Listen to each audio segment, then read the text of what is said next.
Hello and welcome to King of the Sea 16, live here from the new Belgrade office. I'm your host, Kilibin, and today I'm joined by my co-caster. Hello, I am Baz. I go by the name Bizinga Flux on the EU server, and we will be your desk hosts for today. And also today we've got a couple extra special guests, two of our analysts, people that you should know from the community, both very well experienced. Hello, my name is Blood Legend. I'm a long-time 3X member and have won multiple King of the Sea tournaments with them. And I'm here today to bring you all the tactical analysis in these games. And yeah, I hope I can provide you with lots of info. And I am Robin, aka the Selling Robin. Really happy to be here. Got the invite again to be casting with you, Blood Legends. Really excited for what's going to happen today, and I hope we will all have fun. That's the main goal of today, basically. Absolutely, and make sure for all the matches that we have on today, predictions are live until 15:15 CEST, and also for next week we'll have the special Vermont camo, which looks excellent. You may have already seen CC showing it off. So a little bit about my introduction about myself. I am a long-time Rain member. I've been playing with them since 2018. I won a King of the Sea, 2 clan battle seasons and 2 seasons of WMI with them. I am now a retired player, unfortunately, but I still enjoy casting and watching competitive gameplay, and so I'll be hopefully analyzing the game and showing some interesting things that are happening. Yes, and as you see on screen, those are the matches that we should be commentating on today. If there's a little change in the schedule, that might change, but that's the basic plan. So if we go over to the prizes and such, there's the brackets, as you can see. And the Twitch drops.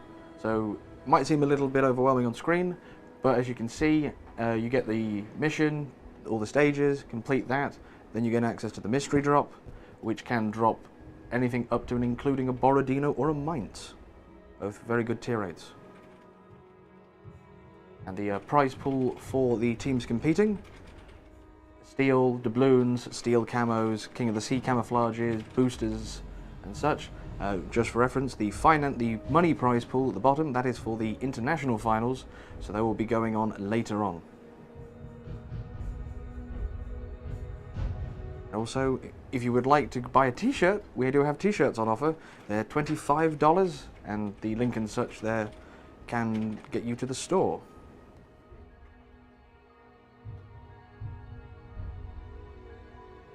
So we have the map pool for today's matches and the basic format. And any thoughts on any of the maps? Yeah, so this season of King of the Sea, we will have... this season of the King of the Sea, we will have a bunch of maps that are returning, but a lot of them will have new cap layouts. So Estuary is a brand new map to King of the Sea this season. And then Shatter has a new cap layout, Sleeping Giant has a new cap layout, Warrior's Path has a new cap layout. Faroe Islands, I believe we haven't seen in King of the Sea so far.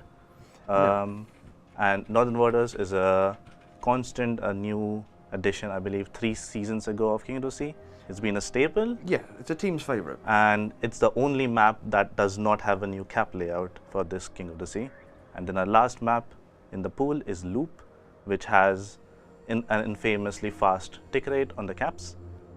And I believe it was changed for this King of the Sea, but I'm not sure if it actually went through. So the basic rules: 2 battleships per team, 9v9 at tier 10, the established format. There are some more specific ship restrictions for the benefit of balance, which we'll go to in a moment, but that's the basic format. And so as you can see, our first game being Shaft versus Rain, their team bans for their first game are down below, but as you can see on screen, you can only have a max of 1 of like Moskva, Petropavlos or St. Vincent. All those ships are staples of competitive, they're both all very strong, so limiting them for the sake of balance, along with more extensive limits and such for some of the larger gunboat destroyers, Napoli and Des Moines, Stalingrad, Ohio, Kremlin, all ships that are and can be very powerful in these formats. And obviously unavailable ships, Smaland, Lauria, ships like that, they're not allowed for the sake of fairness.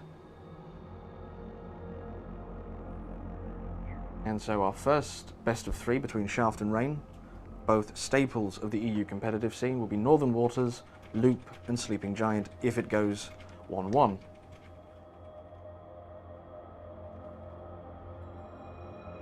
The first game will be on Northern Waters. Shaft have banned Gearing and Rain have banned Vermont. Do you have any thoughts on a Vermont ban? Yeah, very interesting to ban a Vermont. I assume this is because of the 30mm overmatch it brings, and as a result I'm expecting Rain to be playing heavily into maybe a Des Moines or a Salem, but very interesting nonetheless. I feel like this is a ship ban that was clearly targeted and they will have a strat built around it. Yeah, I think smoked up Des Moines, it's a fairly consistent strat. Definitely. Vermont can very easily counter that. Yes. So we're just waiting for everything to be ready for the match to begin. Do you as the analysts have any ideas with regards to a Vermont and Gearing ban? I don't know. You are the specialist in the tactic, So, being a pro player. A little bit.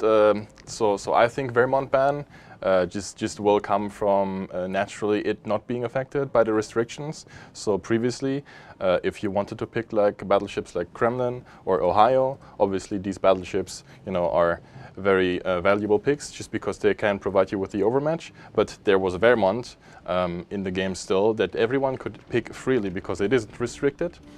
So I guess this is kind of a reason why they want to get rid of it. Gearing ban, I think, just explains a little bit that they want to make these smoke flanks maybe a little more uncomfortable, because if you, like, gearing is very comfortable to play because concealment is low, then it's also, the smoke is also very long, right? But Harugumo on the other side, which they're now kind of forced onto, or Yu Yang, it doesn't really feel that comfortable. If you want to pick legendary mod, you have a concealment of 6.9 kilometers. With Harugumo. Yeah, with Harugumo, That is exactly. rough, yeah. And so this kind of makes it a little bit more challenging and puts them maybe into a position where they're less comfortable. And I mean, don't mention the gearing torpedoes, which are also very scary in terms of Yes, range, for speed, sure. damage, and everything. So. Exactly. And the Petropavlovsk ban on Loop, I've kind of seen it coming.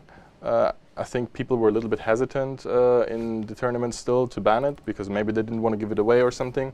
But I think Petro is such a strong ship that it's now allowed again into this King of the Sea format. But Petro is a very strong ship, so banning it and forcing people onto Moskva Stalin, very valid strategy.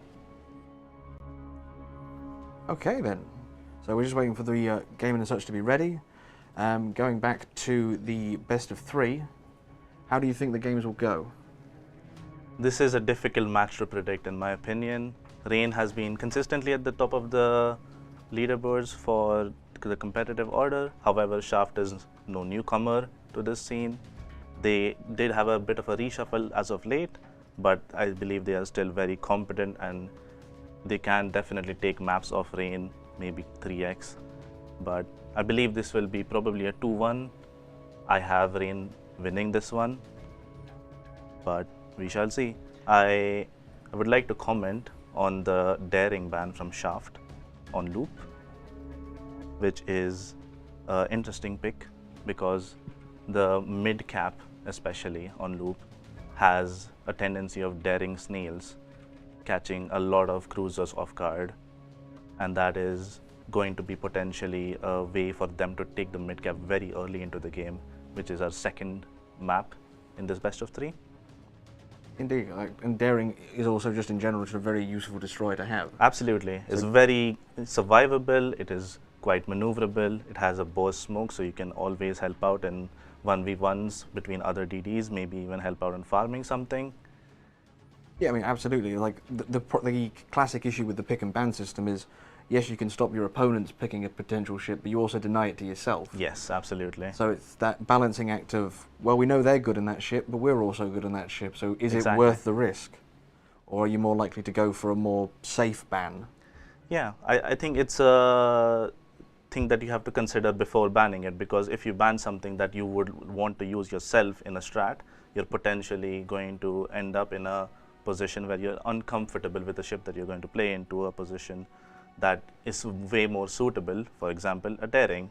So in this case, maybe Shaft is going to pick a vampire, which also provides a similar like torp power in terms of having the single file torps. Hap Z42.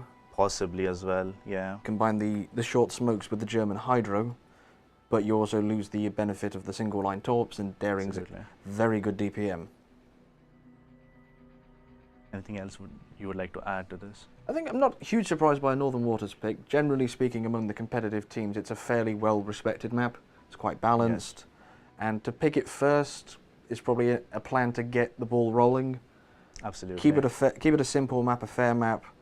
Nothing too unexpected. It's very well established. Teams know generally how it plays. Yes. And so starting off smoothly is probably a good way to start today. Yeah, absolutely. I think Northern Waters is a very fair map from both of the spawns, the alpha spawn being the northern spawn, the Bravo being the southern.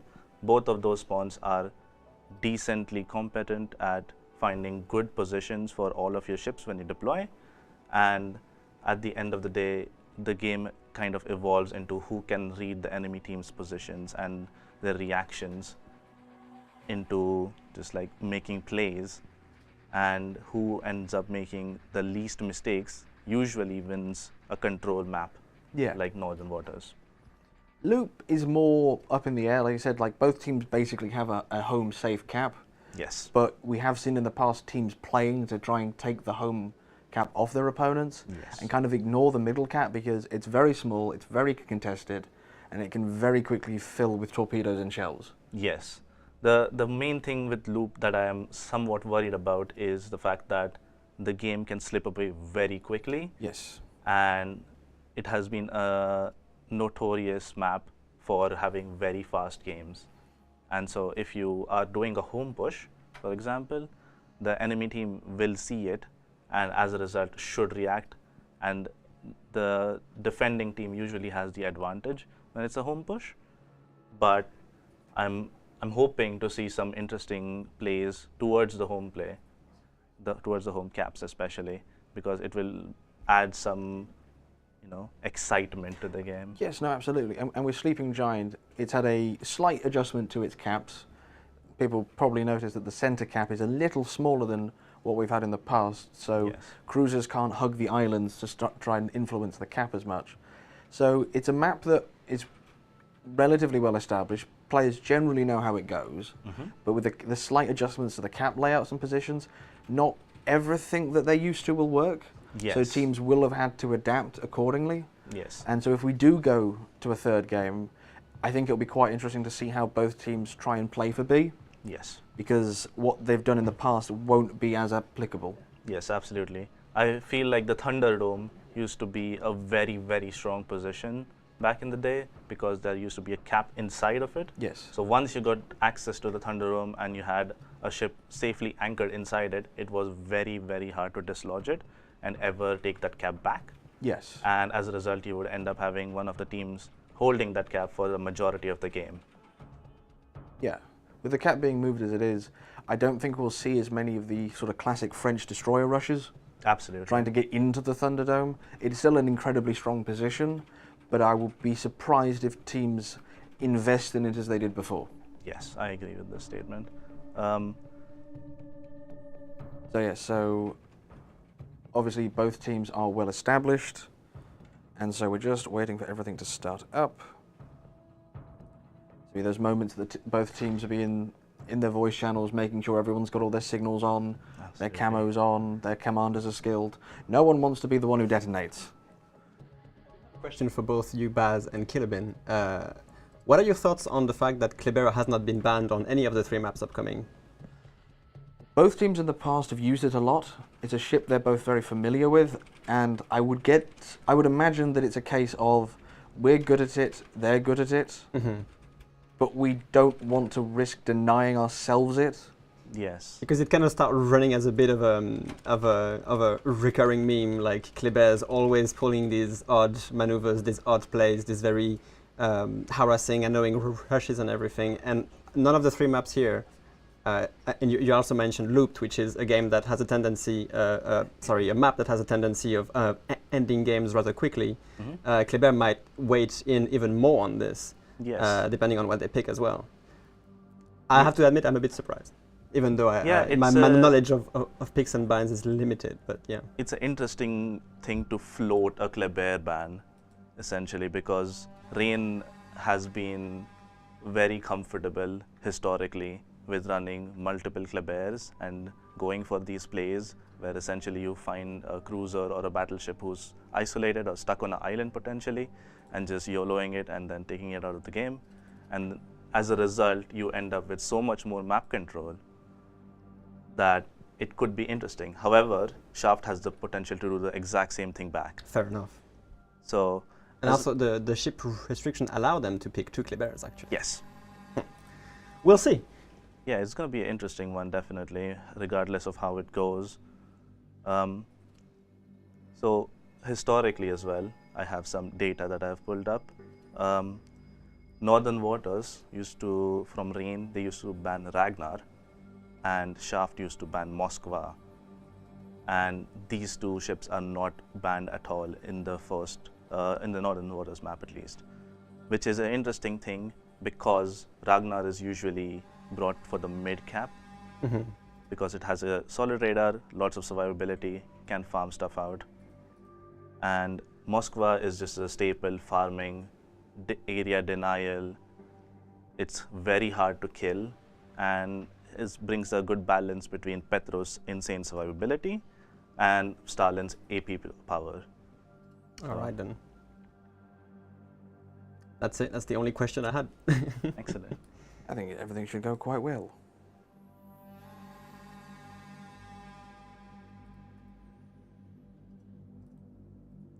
Which side do you think the teams are going to push? Because on this map, teams tend to favour a flank.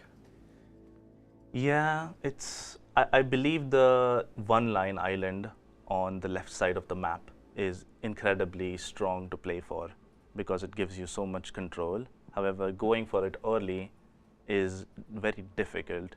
Without a smoke screen, especially, you're open to getting absolutely devastated by a battleship because you will be spotted for sure, and it is an area with very little cover until you actually reach the island itself.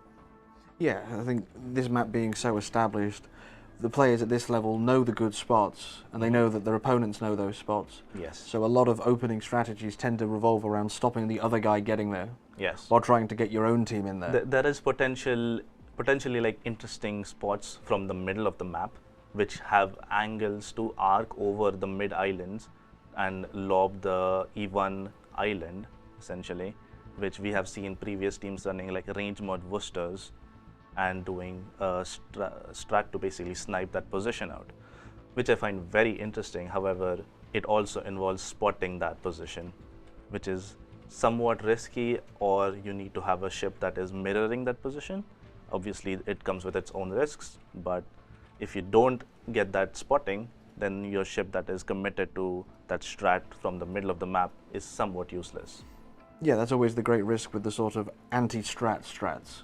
Absolutely. You're entirely reliant on your opponents doing essentially what you think you'd do. Because you know what you want to do, and if you can hope that your opponents think the same way, Yes.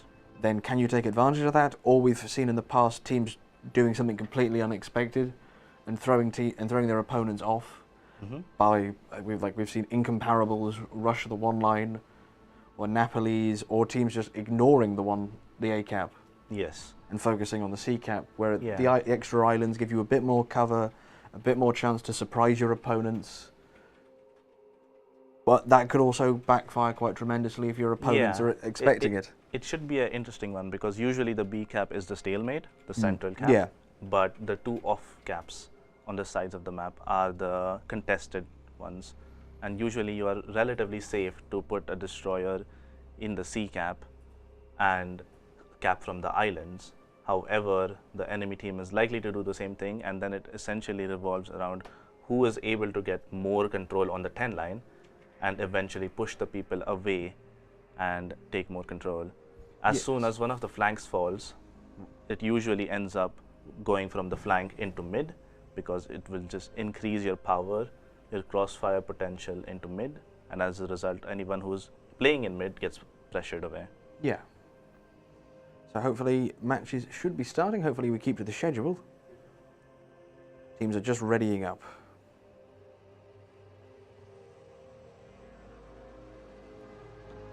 It is warming up indeed, but we're not there yet. Yes. Apparently. It's warming up there and it's warming up in here. Yes.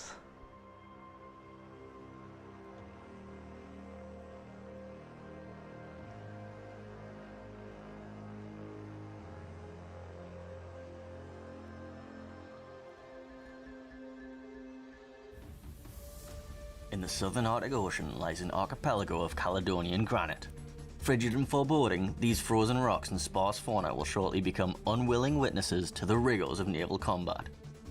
This is Northern Waters. Northern Waters is a 42 by 42 kilometer domination style map with 3 cap points running in a line from west to east. The A cap is on the left, the B cap in the center, and C is on the right.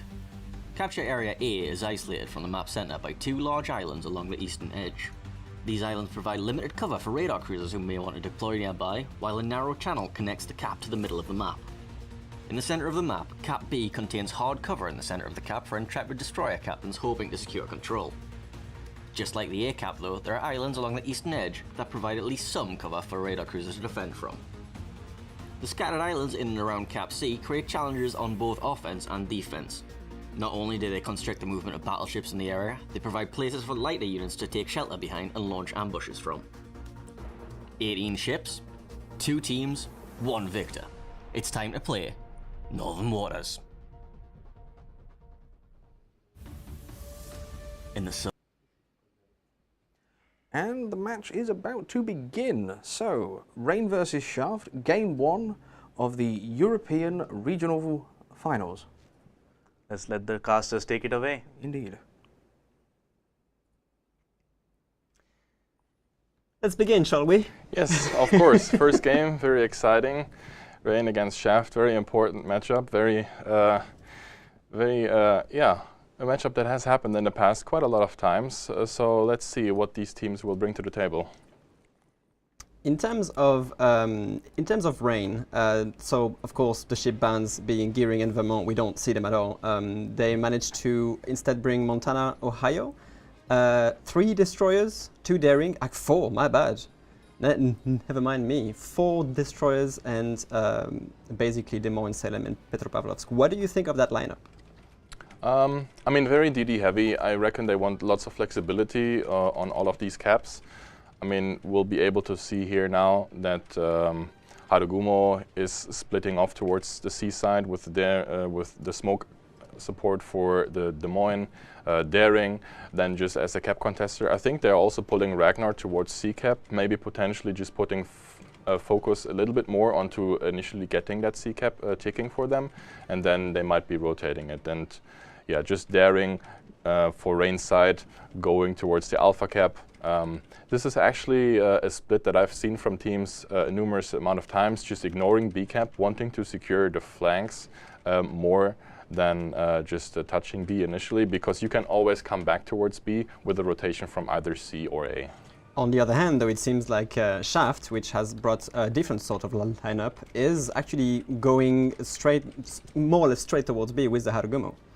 Yeah, I think they may want to lay smoke cover for the Des Moines, so it is a little bit easier to put pressure onto that B cap initially. They don't actually need to worry at all, because obviously Rain isn't sending anything there. But just looking at the general lineup from Shaft and where they're sending ships, this is about to be a very interesting clash on sea, because you can see that Shaft and Rain are kind of focusing on getting the sea cap early, putting some DD pressure onto it. And interestingly enough, on the other side, A side, it is a 3 versus 4 ship commitment, although Shaft is bringing a Schlieffen, which can be a very potent ship in order to put pressure onto the E1 position at that rock. But the question is, do they get there? So see a beautiful camo on WGC Heiderschlieffen. Like to see it. So yeah, we're about to see Daring versus Ragnar confrontation, perhaps in a little bit. Meanwhile, Harugumo from Shaft is slowly but surely gonna capture Alpha. Might have to deal with Daring Torpedo. Yeah, this is the usual angle. Like people usually torp there just in order to make it very difficult for these DDs that are capping Bravo. Although I think timing is in Shaft's favor. I think he will get the capture point and then hopefully be able to not run eat away, the yeah. torpedoes. The Des Moines is hydroing actually in order to protect the Harugumo from anything nasty happening. Although maybe we shall point attention towards C-Cap now, because Rain is laying that smoke screen, trying to really get that Des Moines into a position where it can radar C-Cap, although Shaft is not currently doing anything. I reckon they just want to read the situation. I'm sorry, I'm just checking if the Harugumo from Shaft is actually going to take these torpedoes. Not at all. These players know what they're doing, and of course goes neutral and dodge them all. Exactly. So a very tame approach from both teams on C-Cap. I think they just want to feel it out a little bit. Shaft has laid the smoke at a later stage in time though, which usually can give an advantage. We'll see what they make of it. Ooh, we actually see some blind fire landing on Ragnar. Was it blind fire? I don't think so. I wonder how the Ragnar from Rain was spotted. I think they're just blind firing the position and actually landing their shots. It might have been because Zentaro just reversed a little bit too far and then the Daring was ground spotting him. Possibly, yeah. We also see the Petropavlovsk from Shaft actually got damaged quite extensively, already lost about a third of its HP. I wonder what happened exactly there. We're not really paying attention to the A side right now, but possibly Daring, obviously, from Rain, spotting it. Yeah, torpedoes coming into the smoke on C into Rain smoke, but nothing really happening. Lulu is just keeping this position in order to keep radar across the C-Cap. They are actually contesting it, and I don't think Shaft's Daring is in a position to actually do much about it. So no, they've actually been staging Gangbarang here from Rain in the Daring just to reverse into Bravo, but he will be met by Shaft's Demon, which has been staged on D6 specifically to contest it. So we're going to see some radar being used instantly, obviously. Exactly. And Rain has Harugumo as a backup. Shaft has Harugumo as a backup to try and wither down this this Daring. Yeah, they've just set up the Harugumo position to instantly be able to shoot at the contests. But yeah, as I said, Rain is like trying to use their flexibility right now to try and flip all the caps. I think they will be successful on flipping A side here as well. I don't see how Shaft can do anything about them gaining the A cap. Gangbarang being under a lot of pressure, cross-rayed out by the Petropavlovsk from Shaft on E3. He is not spotted anymore, but he's taking a little bit of damage, retreating away. And Shaft maintain the cap on Bravo. It will be interesting to see what both of the teams now do with their C commitment, because both of the teams, they did heavily commit towards C side. And I believe that Shaft is kind of giving it up because, I mean, Rain obviously doesn't have to do too much right now. They just have to worry to not get caught with their smoke on the flank. They're sitting on the C-Cap at the minute, although... We actually had a bit of a situation happening here. Since Shaft's Petropavlovsk on E3 radared Rain's Daring, he basically let the other Daring start flipping alpha. Ragnar from Shaft is not in a position at all to contest it, but he was at least accurately blind firing Bison here for a moment. Yeah, I think the Ragnar is trying to get into the radar range, Shaft's Ragnar. Does he have it already? He does have it already. He does have it ready, although he might not be in time to actually catch him. We'll see. These players know as well the radar range. He is trying to blind fire him, yeah. So they definitely do not want them to get this capture point here. Bison know the exact radar range of Ragnar's radar, which is 7.5, and he's staying. The white line you see is the radar range of Ragnar. He's staying clear away from it, and of course he secures A. Now it's just a matter of, is this Ragnar going to fall for it and take torpedoes from this Daring? Ragnar is not specifically a maneuverable DD, but a little bit of engine work, and that's a dodge. Yeah, he's fine. So that's actually 2 cap control right now for Rain. Yeah, Shaft has to do something about it, and they've realized they can't actually pull away from C-Cap. They have to fight for it. So we can see now that Shaft, Zil, Des Moines, and Harugumo are in the 10 line, are actually trying to set up the smoke, getting a position that's, you know, just cross-firing the sea cap, so they can actually get Ragnar off the capture point. Dangerous move from Shaft's daring here. Stepan tried, of course, to get into sea. Instantly met with Des Moines radar from Lulu.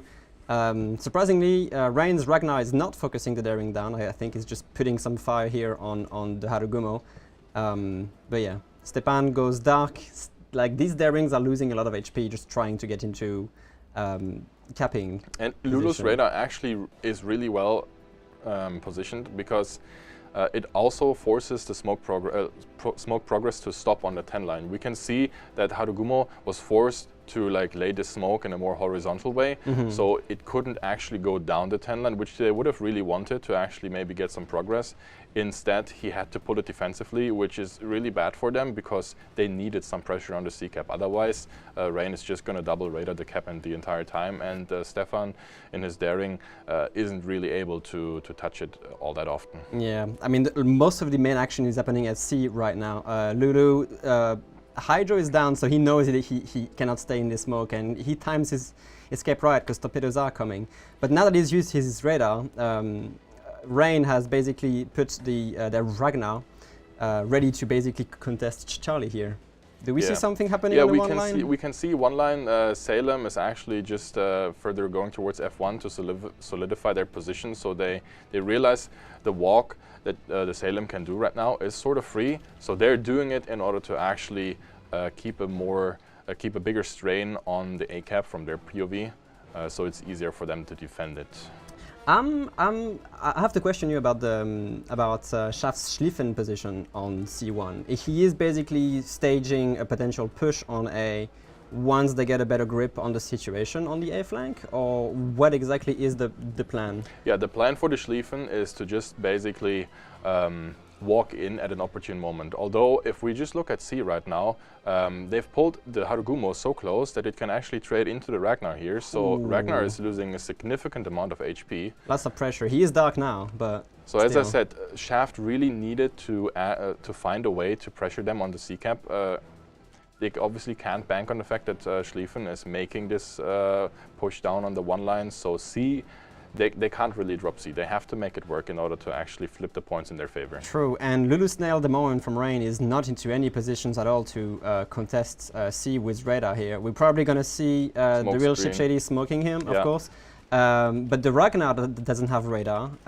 Lulu has radar, but is way too far. So I believe that Shaft will be able to capture Charlie, which, as you said, was the crucial point from Shaft not to let them do that, essentially. Exactly. So, and if this happens, if they are able to flip the capture point right now, this leaves Rain in a slightly uncomfortable position because the Ragnar has to continuously basically try to get it back from them. They get it, yeah. And he will only just bleed more and more HP.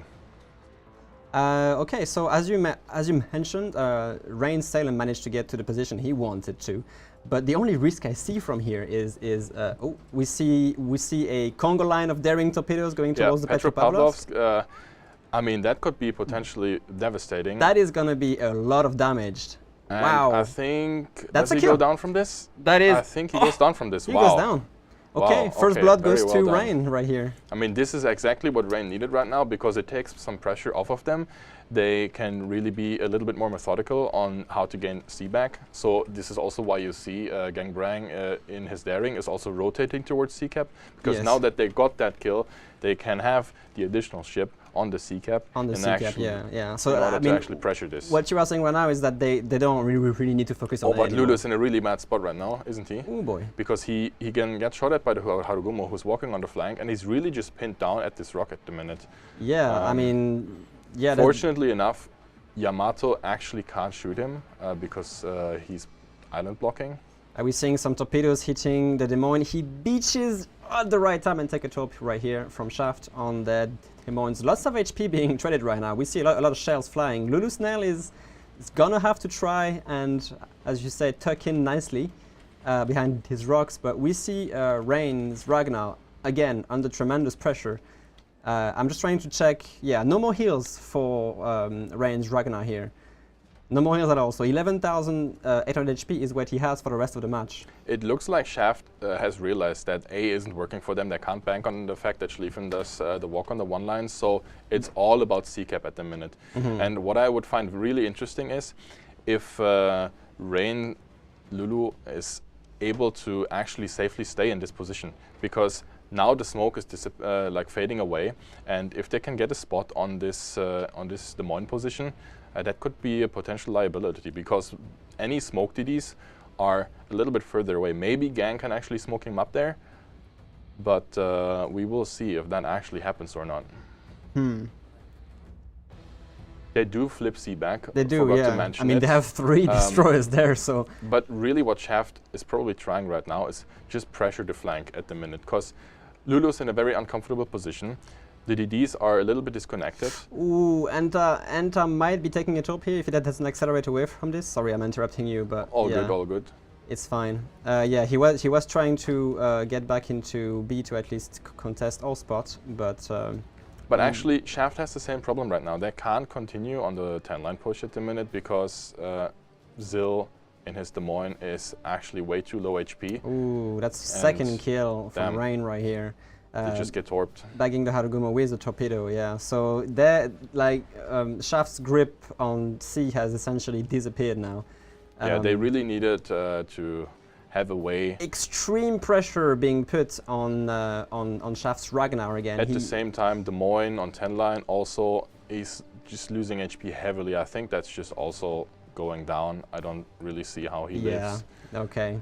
So at the end, the rotation from Gang over from B to C was really what put the nail in the coffin, because it gave them the flexibility they needed on C to actually maintain their advantage. I can't help but ask, what was the plan with the Schlieffen?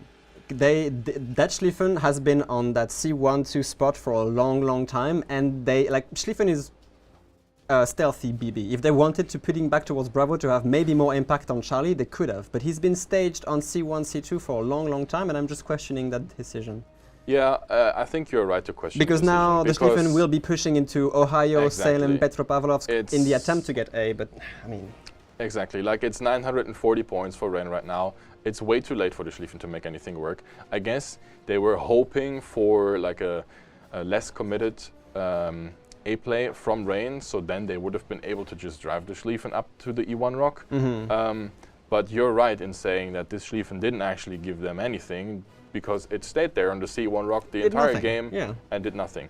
And at the same time, it has to be said that Rain was incredibly efficient in using these ships, guarding A-cap, but also still being able to just flip the DD from B side to C side and just manage their game this way, while not giving them any advantage where the Schlieffen can walk into on the A side. DD rotations are extremely important. But in any case, Rain gets the first win on I'm so sorry, on Northern Waters.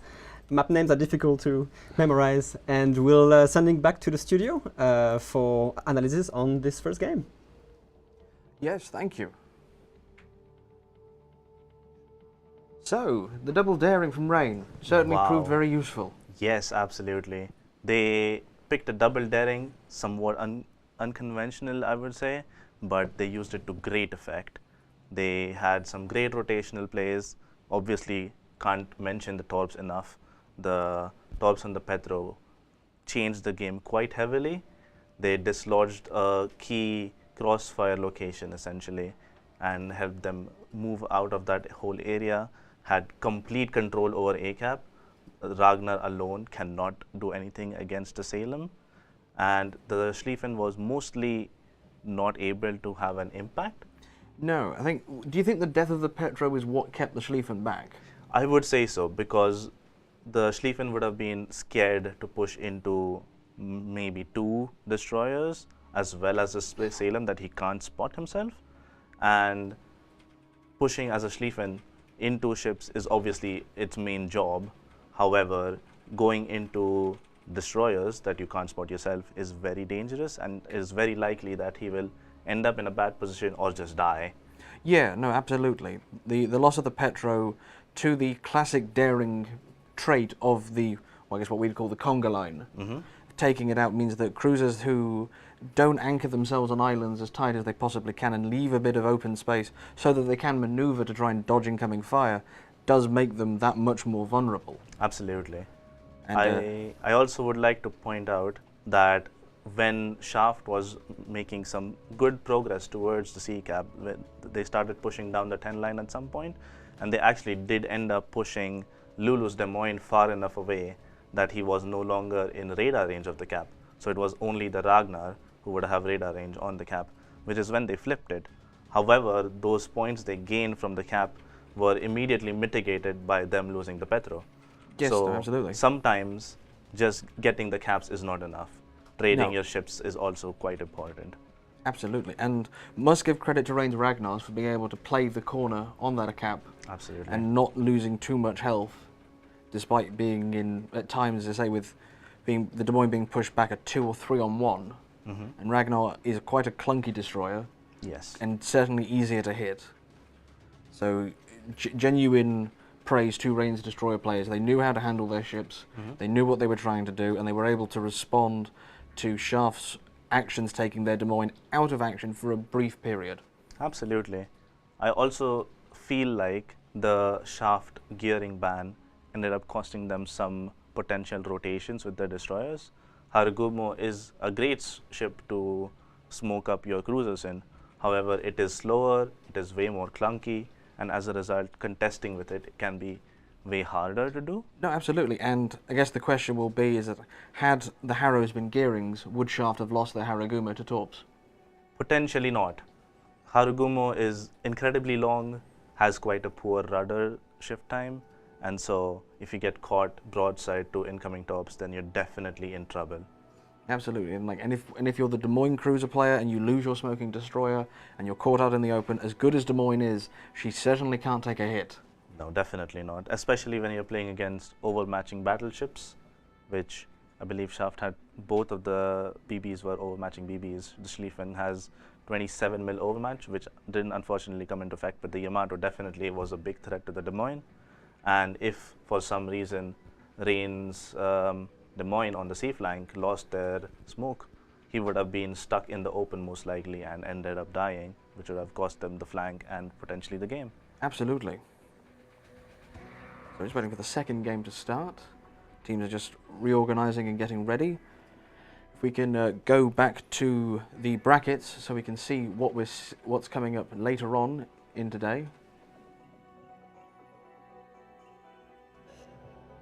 We're also waiting on the render. And also the replay render, so we can have a look at that.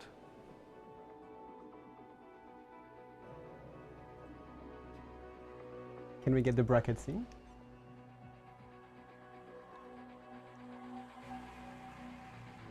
I assume no. Meanwhile, you can just enjoy the replays and the beautiful beauty shots from the production team. I think it's a neat system to have for this tournament at least.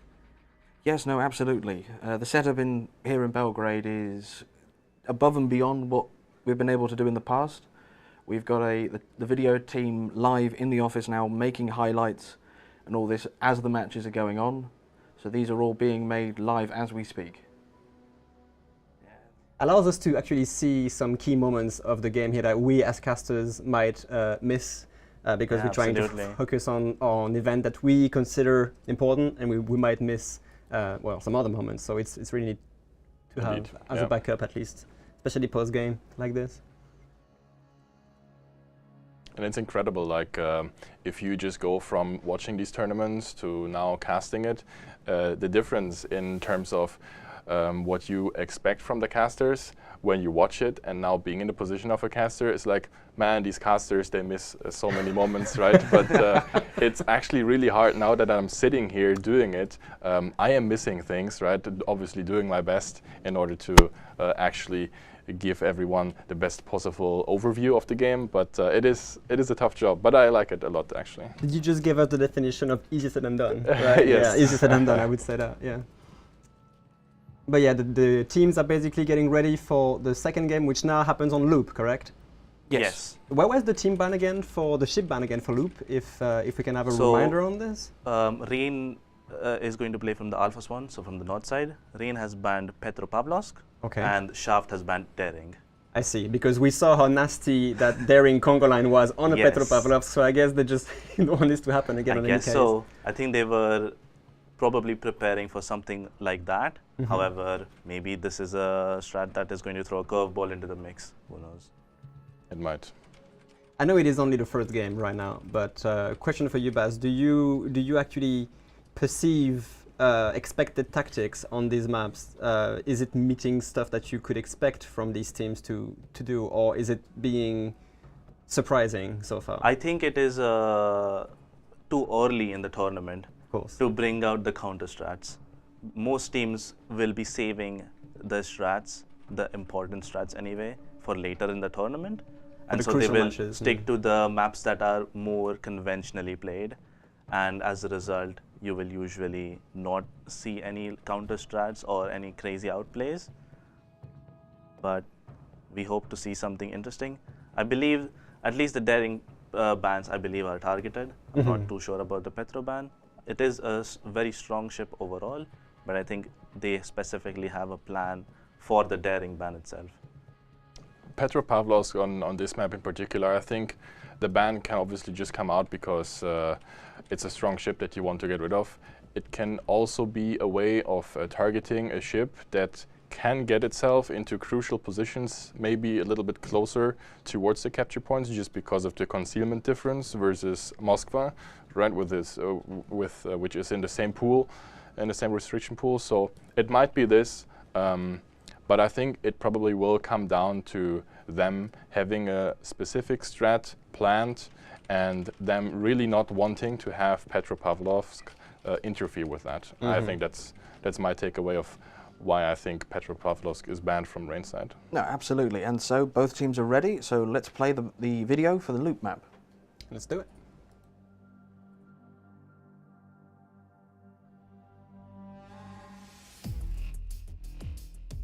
Along the Portuguese coast lies a crossing of sea lanes critical to the survival of opposing fleets.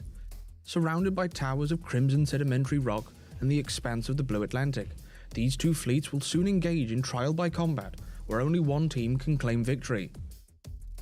This is Loop. Loop is a 48 by 48 kilometer domination style map with 4 cap points running in a line from west to east. The A and B caps are on the left, C is in the center, and D is on the right. In this new configuration, Loop now has 2 capture points on the west side of the map that can be seen as teams' home caps. Teams will now have to weigh whether it is worth deploying more ships west to try and capture the enemy home cap or merely defend and attempt to break through elsewhere. In the center of the map, capture point C has been greatly reduced in size. It'll be far more challenging for destroyers to comfortably capture this point without sufficient support from teammates and nearby radar cruisers. On the eastern side of the map, capture point D was moved further east. Destroyers wishing to capture this point will no longer find the safety of the island in the middle of the cap and face the threat of enemy radar or even enemy hydro from nearby islands. 18 ships, 2 teams, 1 victor. It's time to play Loop.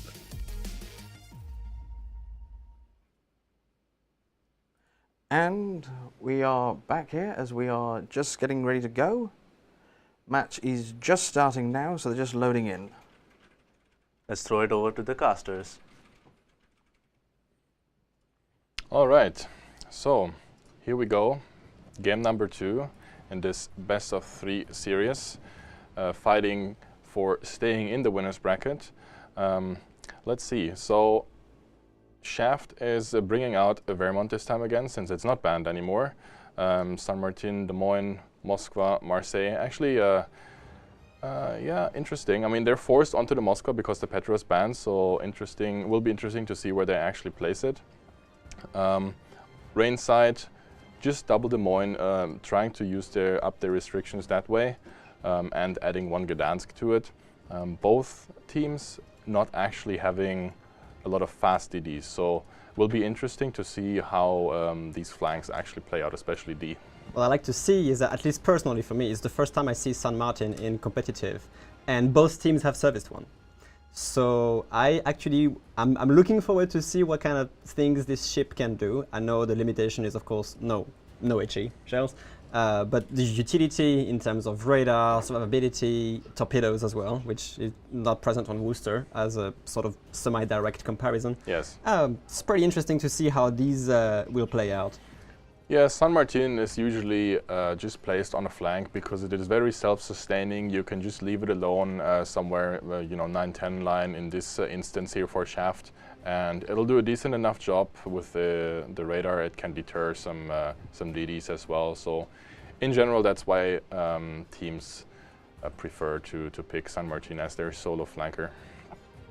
But yeah, this time I think we will see a lot more of a convincing push flank, because if I see how Rain ships are currently moving, it very much looks like they want to have an A to B push here on this map. And let's just see on Shaft side of things what might be their chances in actually defending this. So they're pulling a smoke in the center right now, probably also just trying to spot some ships that are moving aggressively onto the A side. My question is, the Harugumo is instantly into Lulu's radar range, so this could be somehow compromised because... And they obviously know this because they can see the smokes getting late. Lulu will check this himself.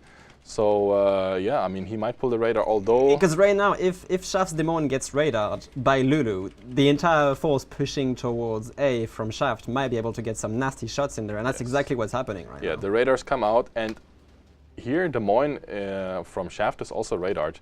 Will the double battleships actually get shells off onto Zil? Incoming St. Vincent salvo. So Vincent. Des Moines cannot bounce this, because if it's an overmatches it, that's... Wow, already like a nasty 20,000 on Shaft's Des Moines. He'll be very lucky that actually Vermont didn't get any shells off there. So far, he's dark now. But yeah, that's a lot of HP lost early right now. So, like, Rain actually has way better control over Seaside here, and I think when they realize this, they will probably send Gang immediately towards capping the Charlie Point, because this is a very big gift that Shaft is currently giving them. We'll see. B cap is C cap. I'm sorry if I said C. If I said B cap, C cap is currently very uncontested from Shaft. So it'll be interesting. I have to say also, Rain, St. Vincent, Malimu took a beating. So they traded a lot of Des Moines HP on Shaft side, and St. Vincent must have been hit by a Vermont salvo from 20 kilometers or something. Yeah. Cut him off guard and broadsided. So meanwhile, San Martin from Rain is essentially alone, as you mentioned, basically going to be solo kiting the 9-10 line versus, so far, I guess they know which ships are where, more or less. This San Martin's going to have a little bit of work to do just to try to protect the rest of Rain's team from being completely flanked by this force on Shaft's side. Of course. I mean, he will just try to basically take what he can get, but I believe Shaft will pick up the decap here. Very interesting move actually happening on the 4-line here. Super unconventional. Vermont getting smoked into the center of the map, probably to open up very nasty crossfires onto the B side. I see. In order to maybe give some more oomph to the push that they're about to do with the Marseille. But it's very interesting because Shaft is actually sending their own Marseille to counter it, and he is there earlier than Lucar is from Rain's side. That's true. And sure, Vermont's getting smoked right now, but I do not think that any valuable angles exist currently. Meanwhile, Gangbarang from Rain in the Gdansk, scary ship actually to bring in competitive, obviously for its utility, radar, good guns, torpedoes and smoke, is gonna get the second cap for Rain here. So they have now control of both A, their home cap, and C, which C is going to be tough to crawl back, especially with the positions they have, because I think you mentioned the Harugumo was smoking Vermont to try and deal with the one line, but also he will have some effect on any attempt to get C back as well. Yeah, of course. Ooh, we see some Marseille trade-off right now. Shaft's getting a lot of HP removed from his Marseille. I don't know exactly how this is going to be traded off, but he is stationary broadside versus Rain's Marseille and probably will go down. I mean, I'm really just baffled. What? I mean, I don't know why he really took that peek, because the angles were all off.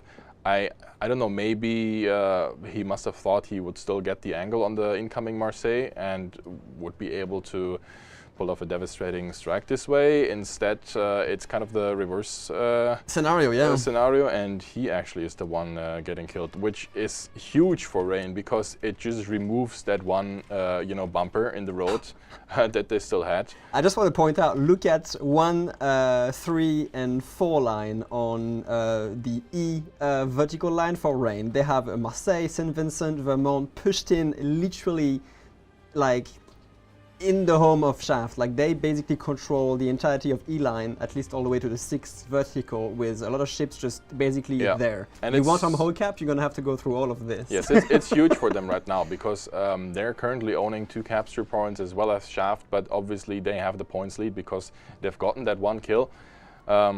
This will put huge amount of workload on the D flank from Shaft. Actually, I think they will just have to ignore San Martin on the B line from Rain, just because it's not worth chasing him. They need to get their ships in position to actually deal with C if they want to have any chance of actually coming back in this match, because Rain is sitting in a very comfortable spot right now.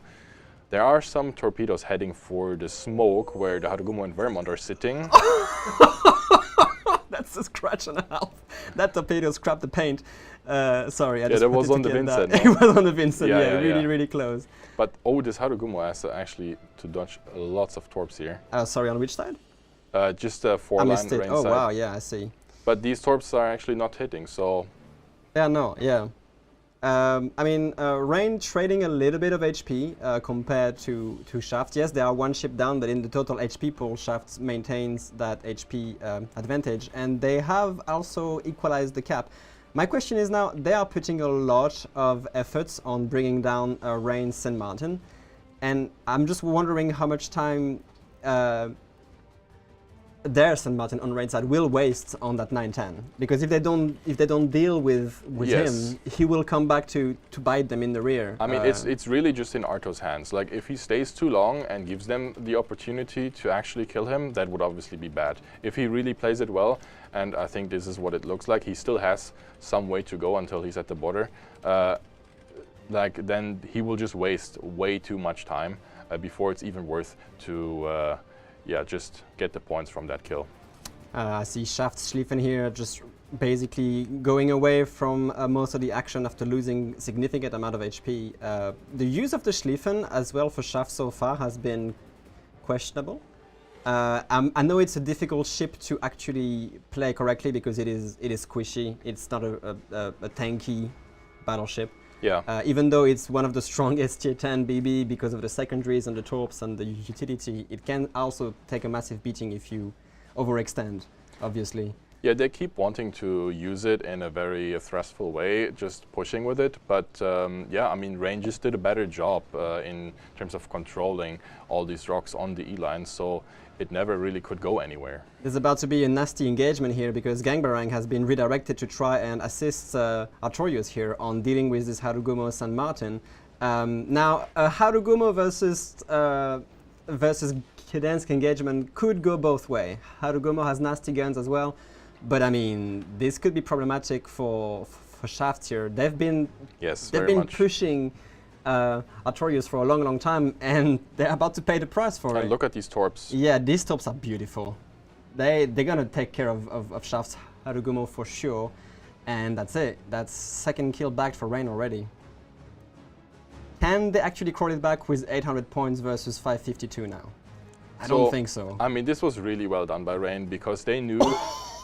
I'm sorry. No, you're good. Vermont from Charlotte just took probably about 30 to 35 of maybe 40k salvo here from, I don't know, the other Vermonts. Probably Dastard, yeah. I mean, this is the benefit of having this Vermont constantly in smoke and giving this like crazy angle that you just don't expect someone to have. Yeah, exactly. I mean, they knew the Vermont was there though. They knew it, but even I mean, if you're in a early position on. where you have to force yourself into something, right, and then Rain has this Vermont angle, it's really good. I mean, I'm surprised of this position. Some retalking salvo here, not doing nearly enough. Shaft has to act now, because I mean they're gonna push obviously their Vermont into C to try and delay it, but that massive salvo. This will go nowhere because this Vermont is taking way too much damage. Harugumo farm, Des Moines has the angle, like he will go down incredibly quickly. Like the big salvo was really just the opener there Towards getting that kill. He could have actually managed to get to island cover in time if he didn't take that massive hit. On the other hand, though, I see torpedoes coming from Gdansk about to hit the Vermont here again. These torpedoes are quick, they don't do as much damage, but they might trade a Vermont for another one here. Yeah, Shaft is trying some repush on the one line here. Vincent getting caught maybe a little bit, but I think he's fine. He will just go to the next rock. Yeah, but Shaft really has nowhere to go. The smoke ended, and yeah. There is no way this St. Vincent can actually get into B. No. There's like all of these ships into smokes here. No, there isn't, but he also doesn't need to, right? He doesn't like, need to, no. He just needs to pressure them. Look, we win in 20 seconds, and yeah, we'll just put ourselves into safe positions. Although Daster is actually, if you look at it, it's very low. Maybe Daster will actually get killed before the timer runs out. They might trade. I'm also seeing a very funny little San Martin versus San Martin here. Oh, yeah. Shaft San Martin lost both his front turrets, unfortunately, so they cannot shoot back. I mean, so they're gonna trade basically. But that might give the win to Rain. Shaft San Martin really doesn't want to ram, although it's very difficult to actually get a good trade other than a ram. So with the front guns being gone, I think that's exactly what he will. But that might give the win to Rain. Hold on, he's not going for a ram. He's going for a. What is going on here? Torpedoes are gonna get in play here. Yeah, quite this is soon, a crazy actually. 1v1. I mean, I guess Shaft San Martin was like, okay, I can't ram because otherwise it's a loss anyway.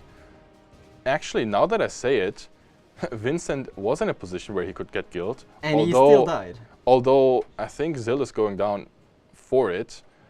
This is some crazy trading action. So if Zill goes down, Luker goes down. I'm sorry, I can't keep track. Lots of kills are the actually camera like here. putting the points like further away from 1000.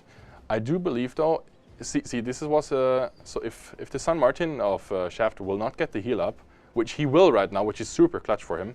So this trade will continue to go on. He is getting the heal off, yes. Also, the Harugumo now from Shaft, sorry, is going to try to catch that Rain's gearing because he's the only one defending A. Shaft and it's not actually a 1v1 if you look at it, because Kimilele in his Moskva is actually helping to trade into Artorios. So from his position, if they actually manage to get this kill off, which they need to in 30 seconds. They do actually, yes. They do, but now Artorios is healing again. I don't think they're going to be able to get any kills in. He's also getting time. dark. The Moskva is nowhere in radar range, so yeah, they won't get this kill. The question is, can they save a few seconds here? Because they are pushing Gdansk. Shaft is pushing Gdansk into Charlie to try. But it's only 10 seconds left. I don't think. No, they can't. They will just be winning off of the A cap here, even if they it. touch the C cap. So that's the second Rain win. yeah, crazy trades at the end of the game. I mean, Shaft really tried to throw all kinds of crazy at Rain here in these last moments. But that Marseille at the beginning. Yes. That Marseille was just really unfortunate. This Marseille will be kicking himself because obviously that wasn't a trade that he wanted to take. This wasn't the way he thought it was going to go. But yeah, let's throw it back to the analysts and see what they have to say about this crazy game number 2. Congratulations to Ren for bagging the second win. Yes, no, absolutely. Congratulations to Rain for taking the set 2-0. Absolutely. A second win from Shaft, though, at the end. Was it a case of Shaft rallying, or did Rain get a bit too greedy? It's difficult to say. I feel like they traded extremely well in the end game. However, I feel like due to the fact that they lost to Marseille quite early on in the game, likely for no reason in particular other than potentially miscommunications or some misjudgment perhaps from the player, they were down by about 200 points quite early in the game, which ended up, even if you get trades that are equal, usually the team that is up on caps, up on points, has the easier way out of it. And since Rain was already up 200 points, they just let the cap stick and end up winning. Yes, no, absolutely. And Rain managing to get the centre cap and let that tick for as long as they were. And I will admit, I was surprised about smoking Vermont. Yes, it was a very interesting play, but it ended up putting him in a very strong position, along with the Vincent as well being in a forward position. They had set up quite a nice forward line with their battleships where it was quite hard for any potential pushes to come out of Shaft. And considering both teams started off the game with intentions to push home, the way Rain set up for the mid-game plays with their battleships kind of gave them the edge. Yes, no, absolutely. With the Vermont being able to hold middle, and dictate fights on both flanks as he did, Yes, Chaves Vermont suffered heavily during its attempted counter-push. absolutely. And also it was interesting to see how much of an impact the Petro ban had. Yes. Because the Moskva was way out on the wide flank, Mm-hmm. and while was able to influence later on in the game, was mostly out of it for a while. Yes, the survivability difference between a Petro and a Moskva is very obvious in games like these, where a Petro would have been able to shove quite heavily and probably been close to the Marseille, whereas for this game in particular, the Moskva being a less tanky ship but more DPM focused, ended up making them play a bit more passively, potentially having less impact as a result. But Yeah. I would like to point out the San Martin from Rain, who was kiting towards D and the 10 line, and he kind of stopped the push from Shaft towards the mid cap, towards the B cap, for quite a while. Sorry, towards the C cap, the mid cap. And the rotation from the Gdansk of Gangbarang to help out with this trade is essentially created a crossfire on the San Martin Haragumo smoke combination. No, yes, Gang so far in this best of 3 has demonstrated the influence and power that a competent destroyer player can have if they can read the map and know when they need to move Yes. from one side of the map to another. And given the fact that the San Martin couldn't really turn out and the Haragumo wanted to lay a smoke straight towards the enemy San Martin, it ended up with him just being stuck and eating torps, eventually dying. I would have liked to see the Rain and Shaft San Martins actually take the ram and trade, because it ended up being somewhat sketchy towards the end. Yes, I mean that's the oddity about San Martin, about how you Yeah. can, by playing it, just suddenly cut down your cooldowns, which saved the Shaft San Martin. Absolutely. Like him being able to recover that health, and so what we thought was a deciding moment turned out not to be as much, thanks to that ability. Yeah. So we've just now got the We've render got the ready. render up. Yep, so we can draw. We can do this. Look at that. Fancy. Excellent. So let's start the replay. So again, surprised that both teams committed so heavily to the home caps. Yeah, absolutely. So I'll just pause it here. And I would like to point out the fact that obviously this is a home play specific opening deployment at least. However, if you take a look at Shaft's ships, they are playing more aggressively towards D. Yes. And Rain has two ships, they have two Des Moines essentially just sitting on the sea cap, Yeah. while Shaft has no one there. No. And because of that, they end up taking the sea cap and holding it for the entirety of the game, which obviously gave them a points advantage. Oh, till yeah, they absolutely. eventually, like Shaft did get D, which ended up giving them the equal points gain from the caps. However, the early cap from Rain of getting C gave them a points advantage, and then the Marseille kill obviously helped them significantly yes, in that match. the Marseille kill was probably the point where it started tipping out of control. Absolutely, yeah. It was very early too. Yes. It was quite early in the game. Yes, that'll be something that, as a cruiser player, you really don't want to have happen to you. Like, was it a case of did they think they could get? Oh, perhaps, sorry, can you try to rewind a little bit? Is it possible? Fairly certain we have the technology.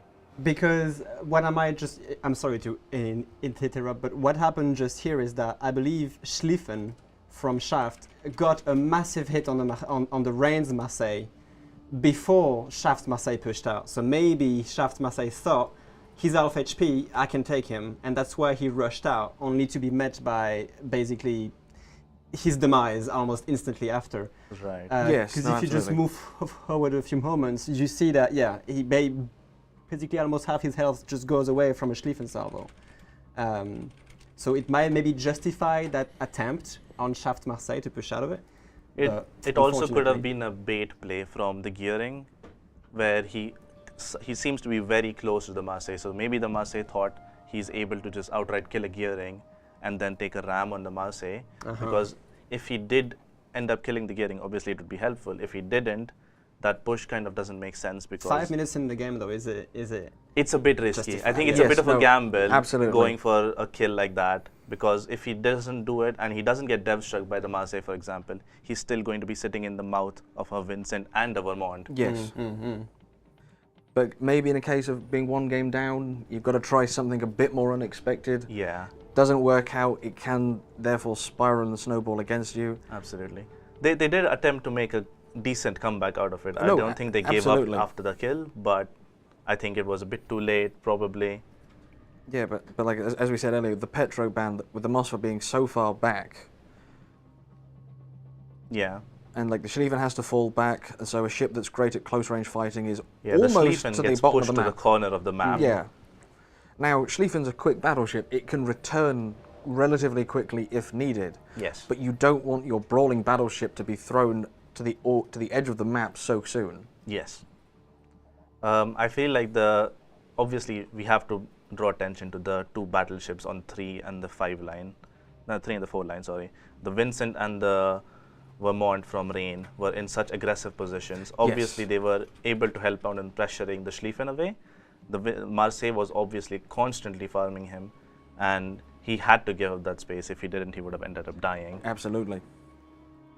Rain, and obviously Gang in his destroyer being able to catch the Haraguma that was escorting the San Martin up. Yes. Gdansk, again, she's a fast destroyer, she's got excellent guns, she's got the radar, she's got smoke, so she can absolutely make an impact, and her torpedoes as well, which does lead to this odd sort of interaction between the two San Martins. Since they both only have armor piercing, they can't burn each other, so you end up in a situation where they're just trading AP volleys into each other's turrets, the classic Des Moines 1v1. Yes. And you end up in this situation where the Shaft San Martin can't shoot back, so, which is why we end up seeing this, like, are they going to go for the ram? Is he not? Is he going to try for torps? Yes. In those situations, as the player, you've got to try and figure out, like, can we make it happen?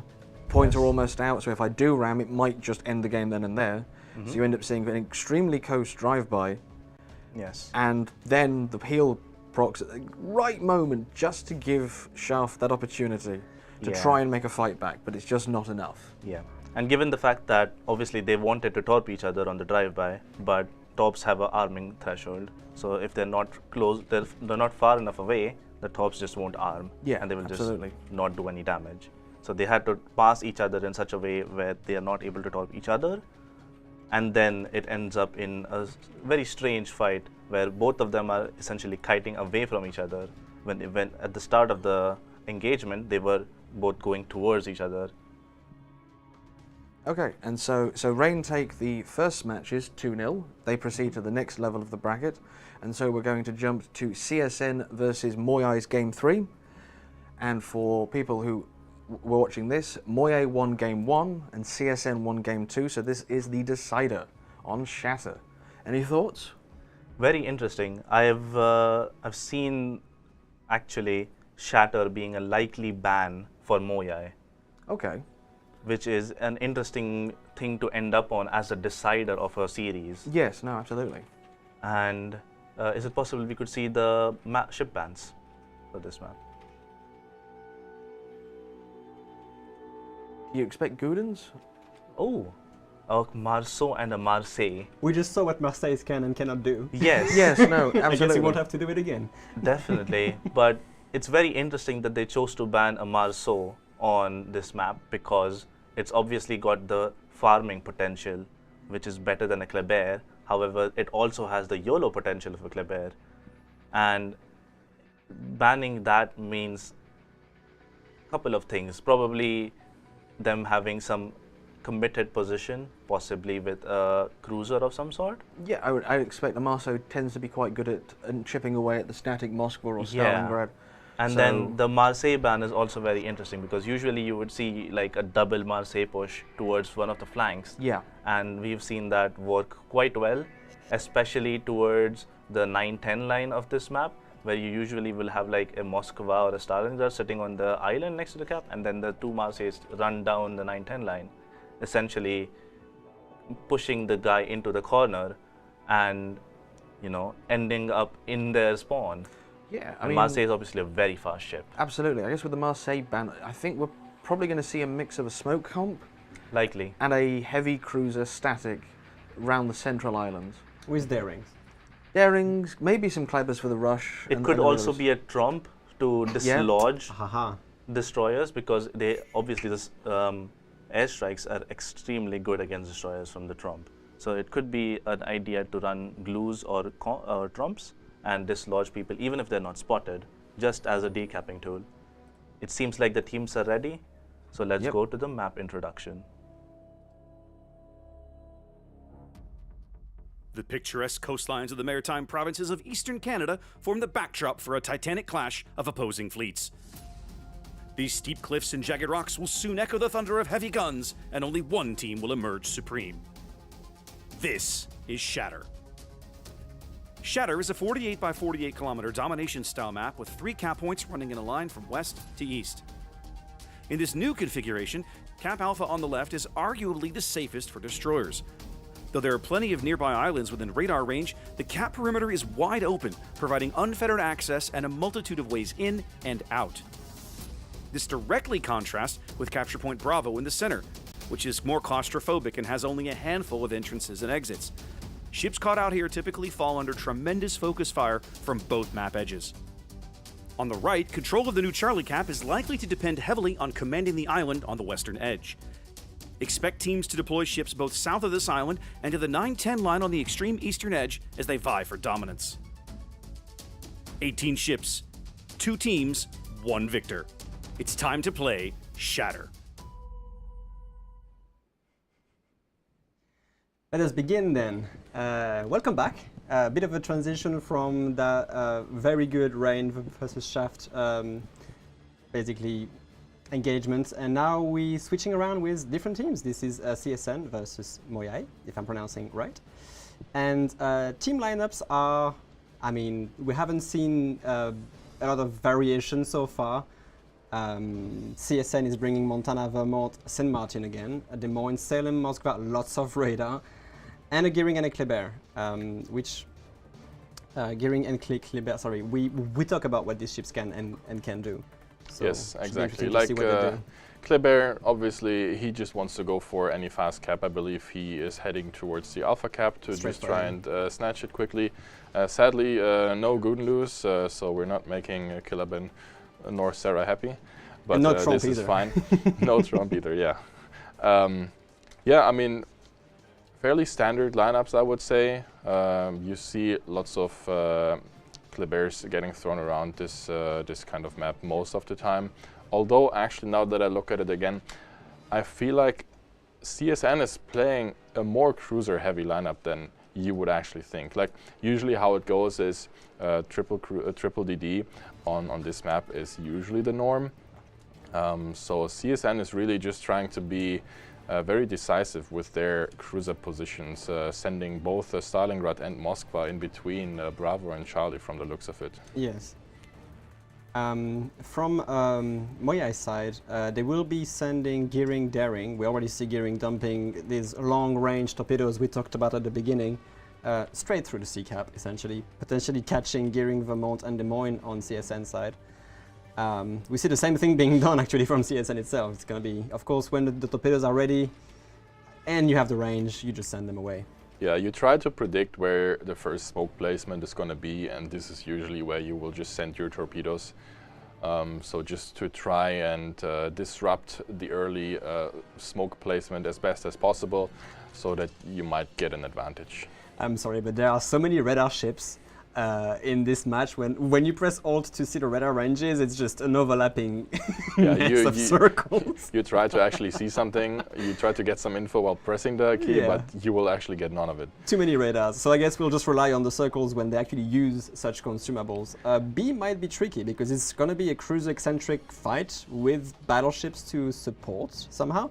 But as you said, Kleber being sent to A is going to flip the cap extremely quickly, obviously. I'm wondering how exactly they will try to actually keep a hold of it, because I do believe that Daring Salem might actually be a better combination in order to win this cap in the long run, because obviously the Kleber will just get outspotted by the Daring, which he already is. But as you can see, Salem from Moya is holding his salvo. He does not want to get spotted just yet. No, he just wants to reach to this F1 rock, right, in order to actually be in a better position to long-term get the Alpha Cap into their hands. Schlieffen from Moya took a little bit of damage, but he is going to stage himself into a position that is interesting.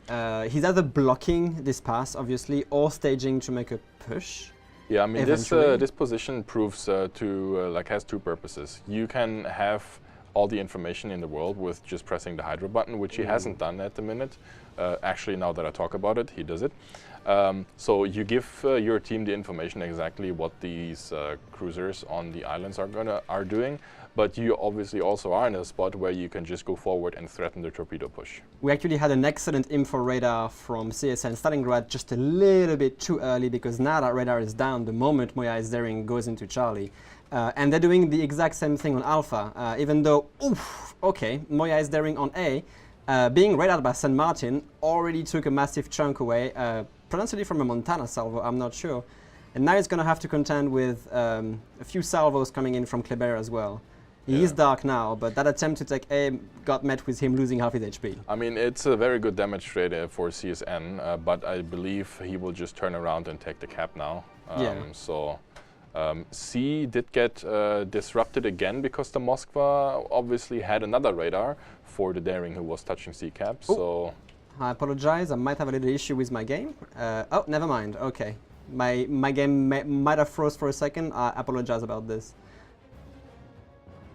yeah, I mean, we just see that Moya is really just trying their best to actually get to the C point, but CSN has the cruisers in positions to actually radar the C cap constantly. You see Des Moines hasn't actually radared yet, although if I look at the torps, Des Moines might actually be in a bad spot here. Torps where? I'm sorry, I'm not looking. On the, I see it. Yes, That's 9-10 line. Yeah, 2 torps, that really hurts. That's kind of bad. I wanted to point out that even though Moskva was permanently spotted by the Schlieffen's Hydro, CSN's Moskva managed to actually solo capture B. Ohio was the only, from Moya, Ohio was the only one able to contest it, and they have now Bravo secured. Yeah, that's a really good pickup for them, because it was really just a very low investment, just one Moskva peeking it, and Moya was actually not able to pull off the reset shots. And they've actually put the Schlieffen in this position specifically to prevent this happening. So it's yeah, most likely. Moya daring still trying to get it, but being met by radar from Des Moines. Yeah, again, Des Moines radars, although he is spotted while shooting. Potentially, yeah, he is getting radared himself by the Petropavlovsk. So yeah, that's a lot of pressure on this. A lot of, Des Moines, AP shells coming from in. Moya Brody here, putting a lot of damage into this Des Moines from CSN. So that might be all she wrote, because Petra has the crossfire. Gets the last shot out, even though the radar was off, and yeah, very well done. Very well done. So now they can one get less a radar to contend with. Potentially now they will get it. Although if I check the radars, yeah, Stalingrad has it ready, but you will wonder just who resets him, right? I mean, gearing on the 10 line, if he has the range, very floaty shells. Vermont could do it as well if he's ready, but they're not using it right now. Yeah. They're not radaring. And if you just look at the minimap right now, I really just like CSN's I really just like Moya's position that they're in, because CSN is really just blobbed up in the center. This is all they can do.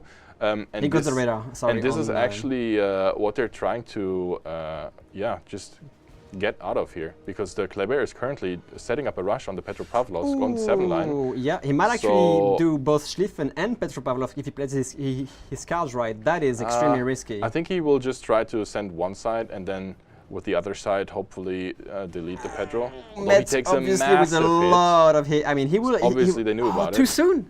These torpedoes might be just too soon. Yeah, he needed to. Can he do 40,000 with the 3 remaining? He cannot, and the Petropavlov survives. Yeah. That is definitely so didn't pay off. Okay, Schlieffen lost a decent amount of health as well due to the torpedoes, but essentially in these situations, if you're not killing anything, well, you've just done a major mistake, because this was the only purpose you've been picked for this map, because you can pull off these rushes, and you don't manage it. And if you don't manage it, this is just really bad. So CSN going from a bad position to an even worse position right now when it comes to map control. I'm seeing as well a little bit of a problem right now for CSN, because they only have a San Martin to defend a potential very hard push on A. If Salem, Daring, Ohio decide to just bully the San Martin and push forward, they will put in jeopardy the Salem, the Montana, even get crossfires on the Moskva right now. Even though Moyai's Ohio is pushing into a crossfire and might lose a little bit of HP doing that, if not a lot. Yeah, I mean, the San Martin, he will do a decent bit of damage here because Ohio is showing broadside to him, but I believe heal is ticking, he will make it to the rock, and they will then just profit from the push that they've made onto A-cap, compromising the positions that CSN has on the B side. Schlieffen secondary starting to do work on the Salem right now. There's a lot.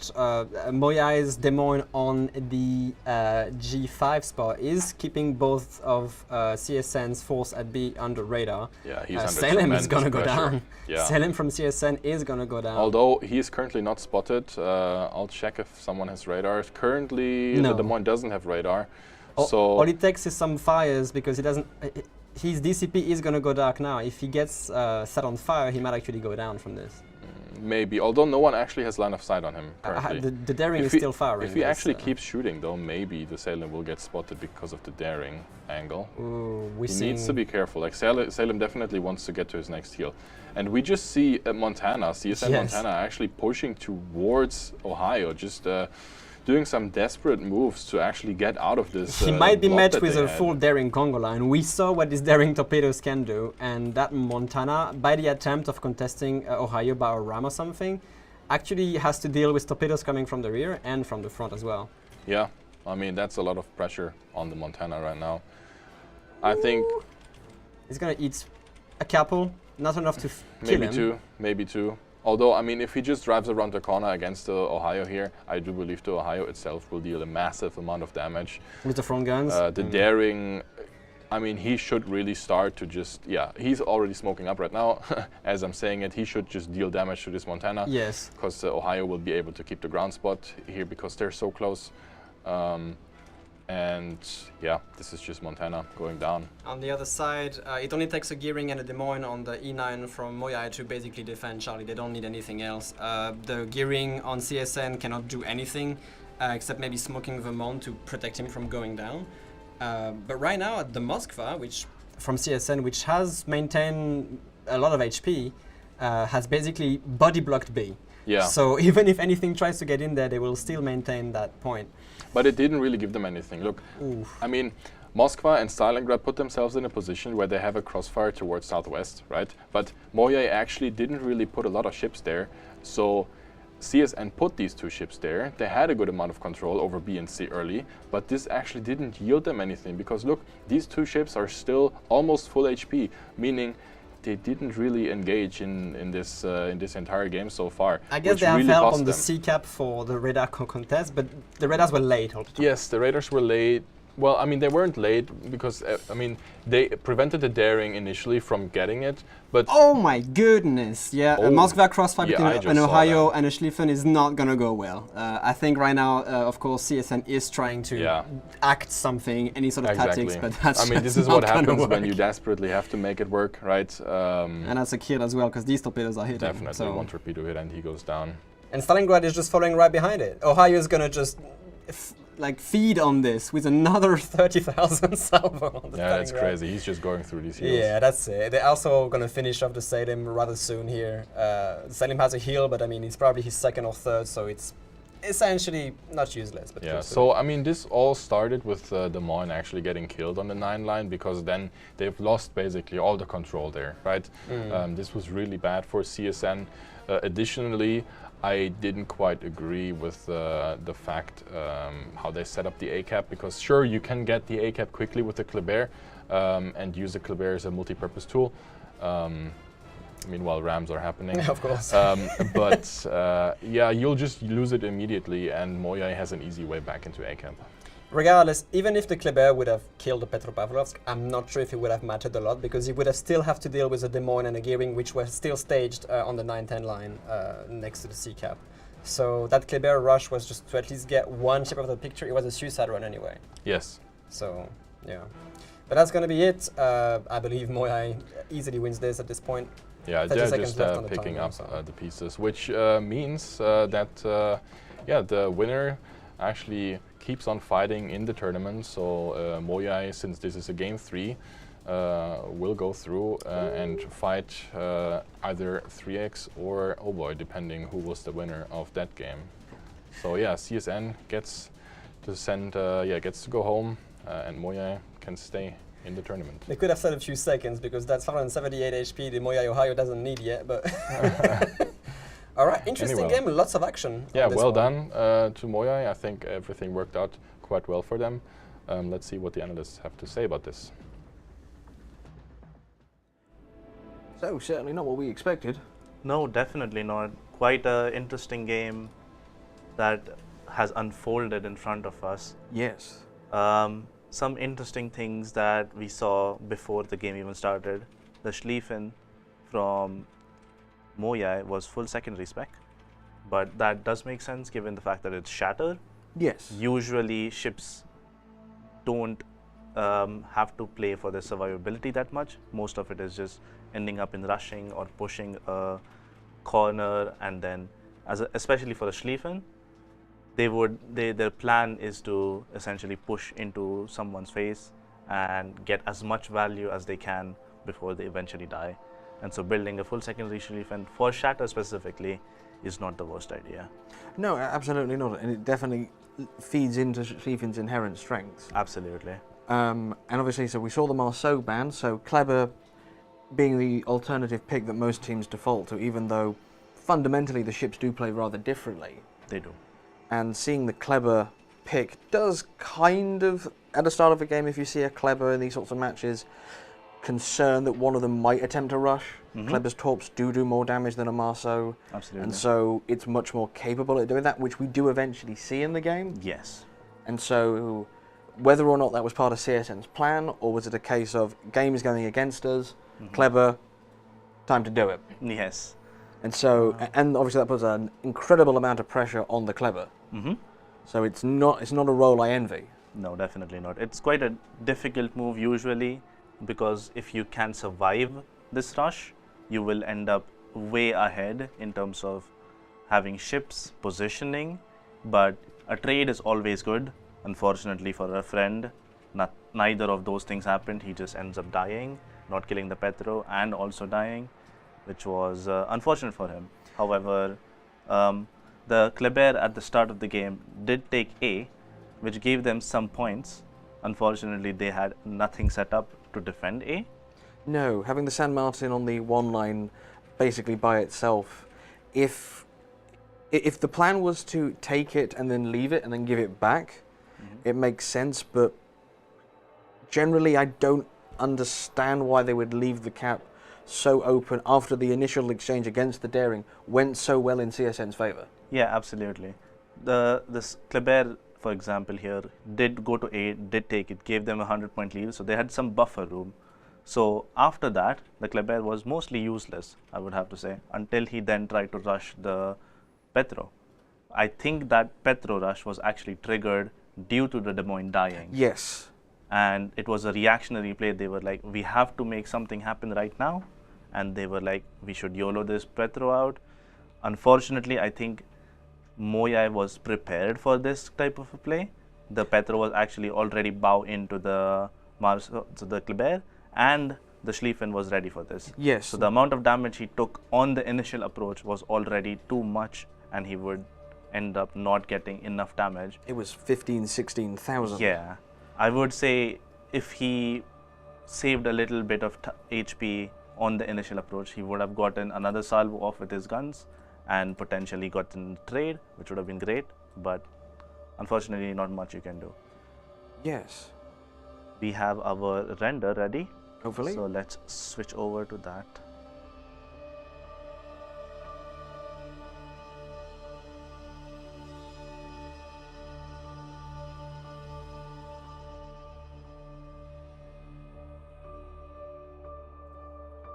So here we go. So sort of a standard opening move, teams going to the flanks. You see that the general idea is Des Moines and Gearings and smokes. The islands obviously at sea make it very attractive to put a cruiser there. Absolutely. And CSN really wanted to lock down B. Yes, so something to note here, they had not one, not two, but 3 cruisers around the B cap, which they do eventually take. However, after they are going to basically take the B cap, they lose the A cap for it. Yes. And due to those 3 cruisers being in mid, being basically unable to trade any damage, while all of Moyai's ships were in more useful positions, let's say, and being able to trade their HP more effectively, ended up in them essentially being crunched from both sides. They lost C, they lost A, they were all 3 towards B, not really being able to have that much impact on the outcomes of the game. No, I mean, I guess the question is did they see the Schlieffen and figure they had to put a lot of firepower into B in case the Schlieffen did decide to make the play? Yeah. And so that they determined that they have to take the Schlieffen down incredibly quickly. And so Moyai, seeing that, just had the Schlieffen chill. Possibly. I feel like the Schlieffen played that pretty well. He was aware that there was quite a lot of firepower towards B, and he positioned himself in an appropriate position to stop the potential Kleber rush that we saw. And we also saw him not lose that much HP to this potential farming blob in mid. No, absolutely. And then on the C side, with the Des Moines and the Gearing suffering quite badly in the exchanges against Moyai, and these sort of smoked Des Moines contests that you can see can very quickly be the thing that decides a match. Absolutely. And so if you lose your side and then the flank opens up, it can be very difficult to come back from. And losing the Des Moines is, as we see, it's roughly the time that the Kleber, who's already redeployed from A, he's now onto the 6th line when the Des Moines dies. So is that the moment that CSN go, Kleb, time to go? Yeah. And as you see, the Kleb immediately just goes straight in, and for want of a single additional torpid, the Petro survives. Yeah, he survived with around 1,000 HP. Yeah. Which is also the difference between one salvo. Yeah, absolutely. So if he would have shot on the approach or saved a bit of HP, he would have been able to at least make the trade. However, even if he did get that trade, it is very unlikely it changes the outcome of the game, given the fact that they have lost sea control completely with no possible solution, essentially, of going back into sea. And even if he gets out of there, he's running into the Daring, into the Des Moines, into the Gearing, and the Schlieffen is still a present threat. Yeah, so he would likely have died to the Schlieffen immediately after the rush. Almost certainly. But obviously, CSN do manage to take the cap with a Moskva, which is often not a capping ship. No, definitely not. So credit to the Moskva player being able to find that fine line where he can cap without being easily spotted. But as we say, like, by losing A and C and being just sort of gradually forced more and more into the middle, forces the Montana to make a brave move. Yes. Straight through the middle of the map in front of as much firepower as Moyai can bring to bear. And he does make it. Surprisingly. He gets out only to then fail and fall at the target that he's actively trying to get. Yes. But the Montana does chunk the Schlieffen, but it's just not enough. And then the Moskva and the Stalin, there's not much they can do. No. And the San Martin, again demonstrating its insane survivability if played correctly. Yes. But he's just forced away. And as good as she is playing independently, she can't stop a push. Absolutely. And a Salem, which again is a ship with a very powerful heel, can just sort of brush it aside almost. Yeah, the constant pressure from the Salem definitely pushed him away, because he would have to respect it regardless. Absolutely. Even if he has all of the heals in the world, all of the tankiness, you can't just sit in someone's face since you don't control the spotting. Absolutely. And he had a battleship, and the Salem had a battleship support on demand. So he survived, he kited his flank, he did his job. Unfortunately, he wouldn't have been the deciding factor in this game. I have to point out, most of the HP San Martin lost was turning away from the Ohio, and Salem actually was the one who put 2 very powerful salvos in, knocking him down to half HP quite early. No, one of the things that you learn pretty early on once you start getting into tier 9 and 10 games is you must always respect Des Moines' guns. Yes. That's for sure. Absolutely, those guns can be absolutely devastating. At all ranges too. Yes, no, absolutely. And Salem takes the advantage of those guns and much more concentrates it into more of a 1v1 style ship. Yes, Salem is the more duelist oriented cruiser, because it has the heal. However, it sacrifices the radar, Yeah, which yeah. is like the key utility that a Des Moines brings into Yeah, a team. exactly. So it has a shorter range radar, but it has way more survivability in terms of 1v1s against cruisers specifically. If there is overmatch involved from battleships, it's a different story because the heal is not going to heal the citadel damage as well. No, it doesn't give you more plating. Exactly. Same goes obviously- for Des Moines, by the way. Yeah, and Des And Moines I across the can talk board, by experience. we see so many. It's such a popular cruiser Mm-hmm. throughout pretty much all competitive at tier 10, unless it's explicitly banned. Teams will almost always bring at least one, Absolutely. and we constantly see it because it's got great utility with its hydro and its radar. The improved bounce angles on its AP mean that it can chunk cruisers and battleships and even some destroyers Absolutely. very effectively, along with the fact that Des Moines having the auto-loading guns, her reload is incredibly good for her caliber, Yes. and so she can put out a lot of DPM pretty quickly. Absolutely, yeah. Des Moines is one of those ships, especially for a cruiser, it is one of those ships that is universally good. Yes, You are effective for doing damage to any target in the game, and you have decent survivability, especially if you pair it with a smoke destroyer that is going to spot for you. You're very safe, and you are dealing a good amount of damage to anything while also being able to control a good amount of space. absolutely. And then with the unique upgrade giving it insanely good acceleration, it became even more effective at these sort of moving, like sort of smoke static, then bolt, smoke again, then bolt. All cover to cover. Exactly, Yes. yeah. It is obviously something that a lot of players, when they get it, because it's such a well-recommended module, is that a lot of players tend to fall foul of it at the start because they don't realise just how quickly it moves. Yes. If you're not paying attention of how many times you hit the W key, you can sometimes slide out of those smoke screens. You don't want to do that. You really do not want to do that. But at this level of competition, the players playing here are of the ability where that generally doesn't happen. Rarely. They ever. are on the ball, especially with the Des Moines, because you've got to watch out about your smoke timers, enemy torpedoes, how long until your destroyer can re-smoke you, your cooldowns, your ranges. You've got to have a sixth sense for Absolutely. everything else that's going on. So while Des Moines is an incredibly good universal ship, she's also a ship that is, relatively speaking, difficult to play at the very highest level.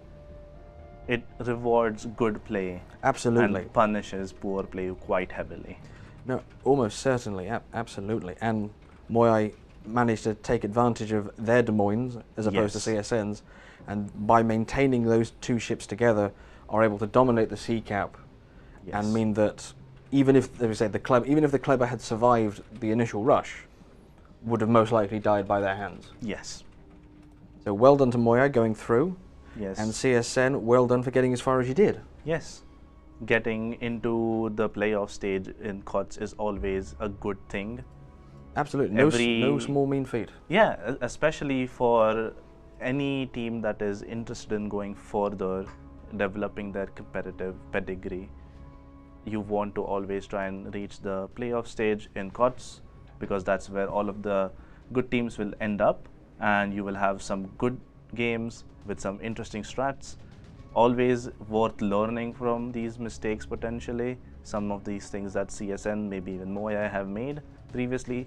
Moyai would have been the team that have learned, I guess, or have more experience in these sort of situations, making them a better overall, more rounded team. Yeah, especially given that, as we say at the start, Shatter's a map that Moyai tend to ban, and yet they were able to turn this round into a victory. Yes. It is worth noting that sometimes teams ban maps particularly to save strats. Yes, So no, this absolutely. could be a situation where Moyai had developed this strat in particular for some team that they were like, we will use this against them, and so we don't want to show it to anyone else, so we will ban it against anyone else that we play. Yeah, no, like I said, at this level of the tournament, the teams here will be very familiar with their opponents. Yes. And so we'll start crafting specific anti-team strats instead of just the generic stats. It's one of the steps, I would say, that takes a good team to a great team. Absolutely. It's the ability to have a depth of strategies that you can either just do sort of a generic strategy, or you can have a one that is specifically intended to counter an opponent. So it'll be interesting to see if Moyai use this same basic strat against another team later on. Possibly. Does I that- would be very curious to see if they do. Absolutely. And looking at the time, the next match that will be starting soon, which will be one of the ones that everyone looks forward to, Absolutely. Rain versus 3X. There's no skin in the game in this room, is there? Not at all. So hopefully, as both teams are just starting to prepare themselves. So, having played 3X in the past, what are your feelings on them? They are an excellent team. They have always been consistently good. They have always been at the top of their competitive history. Even going as back as the first clan battle seasons, as far as I remember, they have always been at the top, if not the best. And it's the same with Rain. They have been a team that has been in competitive for a very long time. They have been rivals for a very long time, and there's been a couple of occasions where 3X has been bested by Rain. However, overall, the records is still standing for 3X in terms of being the better team. I would genuinely agree. So, like, as we can see on screen, so Rain beat Shaft, the game we saw at the start. 3X defeated Oh Boy, which is why this game will be Rain versus 3X in the winners bracket. And we caught the last game of Moai CSN. So Moai advanced to play Oh Boy, and GWAT beat SRT. It was a game we weren't able to catch, and so they will therefore play Shaft as well. So if everything goes smoothly, we should be about to start. But is that how you'd sort of expect the brackets to have gone at this stage? Yes, I would say Rain was the favorite team to win in that matchup, definitely. Same with 3X and Oh Boy. Moai versus CSN, the final map, was interesting. And I'm actually very curious to how CSN won their first or second map that they played. Would be something worth watching, I guess. SRT and GWAT there are two teams who are relatively new to the EU competitive scene, and so I am very interested in seeing what exactly happened there. In my opinion, I was favoring SRT to win that game, but props to GWAT. Absolutely. Players are just arriving, everyone's readying up. We have bans. So, yeah, so they're playing Shatter, Warrior's Path, and if it goes to a decider, Sleeping Giant. Interesting to see, obviously, to see Shatter as the first map of this best of 3. Yes. Isn't it supposed to be a best of 5 for this? This is a best This is a of 5. best of Sorry 5. to interrupt, yes. So this is a best of 5. The first map is Shatter, second one is Warrior's Path, third one is Sleeping Giant, fourth is Loop, and the decider is Estuary. Indeed, and Schlieffen, an interesting ban for Schlieffen, given we've seen how it's been used on this map just now. Yes, very interesting actually, given the fact that Shatter is quite a close range encounter map, and banning Schlieffen means that they will be playing quite a lot of control, I would say. Maybe they have some sort of strat that involves parking a ship on the island and just letting it be, because Schlieffen is usually that ship that dislodges these parked cruisers. Probably a Moscow or a Stalingrad is my guess, but who knows. Actually, Petro could be one as well, since it's not a ban. Yeah, and Clever being banned as well also removes the most common Yes. alternative method of dealing with those dug-in cruisers. Yes, so this is likely going to be a very control-focused map, even though usually this is a map that teams like to push very aggressively in. Yes, I think we will probably see the Marseilles here. Likely. I'm expecting to see at least one from both teams, maybe two. We shall see how they play it. I am expecting them to be on the 9-10 lines again. It is more open. It is definitely more open, and I think they benefit going there due to the speed. It is possible that they can catch someone out with their speed and then potentially have some radar combination to have a AP reload booster and potentially take a ship out completely at the start of the game. Yes, I guess the main question is, if we do see the Marseilles push, if they run into the smoke Des Moines, that can quite often slow it down. Absolutely. Smoke Des Moines will slowly but surely win against a Marseille. But if they have some sort of play that involves making a crossfire into the smoked up Des Moines with potentially a Moskva or a Stalingrad on the island, or maybe in a Petro, then it is possible that the Des Moines gets dislodged and gets killed due to the Marseille pressure that's pushing him. You think we'll see a battleship running with the Marseilles, or do you think they'll keep them sort of independent? It is possible. We saw a Vincent with a Marseille from Rain on loop, which was an interesting play because both of those ships are very fast. They can actually keep up with each other for the most part since they go around 40 knots. And pushing with them together will definitely will help the team with the Vincent especially have 30 mil overmatch. So the Des Moines not only has to worry about the overmatch, but also the other cruisers that are going to be shooting onto him. No, yeah, as I say, like Vincent does synergize very well with the Marseilles. So it looks like both teams are ready. So I guess we will go to the map intro video. The picturesque coastlines of the maritime provinces of eastern Canada form the backdrop for a titanic clash of opposing fleets. These steep cliffs and jagged rocks will soon echo the thunder of heavy guns, and only one team will emerge supreme. This is Shatter. Shatter is a 48 by 48 kilometer domination-style map with 3 cap points running in a line from west to east. In this new configuration, Cap Alpha on the left is arguably the safest for destroyers. Though there are plenty of nearby islands within radar range, the cap perimeter is wide open, providing unfettered access and a multitude of ways in and out. This directly contrasts with Capture Point Bravo in the center, which is more claustrophobic and has only a handful of entrances and exits.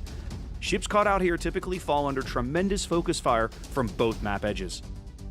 On the right, control of the new Charlie Cap is likely to depend heavily on commanding the island on the western edge. Expect teams to deploy ships both south of this island and to the 9-10 line on the extreme eastern edge as they vie for dominance. 18 ships, 2 teams, 1 victor. It's time to play Shatter. All right, here we go.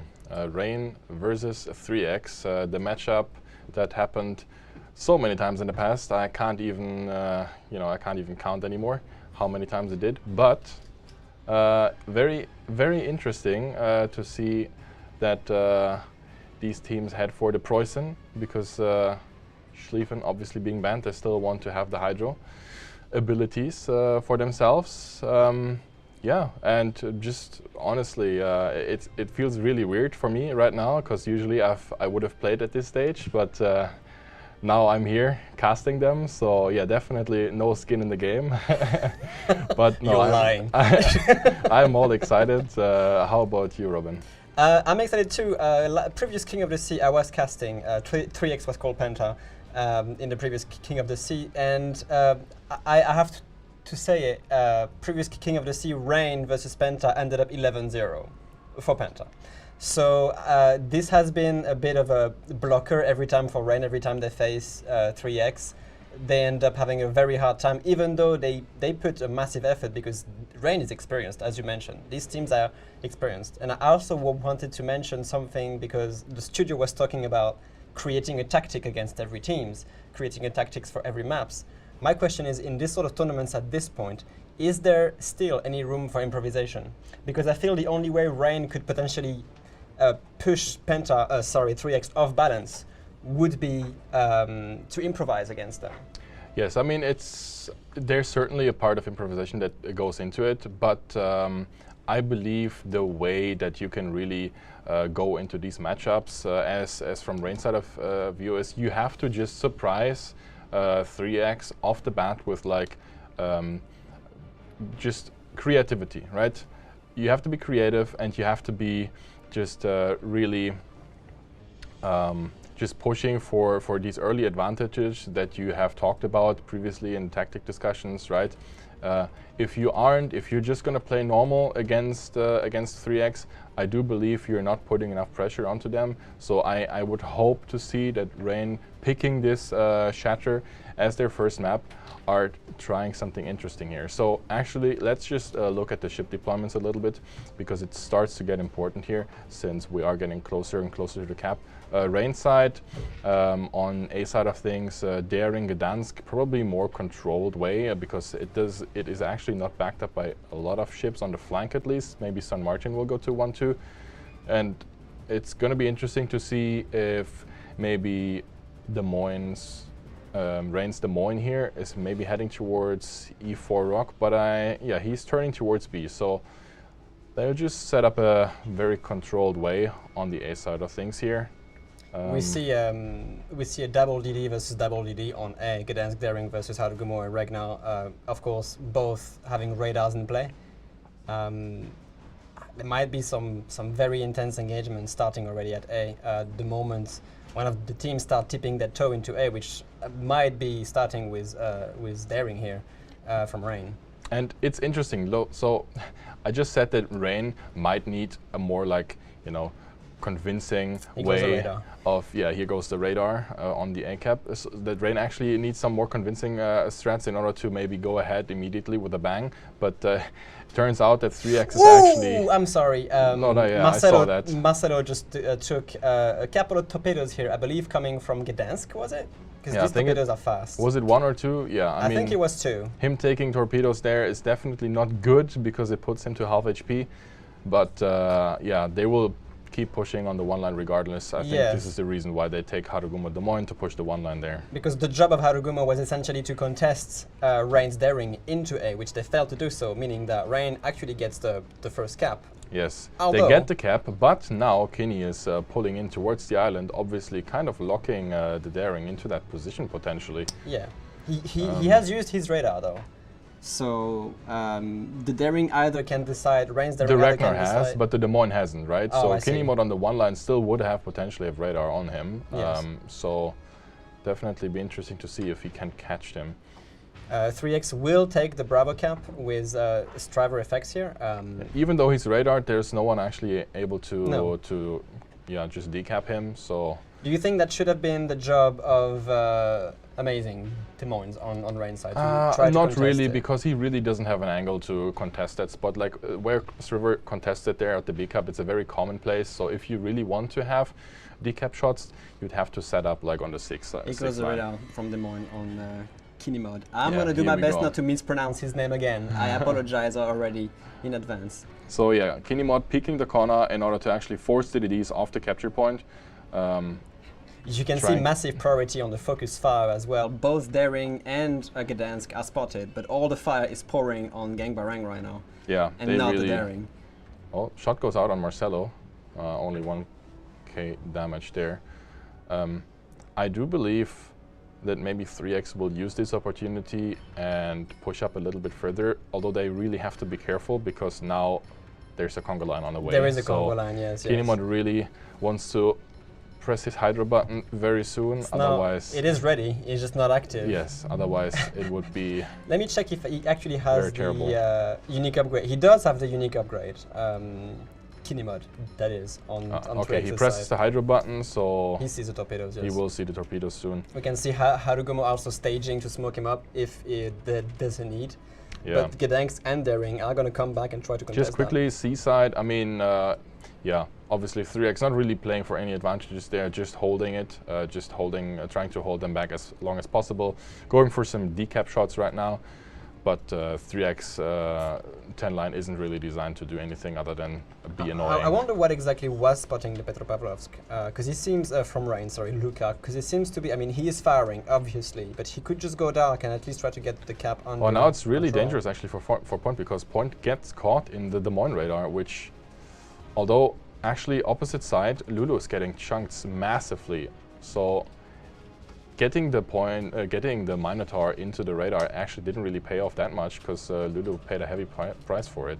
Oh, I'm sorry, you're talking additional about shots coming in. Yeah, additional shots coming in from Angel Stone onto Lulu. Yeah, and he actually gets the blow. Oh, wow. He actually gets killed. That is like huge. Like actually turning a kill onto the 10 line, which is supposedly like 3X weak flank, is very, very big for them. So another push into Minotaur radar, essentially, caused this.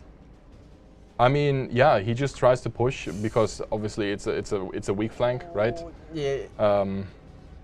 Meanwhile, Bison having to do some torpedo dodging magic. Bison has to get out of here now. But yeah, I mean, Minnow blew the radar, so Bison maybe has a way of, just turning out. He better do it quick because the Harugumo is coming. He is Harugumo is spotted. It doesn't really matter. I do believe Harugumo won't catch him here. No. I think Villa in his Harugumo has to respect the fact. But we're seeing a Preußen reverse into B from Rain. Rain actually managed to flip all 3 caps, even though they just lost Lulu. Yeah, I just wanted to mention it.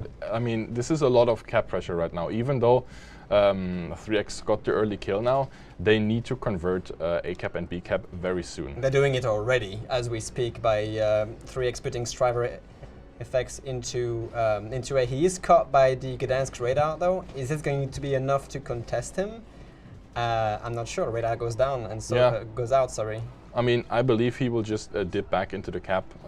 They won't have any radar on him anymore, so this should just be an A cap for them. But I would like the St. Vincent to actually convert into more of like a pushing kind of movement, because they really need to hurry up in terms of gaining control over AB here. These points are flipping quick, yes, really, really quick. We see a big push here from 3X. Ragnar backed off by Gumo and Des Moines from Kinimod.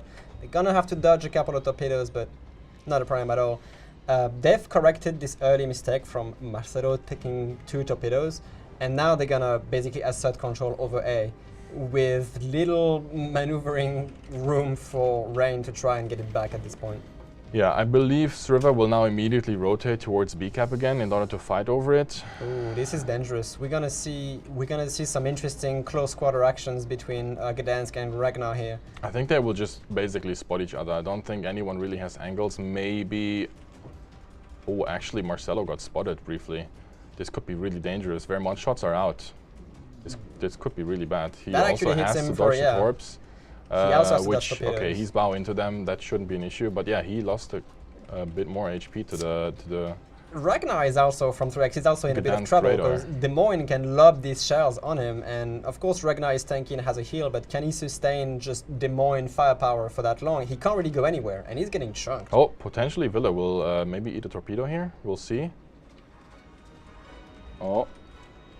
Oh, nice dodge from him. That's a dodge, yeah. Nice dodge from him. Yeah, they're just looking for an advantage, although it's very dangerous because Petro is still there, right? Like, they can't really overstep their fortunes there. It's interesting because we saw the same tactic. Preußen from Rain captured B right now, and 3X Angelstone Preußen is going to do the same thing. Yeah. Basically right outside the other Preußen's hydro, so he might be able to stealth cap this. If you look at the foreline right now, Faster Motion has actually put himself into a position where he can constantly farm gang behind an island, and the Ragnar is just basically ground spotting it, right?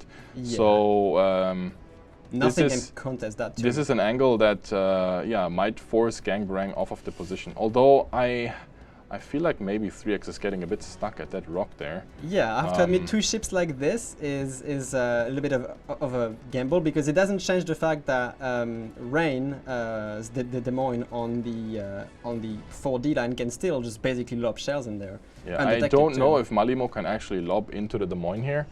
I mean, this is very, very awkward for them, which might actually open up some opportunities for Gang to go for a torp rush, since Harugumo is not very healthy. It's still risky. Like, it's still risky. I don't risky. think he wants to sacrifice his ship right now, because he's the only one proxy spotting these 2. If he goes down, they also... Marcelo has smoke ready, so if Gang comes around the corner, he may be able to smoke up and actually deal damage. But that's correct. Kinney is continuously getting chunked here from amazing, and I don't really see a way for them to go away? Yeah, for them to go away. Because I mean, Gangbrang will just sit there and wait until Kinimo dies. Oh, he goes the radar from Gangbrang on the Harugumo. Is he gonna get greedy to try and get some shots out? I'm not sure. He might be careful because Harugumo can really chunk him down as well. These guns don't mess up.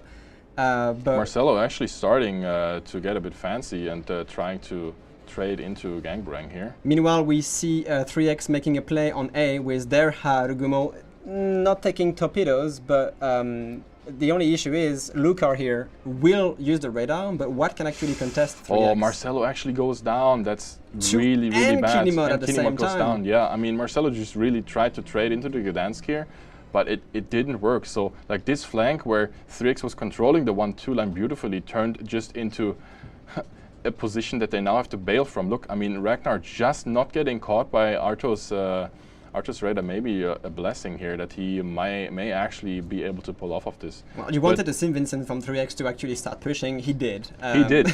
And now look how the tables have turned, because now 3x has control over every single cap of the game. Correct. I mean, A will flip eventually, but now the points are going to take in favor of 3x very, very quickly. Rain is going to start pushing the Vermont here. Big salvo coming in on both sides. These battleships are getting involved now. Malimu will have to dodge a couple of torpedoes. I believe these are only daring ones, so they shouldn't do that much damage. Yeah. And yeah, they're going to start acting. They know they have the advantage on point, but it's going to turn really quick in 3x's favor with 3 caps ticking right now. Yeah, I mean, Angel Stone in his battleship on B has to be careful to not really trade too much HP into the Moine Daring here. I think he will suffer significantly, especially with Malimo with his Vermont supporting. It's really good for 3x that they were able to turn the capture point C red. Yes. But yeah. Rain is going to react to it by pushing the San Martin in here. San Martin, which has basically saved most of its HP so far, still has 4 heals to play with. And is going to basically put himself into A and try to prevent 3x DDs. What Rain has to do here now, they basically have to touch almost every cap. They can with the Petro, because the Petro is still decently healthy, and Point needs to actually be careful to not give too much side to I don't think they here. will be able to touch But B he has a conga line out, so that will be interesting. If where exactly? Oh, on the Petro at on A? the seaside, yeah. Seaside, sorry. I think it will miss, because he was predicting him to actually go into the cap. It's still a lot of pressure, though. They want this Petropavlovsk out of the picture. Obviously, they want Luker out because he's the only one, as you said, able to get it. But during that time, Bison here might be able to perhaps get into C. He is dangerously close to Minotaur's radar, but the radar is on cooldown for 20 more seconds. And Rain wants to really get this A cap here, but Sriver and Linos, aka Solitude here in the Ragnar, are really doing a good job of keeping the San Martin spotted, so the Daring can just continuously reset. Lots of things happening here. Bit of a stalemate between Malimu and Silverblade, both battleships there. The Petro lost a huge amount of HP. I wonder if he got torped by like Harugumo or additional set of Minotaur torps. I'm not sure what's happening, but Bison from Rain is going to be under heavy pressure. Both Harugumo and the Minotaur now, which has used her radar, going to force him out of the C cap as soon as possible. Harugumo is not shooting at Bison. He's focusing on finishing off Luker. They have to get the kills, and I understand that. C remains under control of 3x. Meanwhile, Rain is going to take A back, and the Petropavlovsk goes down. Yeah, Petro goes down, which is really, really big. This now opens up C flank completely. So currently there's lots of trades happening in the center between battleships here. Malimo is just really pushing in. Malimo is getting in there. He has the overmatch against the St. St. Vincent. Vincent. He has to. Like, he just wants to drive into the Vincent. He wants to drive into the Des Moines in order to actually flip this game into their favor. Like, something big has to happen in order for them to But at this range, we are it. dealing with both torpedoes from the St. Vincent and also a flat broadside salvo here. So this could be really problematic. He's Front holding the gun's broken. shots. Oh! Huge hit. Does he have doesn't the heal ready? No, he doesn't actually have a heal, but there's a torpedo incoming. The torpedoes and can hurt, maybe a Silver will actually get another set of his guns off before. Malimu just going for kills right now. He will probably finish off the St. Vincent on the next salvo and then take care of the Des Moines. I mean, he has to, because then, yeah, I mean, Des Moines. Do we see any support? Of course, Amazing and Entaro are, of course, going to push in, or reverse in, I guess, in the Daring's case, to try and support the Vermont. He wants the secondaries, perhaps, to finish him off? Oh, he really can't get the kill on the Vincent, which is hurting him, because now he had to shoot the Vincent once more, and the Des Moines of constant motion. I don't think so. I think he has to go the quick. DPM is good enough for him to actually get the kill. So. Man, it's crazy. Like, okay, Amazing now has to just do the job of the Vermont, sit in the cap, try to get the points ticking again into Rain's favor. But, I mean, game time is coming very, very close to being over. 3 minutes left, so... I mean, Faster Motion doesn't have radar ready on 3x's side, so he doesn't. Oh, he knows now, but now it's going to be basically 2 Des Moines face-off for B cap at this point. Congolan going towards the Preußen, who's trying to reverse to assist. I mean, he has Hydro on, so he should be able to dodge this. I hope so. But Preußen from Rain on the sea side, he has to stay in the smokescreen, because if he leaves it, he will immediately get traded significantly by the Harugumo. So There is also torpedoes 3x coming his way. is literally just banking on the fact that they can get a victory with the C cap Oh, alone. this Manator torpedoes might actually. But look at the center of the B cap. Like Faster Motion and Amazing are now facing off basically 1v1 against each other. I just want to see if no, the They Minotaur go for the torpedoes turret. down. They go for the turrets. I guess this is just going to end up in a ram, It and will. Rain wants to.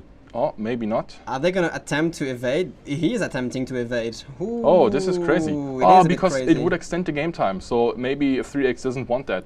But that's going to and- be a win right here for. Yeah, San 3x. Martin actually gets picked up by Ragnar, Oh, and wow.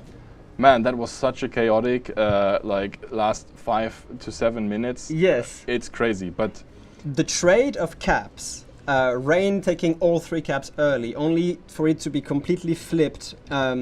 over to 3x, owning all the 3x. 3 caps. And they managed to maintain it long enough to get such a point advantage that in Yes. the end, with a couple of kills picked up here and there. I mean, this was just a stereotypical game of Shatter.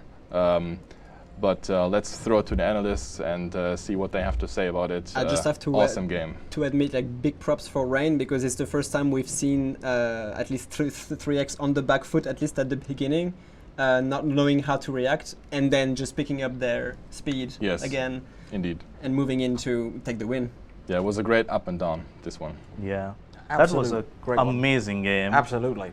I like the fact that Rain had an initial deployment plan that they were playing for. They played it quite well. They were actually winning during the early game phase. They got a torp hit on the Harugumo. That was excellent. They forced essentially a slower play out of 3x due to that torp hit. So the Harugumo couldn't play as aggressively as he would have wanted to probably. And then they got the A cap almost for free. They held it for quite a long time.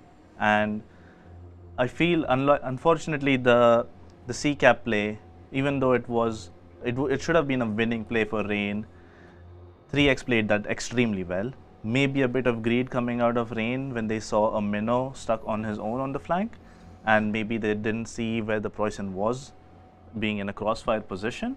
However, they should have been a bit more aware. Unfortunately, him dying essentially costed them that flank, and they were unable to make any more progress on that flank. But then going for that play that the 3x Des Moines and I don't remember which DD it was, but the DD and the DM getting caught on the other side of the Gdansk and getting farmed down, and it being just a farming race essentially of who can land more hits either on the Gdansk or the Des Moines.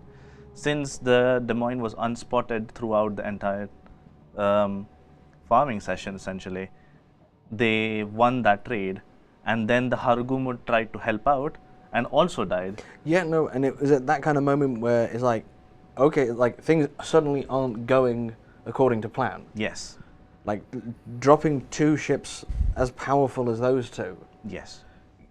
definitely sort of lit a fire. But as you say, like losing the Des Moines to the Preußen shot, which I don't think any of us were expecting. We figured the Preußen would be focused on the B cap, but that is a trademark of a top-level battleship player that you Absolutely. can keep an eye on, see what other ships are doing. And perhaps there was a bit of greed seeing Des Moines versus Minot. That the Des Moines in a sort of isolation can much more easily handle a Minot. Absolutely. And so, but like props to the Vermont Yes. for his play. Absolutely nailed the Vincent. Yeah. Like, That was Yeah. yeah.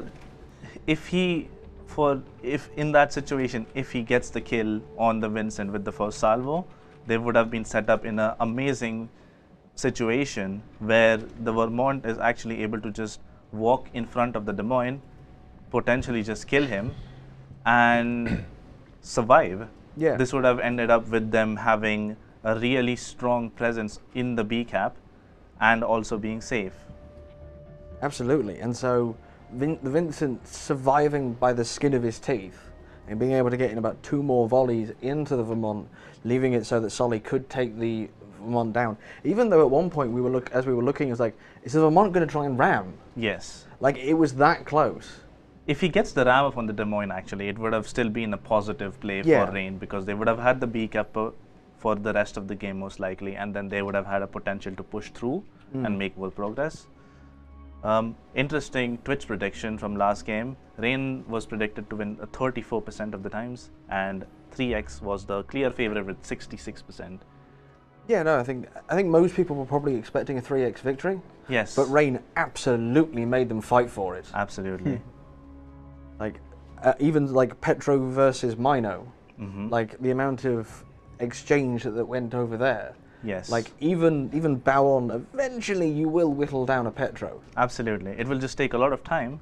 Luckily, 3X did have the time Yes, that's the to thing. do that. A lot of the case is like some of these strats where you need the time for it to develop. You have to rely on your team giving you that time. Yes. It's all about enabling your teammates to make plays. Absolutely. Like losing the Des Moines on the one line to the Gdansk and the Haru. Yeah. Like at that moment you're like, ooh, like probably didn't help that Rain were relatively weak on that flank even when they managed to take 2 ships. Yes. And as we saw, the San Martin that was attempting to make the push does eventually go down to the 3X Daring and Ragnar. Yes. Which does end the game. Which does demonstrate that even though San Martin can be very resilient, if it can't get its shots in play, it can't use its abilities, and therefore is essentially just fighting a Worcester. And so absolute credit to both teams for taking as much of the opportunities as they could. And it was a game lost by inches. Yes, absolutely. It was incredibly close. Could have gone either way based on very small decisions. It is likely that if Lulu doesn't die in the Des Moines, they win that side of the map, then they steamroll. It is also possible that the Des Moines, the Gdansk just goes down because there's a Des Moines on the other side, Perma spotting him, and he just goes down to a Daring and a Des Moines shooting at him. Wish my Preußen was that accurate. Yes. Right, and now we have the render, so we'll jump to that.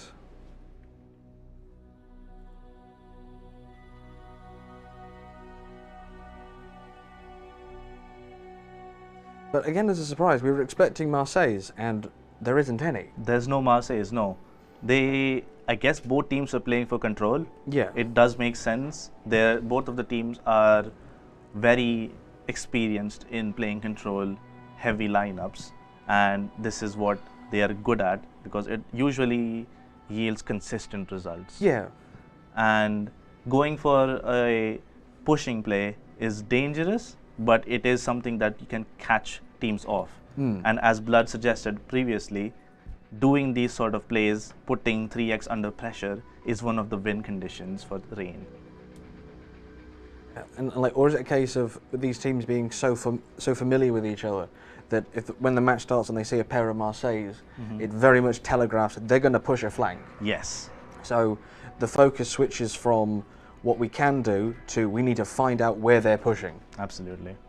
Which could catch some destroyers out if they're over exuberant in trying to spot. I agree with that.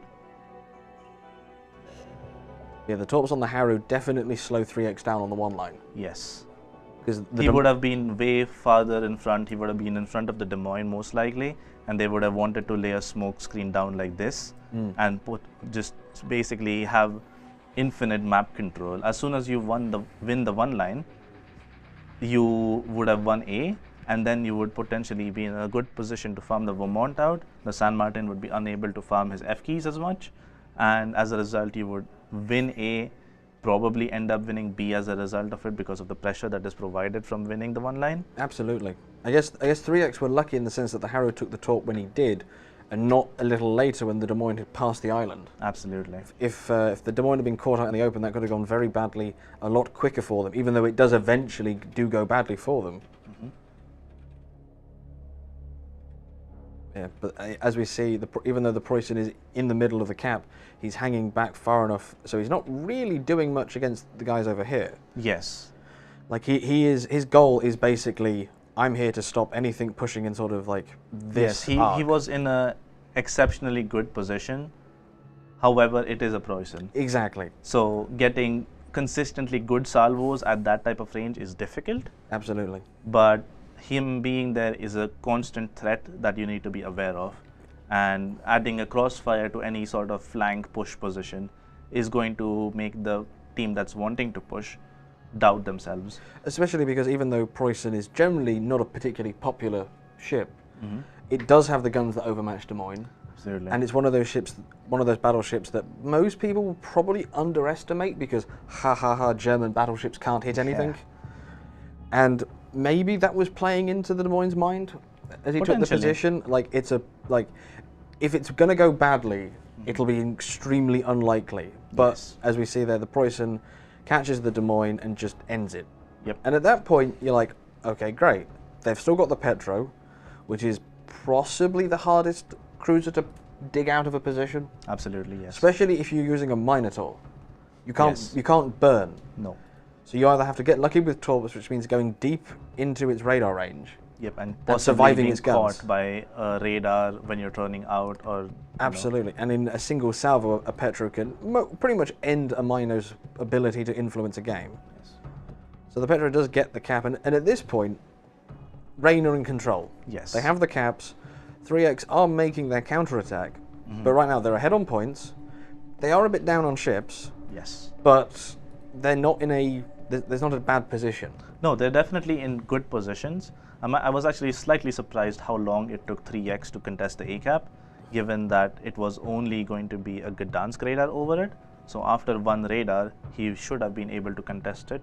So the point gain that Rain had through that A cap would have been mitigated, and as such would have been a less close game essentially. That is one of the great downsides of Daring. She's just that little bit slower than average. I guess so.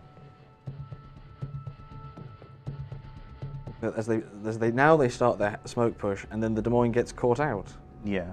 So let's pause here for a second. Because there's so many shots at him. The Gdansk and the Des Moines are obviously mirroring each other, basically proxy spotting each other on the island, but there is potentially more firepower on the Gdansk, whereas on the Des Moines it's only one Des Moines shooting at him. However, the Gdansk is a destroyer, takes less damage overall, is very small in comparison to a Des Moines, so it can dodge more, and eventually he ends up finding a position where he's mostly safe from this Des Moines Daring in middle, and is just spotting. And so if a Des Moines is just spotted for the Rain side, they can farm him out, and that's what they do. And the Harugumo tries to make a play to try to deny this potential spotting, potential rush from the Gdansk. Unfortunately goes down as well. And so now the points are pretty favored almost in terms of Rain. They also are up with ships now. However, their positioning is kind of suffering. They have a lot of people in middle being kind of unable to do anything, and the 9-10 line is lost. Yeah, while the focus was on getting that Des Moines, it was something that you had to really be paying attention to notice. But at that moment, you see 3X as a team push forward. Yes. And they grab all the caps pretty much at once. And then Rain are like, okay, look, we need to do something to get them out, because the Preußen reversed into the B cap and was able to take it. Yes. Despite several ships being in D4. And then manages to get away with it. And then we have the Vermont play. Vermont's an excellent battleship, and Vincent, as good as she is relatively fragile. Yes, She's absolutely. Much more vulnerable to overmatch than most of the Tier 10 battleships. And by the skin of his teeth, he survives. Yes. And Vincent's already got a good reload for her guns. Yes. And to be hit that hard, throwing an adrenaline rush, I'm guessing the Vincent was probably running, a 22, easily 23 second reload? Yep.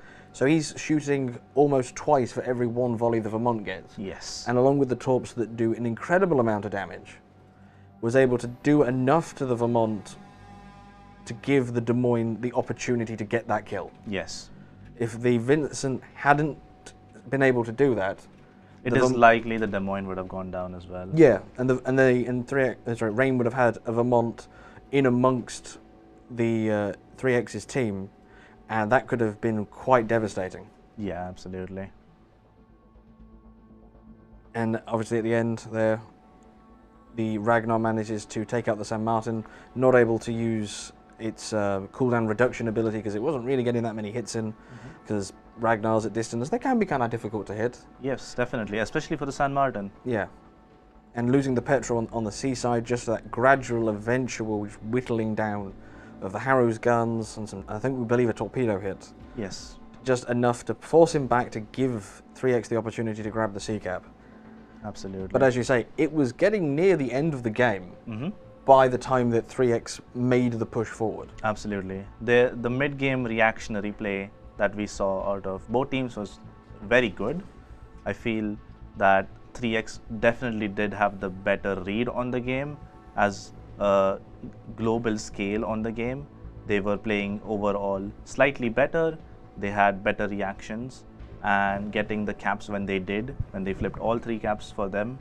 They've got quite a significant point lead and put significant pressure on Rain to make a play, do something decisive and stop this point bleed essentially. And due to this and some slight luck on the being unlucky to kill the Vincent, it just was unlucky. They lost. No, absolutely. I said, like, it was a game of inches. Yeah, absolutely. And could have gone either way. Yeah, and so 3X take the first of tonight's best of 5. Yes. The other games as playing so far is Shaft are 1-0 above GWAT and Oh Boy are 1-0 down against Moyai. So hopefully we should be getting soon to the second game,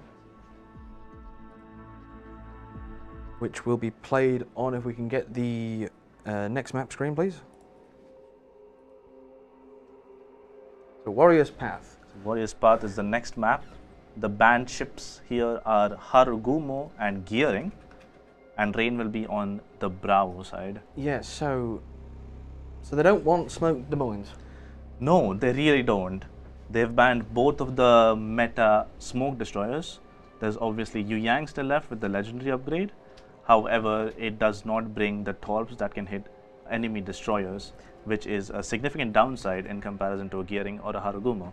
Dare we say they might bring Shimmers to compensate? Shimmer could be an option here. However, I feel the torps are definitely lacking in that regard.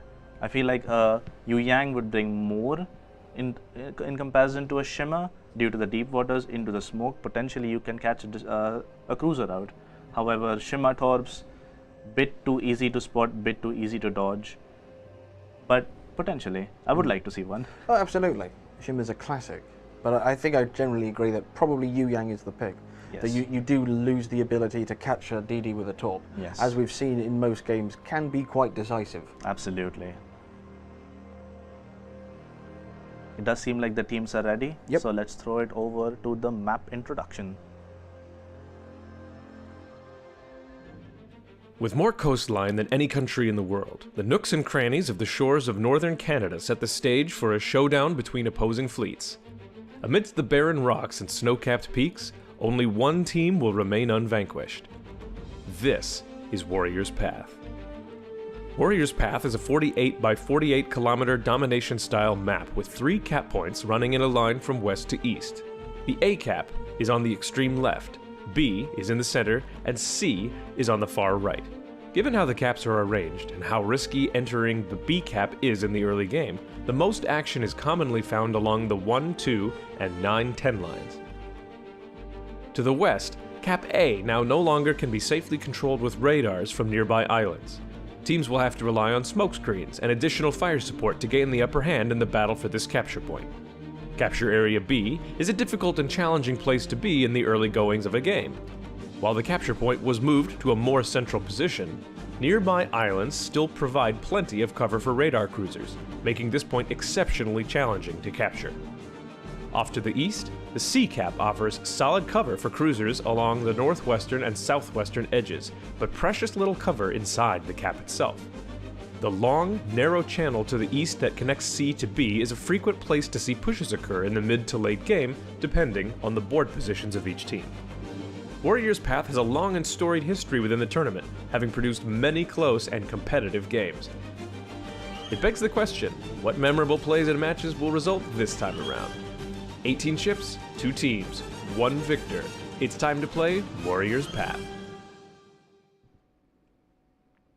Thank you, Bugsy. Here we are again. Welcome back to the second game of 3X versus Rain. I have to admit, previous game, neither teams made a crucial mistake, which I think was exceptional to look at. And as Kilobin said, skin of the teeth win.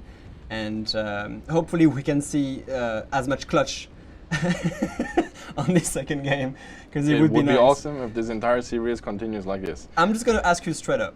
Sherman on Rain's side. Yeah, so I mean, it gets picked because obviously Harugumo and Gearing are banned, so they have to kind of like find some substitute for any smoke play that you want to pull off. So this is why 3X picks the Yu Yang, and this is also why Rain picks the Sherman here. So it'll just basically serve as a replacement for the missing DDs, missing smoke DDs. Yeah, just looking at deployments so far, relatively standard from what I can see. 3X not actually putting too much pressure onto the B cap early, although you could say the same thing about Rain right now. It's a very balanced map, so people tend to try to play all the capture points. So this is what you're seeing right now. We're seeing also a double daring mirror deployment here, both gonna reverse into Bravo. Like, you know, like there's specific tactics for each maps, and you know, I guess some teams have the exact same idea and the exact same approach. Yeah, I mean, there's just certain capture points that you will just have to try and contest, right? Just love the mirror torpedo. Yeah, I mean, look, these guys, you can really tell. These guys have played this capture point on this map inside out. Like, they know everything. So this is why, you know, funny scenarios like this exist, where literally they just torp off cooldown because they're in position already. Looks beautiful. It's just a matter of who's going to take a torpedo or not. But with the sonar ready, no one should, because and daring acceleration, there's no way. Yeah, there's no way. I mean, there shouldn't be a way.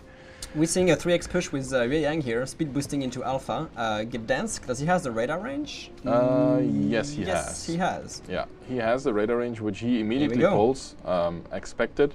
Now this gives away that Rain is using the Gdansk on the Alpha side here. Yep. Villa actually dodging quite nicely. Didn't really do that much damage. The radar did. Lulu not opening his guns as well. Actually, I take that back. Taking Battleship a salvo. little bit of damage. Okay, never mind. This Actually turned hits out to him, be a decent trade from the one short radar. And I believe, yeah, ACAP is still in radar range of Lulu Snail here. So I think they'll just basically pull this radar immediately. And yeah, I believe that this Ragnar will actually get shot at. That is quite a lot. Yeah, a lot of pressure gonna be but put they on take this the cap Ragnar here. just before they take the cap. Although the question is it actually worth it? Because I believe that there's a chance that they will just outright lose the Ragnar here. I'm seeing a split into the focus fire here. Yeah, the split in focus fire. They briefly shot the Yu Yang, but they should have just been shooting the Ragnar the entire time, and now both of them are actually outside of radar range. Yeah, they are. Does Lulu has hydroacoustic running? Yes, for another minute, which should be enough to spot at least the Yu Yang torpedoes here. Exactly. They're gonna actually put Bison potentially in A. What's the cooldown on the Ragnar's radar? Yeah, they have 89 seconds to basically try to take A. Well, I mean, I think they will try to put the smoke down for Kiniwat now, so that he can be the one who has the radar. One disadvantage that you have when using Sherman as your smoker is you don't really have any way of torping the smoke screen. That's true. It has a very little amount of torps, right? So this is one advantage that you would have, or that you have when using Yu Yang as your smoke ship. Bison is about to get surprised here because Kimonot has radar range, and the moment they see the cap is being flipped, the radar is going to be burned. And Bison might be in trouble here because there's a lot of ships that are about to start pouring down. Yeah, I mean, Ragnar is just basically waiting for this, right? Yue Yang, Des Moines, Ragnar, we're going to see some trade-off on the other side here. Indeed. I do believe, yeah, Ragnar opens up. Even Yamato from 15 kilometers. Yeah, I mean, takes a pot shot on meanwhile, Daring from Rain is capping the Bravo point, which is actually big for them because C will fall into the hands of 3X. And watching at the trades, man, yeah, Bison is just really suffering. I don't think they will get the kill here because he's just slipping outside the radar, but he is. That's a lot of HP, and I mean, Sherman cannot heal. And that's your smoke ship, so like it's really important that your smoke ship doesn't actually suffer from a huge HP loss. And now, yeah, look at it. I mean, Bison on 4k HP, that's Meanwhile, Rain have actually started to put a little bit more ships into A, but they still really can't act anything on it right now. They have the Yamato going back there to help, the Demon in the smoke. I'm not even sure Petro can help on A at this point. The Preußen is doing an interesting move in center 7 line here, because obviously Faster Motion wants to grab the Sea Cap. Goodness, sorry to interrupt, but Lucar just took a massive salvo from the Vermont, probably I from believe. Vermont, right? Yes, has to be, and now is just praying to go dark in time. Yeah, I mean, he used his heal, so if he doesn't go dark in time. Just caught my eyes at the edge of the map. I mean, he can heal a bunch. He still has a bunch of heal, but if he was Citadel damage, can San Martin heal most of it, or? But Point has to be equally careful. He can't really chase him right now because Malimo is holding the angle. I'm wondering what the Poison plan is now. Malimo might try to make some sort of push on the Petropavlovsk, or at least contest Charlie. Here, Gang tries to contest Alpha Cap, by the way, again, and Ragnar Radar is ready.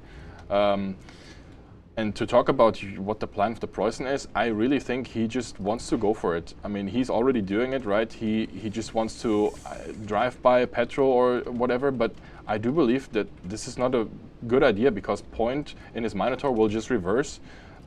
He has the guns aimed to the left side, the Preußen does, and he's just going to get chunked in the crossfire here. Yes, yeah. I thought that he wanted to just basically block C, and only Minotaur could actually shoot at him. And like an angled Preußen, like a bound Preußen versus a Minotaur, he would have been able to tank this for a long, long time. Yeah. Do we think that Malimo could actually try to make a trade with the Petropavlovsk? That's the only question. He's going to have to show broadside to Vermont for this. And this could be really problematic. In the meantime, there's some crazy action on the 1 line happening, like Petropavlov's out of smokescreen. But I believe that A-Cap is now going to flip towards Rain's favor. But I think 3X is fine right now. They just want to basically pick up the Preußen on the C side. I mean, he's super low HP. 3X has to start wondering about how they're going to get A and B back, though. Because B is tricky. They have Amazing with a radar ready. And I think that's why Antarose from Rain is trying to pick up a fight with Striver here to force a smoke and then potentially then a bait radar from Amazing. Yeah, he might. Yeah. And it's exactly what's going to happen. Trading shells are already, he's smoking, that's a mistake, and instantly gets radar, obviously. Yeah, I mean, Striver is really just, it's really dangerous from here. He can just outright get killed because Amazing will pick the corner. Amazing has to push in and get in there to try and hurt Striver. Obviously, the Petropavlov survived. Malimo, I guess the ram just didn't happen, and Malimo. And Striver is totally not aware of it. Look, like he just now realizes that the Des Moines can peek him, and I think it depends. He can get to cover in time. Oh, this is really close though. But the radar will remain, and the radar will remain, and Daring, can he finish him up? That would be really important for Rain right now to actually back the kill on Striver. 4 more seconds on the radar from Amazing. I think Striver gets away. That's really lucky. That is really lucky because that shouldn't, like, they shouldn't have let him go away. Yeah. I think it's a mistake because now it's gonna haunt them. Even though like B and A are sort of safe for Rain control. I mean, this gives 3X a chance to really collect themselves and try to think about how to go into B now, right? If they would have picked up that kill on the server steering, it would have kind of given a bit more reason for their A-B control that Rain has right now. Yeah. But of course, San Martin, sure, okay, he can heal up a lot, right? But he's certainly not really in the game anymore. What is this salvo over the islands going towards who actually? I guess the other Vermont. Towards Vermont. I'm looking at Amazing from Rain here because he's gonna have to deal with a tricky situation. He's gonna have to deal with a pushing Vermont, crossfire with a Petropavlovsk from 3X. Minotaur, I guess, stays here to defend C against San Martin. Yes. But that Des Moines is going to be under a lot of pressure if he doesn't move out of here as fast as possible. I do believe that Rain has an advantage, and that is like they do have much more HP on their DDs in B-Cap compared to 3X. So yeah, they just basically need to try and force these DD trades, hoping that maybe 3X dips into B-Cap too early, and you can catch out the DD with the Gdansk radar. Yeah, I just hope that they're gonna be able to save or at least maintain Amazing alive as long as possible, because he's sort of the only one able to truly assist the DDs on defending B. they're moving the Vermont, the Gdansk, and the Daring at the same time to try and counter whatever happened at sea, obviously.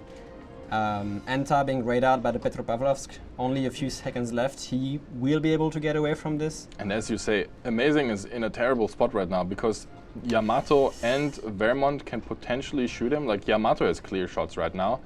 Yeah, but 20 Jesus kilometers. Christ, what happened here? Daring gets chunked, I believe. It was because of Petro radar. Yeah, it Stalingrad just also or got some Stalingrad. shots, Wait. yeah. No, the Petro. I think it was Petro radar. Yeah, I completely missed it. I'm sorry. That's 2 ships down for So Rain already. talking about the DD advantage, I mean now it's just all about Gdansk, which I mean, yeah, 3X is doing a good job of creeping towards the B cap here and just I feel for closing Amazing. everything up. Yeah. I feel for Amazing because being in a demon in this position is going to require a lot. He's actually pushing to try and engage the Petropavlovsk. A 1v1 demon Petro is in a demon's advantages and he can avoid L Stackman at the same time. The problem is, look at the angle that the Yamato can potentially have. Like, if he stays in this position, right, the Yamato has really nasty shots. So he just needs to be so careful in this. He has to be careful about everything, yes, that's They true. currently don't But the have a way Yamato's of not spotting. focusing at it, Yeah, no. because they currently don't have him spotted. So that's a blessing at the minute. But it's a really tricky spot. It is. Oh, Severhopedast taking a little bit of a heat, I think, from Stalingrad, I Oh, believe. Yu Yang's actually getting super low here. Villa was trying to be a little bit cheeky and trying to cap Alpha here. But he gets away with it. Very low though, he's very low 3X is having a little bit of a rough time trying to act something on both B and A. I thought they were going to push the Vermont to try to root the Des Moines out, but they're not doing it. It allowed Saverhopper to actually just go for the other Vermont and maybe go for a ram as well. I'm not sure if it's their plan at this point. I believe you might see an engagement between Striver and Gang here because Gang has 1 radar left. Striver is very low, and he radars. So immediately, what you can see is this this trade like probably going heavily into Gang Rank's favor That's here. a lot of damage. And Gdansk does not yeah, mess around. Can they pick the kill? Most certainly going to be a Oh, kill the on Vermont Striver. misses the salvo. No. No way he gets No. away with this one. Does he have a heal? Maybe the blind Oh. shots from Gang coming up. Any blind shots? That is so Jesus unfortunate. Christ. Twice More blind now- shots? twice now Surely they they let will pick him up. He's only on 400 HP right now. They have to keep pouring shots in there. It's only 1 hit. Oh my The luck goodness. of Striver. Striver just getting away with it. There we go. There we go. Okay. Yeah, it was only about time. But Jesus Christ, Striver, whew. Yeah. I guess Gdansk is extremely... But it's really an insanely tense game still, by the way, because it's on 840 points right now for Rain, and 3X really needs to get kills going right now. I think Serverhopper in the Vermont from Rain knows exactly what he's doing. The Minotaur is just tickling him. He has to go for that ram. At the same time, like, Ragnar is super low and Vermont is shooting him, although no shells connecting. Oh, actually 2 though. Just a couple. So Ragnar has to be very careful here. Like, he's on no more I don't know why heals. he's still farming Des 3.2. Moines. Yeah, I don't know why he's still unspotted farming right now. But yeah, I mean, they're just now trying to desperately get this kill off on the Vermont. They might do it actually. They might do it, yeah. Minotaur just with the super insane AP DPM. 2 they get ram the kill. attempts from Rain just going Ori here. But That's I really mean, unfortunate. it's still not over because Rain currently wins in 1 minute and 30. So it's still in 3X hands to actually go and do something about Yeah, the but look BCAP. at what's happening. Stalingrad, Ken Litung is just going into Bravo. It doesn't But have to deal there's with that swarps many. on the way, so he can't completely. Oh, and he's No, turning the wrong way. that's the wrong turn. These are Gdansk torpedoes, so they don't hurt that much actually. But he will put a DCP on they ran out. cooldown. So yeah, I mean, he's on like yeah. He will just have to hope that he can stay alive. If he gets set on fire right now, Yeah. I think that would be very bad for him. Like, the Moines Gdansk is a lot of DPM on him. Amazing under tremendous amount of pressure. Crossfired by Minotaur, crossfired by Ragnar, and having a Petro coming in just to finish him off.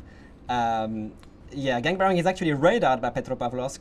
Oh, that's huge. If they get the kill on him, that would be really important. He's on 58 Oh, amazing HP. dodges from. He is still spotted. I think he's going down now. That's salvo from the Petro. Yeah. But equally so does Unlai, and they lose the ability to contest the BCAP. So BCAP's still in Rain's hands. They need to pick up this Des Moines kill here They will. in order to actually step on it.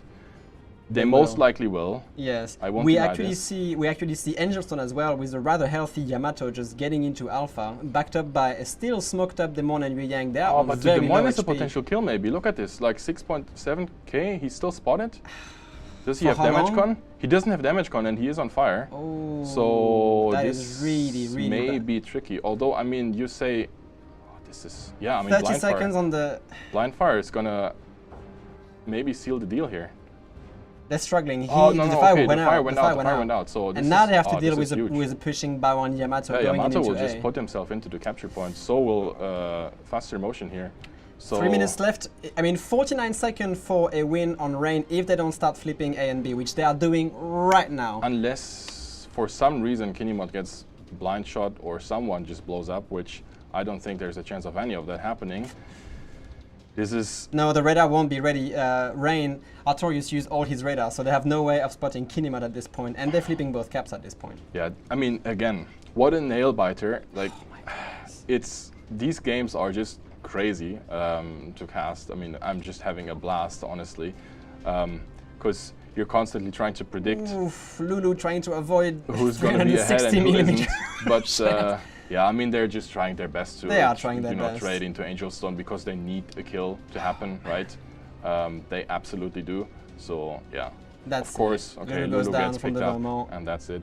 Actually, so insane salvo across the map at this point. that is true. It was a good salvo. But yeah, game 2, going towards 3x as well. Again, it was such a nail biter. Rain really had something going for themselves because they had the control over Alpha and Bravo for such a long time. But again, I feel like there was a big problem that got created by Malimo in his Preußen, just basically getting killed for no real reason there.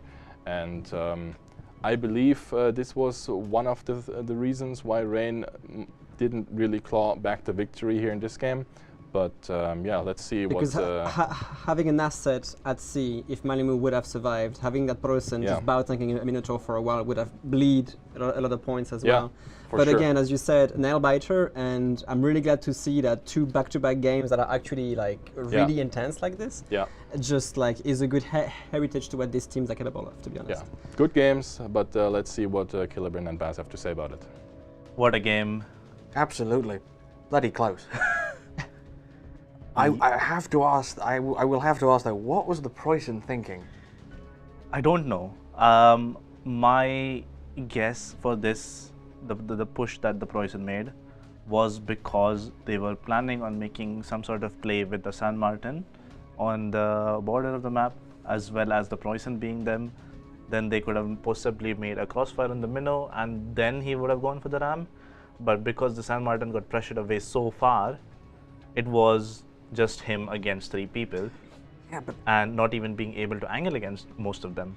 surely at that point he just sticks in the channel and waits. I feel like there was a miscommunication, and he was told to do something, he wanted to do something, things were miscommunicated, he went for it, and once you commit to that, there is no coming out of it essentially. No, once he'd come around that corner, it was already too late. it was trade or die. Yeah, and unfortunately, giving broadside to a Minnow, a Vermont, those things hurt. Absolutely. And it was like, if he got the ram on the Petro, it would have been amazing, but it was very unlikely. But then we also saw on the 3x side, like Scriver going into the Yes. B camp, basically unsupported. Now, granted, we have a bird's eye view. We could see him going in and going, okay, we have an idea of what he wants to do, but we can see what's waiting for him. Yeah. And you think at this stage, like, they know where the Des Moines roughly is. Yes, they had a good idea of where the Des Moines is. I think he wanted to go for it because there was like a contesting opportunity. Yeah, but it was risky. He got pretty lucky Yes. the first time, and he got pretty lucky the second time and almost lived. Oh, after the second time, I think he should consider buying a lottery ticket. Yeah, Like, it was it was quite impressive that he survived the first time already. yeah. If any other player was doing that, he would have died. If the Des Moines Definitely. had been a bit quicker on the trigger to move forward. As well as that, yeah. Yeah, like I it think there was- was a matter of one salvo. Which Yeah, is, about that. It's 1 or 2 depending, but he got Yeah. incredibly lucky. And then, to be honest, the Rain destroyers played pretty well. Absolutely. In most of the destroyer with destroyer engagements, or like radars potentially, most of them rated positively. Yeah, I mean, we were surprised to see the Sherman.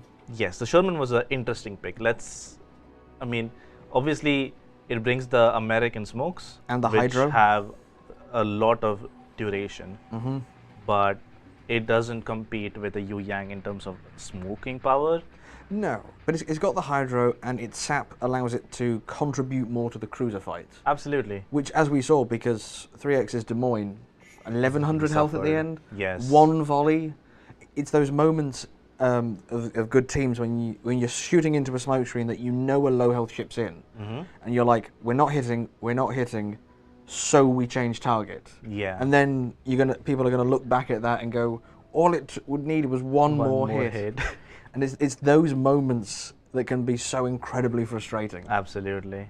Yeah, it was the daring not dying the first time and then the Des Moines surviving in the end. Both of those things were quite lucky in my opinion for 3X.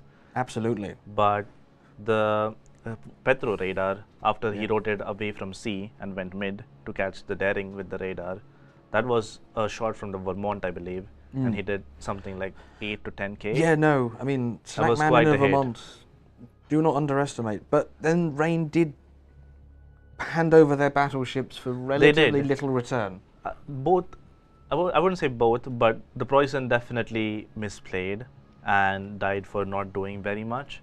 The Vermont, he got a good amount of impact during the mid game and the early game, but the yeah, play absolutely. being to ram the enemy Vermont with minnow farming you, it's difficult. And who knows, if he was a bit more lucky, maybe he would have gotten the ram, but it's quite difficult. It's quite unlikely. Yeah, I mean, and obviously it's always difficult to ask the slowest battleship at the tier to go for the ram, Yes. especially when there's more of a fire coming back at you. But Yeah, I guess because the Vermont reverses at like 10 knots, Yeah. but only goes forward at 25 knots. yeah, so the speed difference is Mikasa. Yes, And so we've got the replay render now, so let's jump to that. jump into it.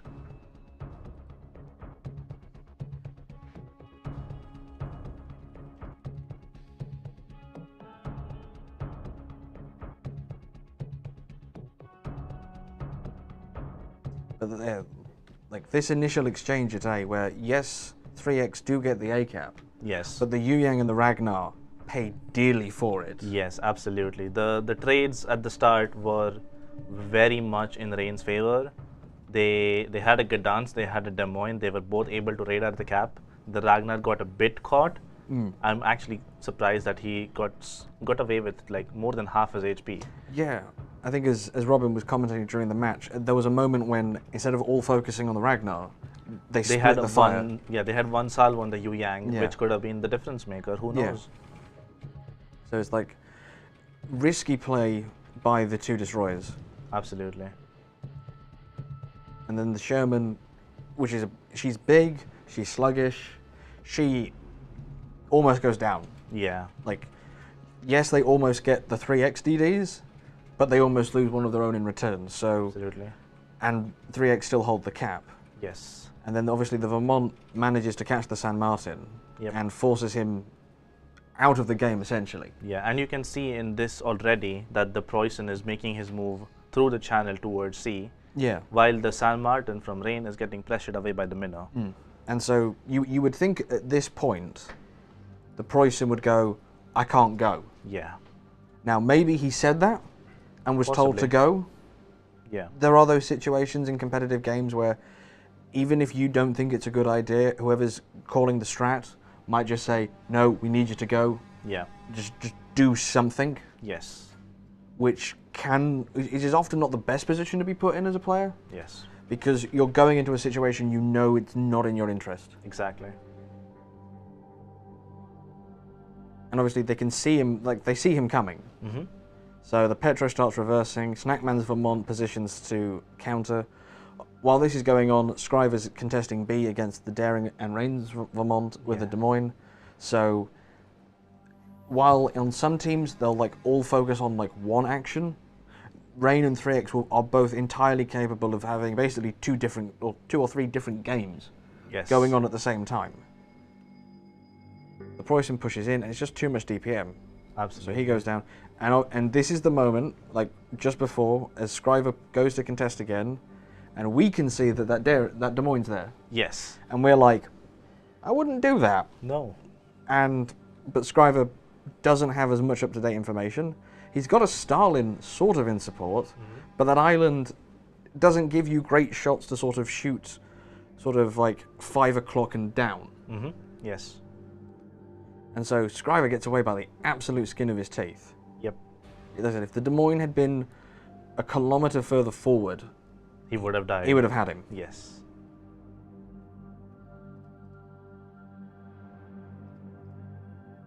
And then he gets lucky to dodge the torps. Yep. And then he gets caught again. Yeah, when he's on even less health than the first time he was caught. Yeah. So like he was spending the currency of luck. Yes.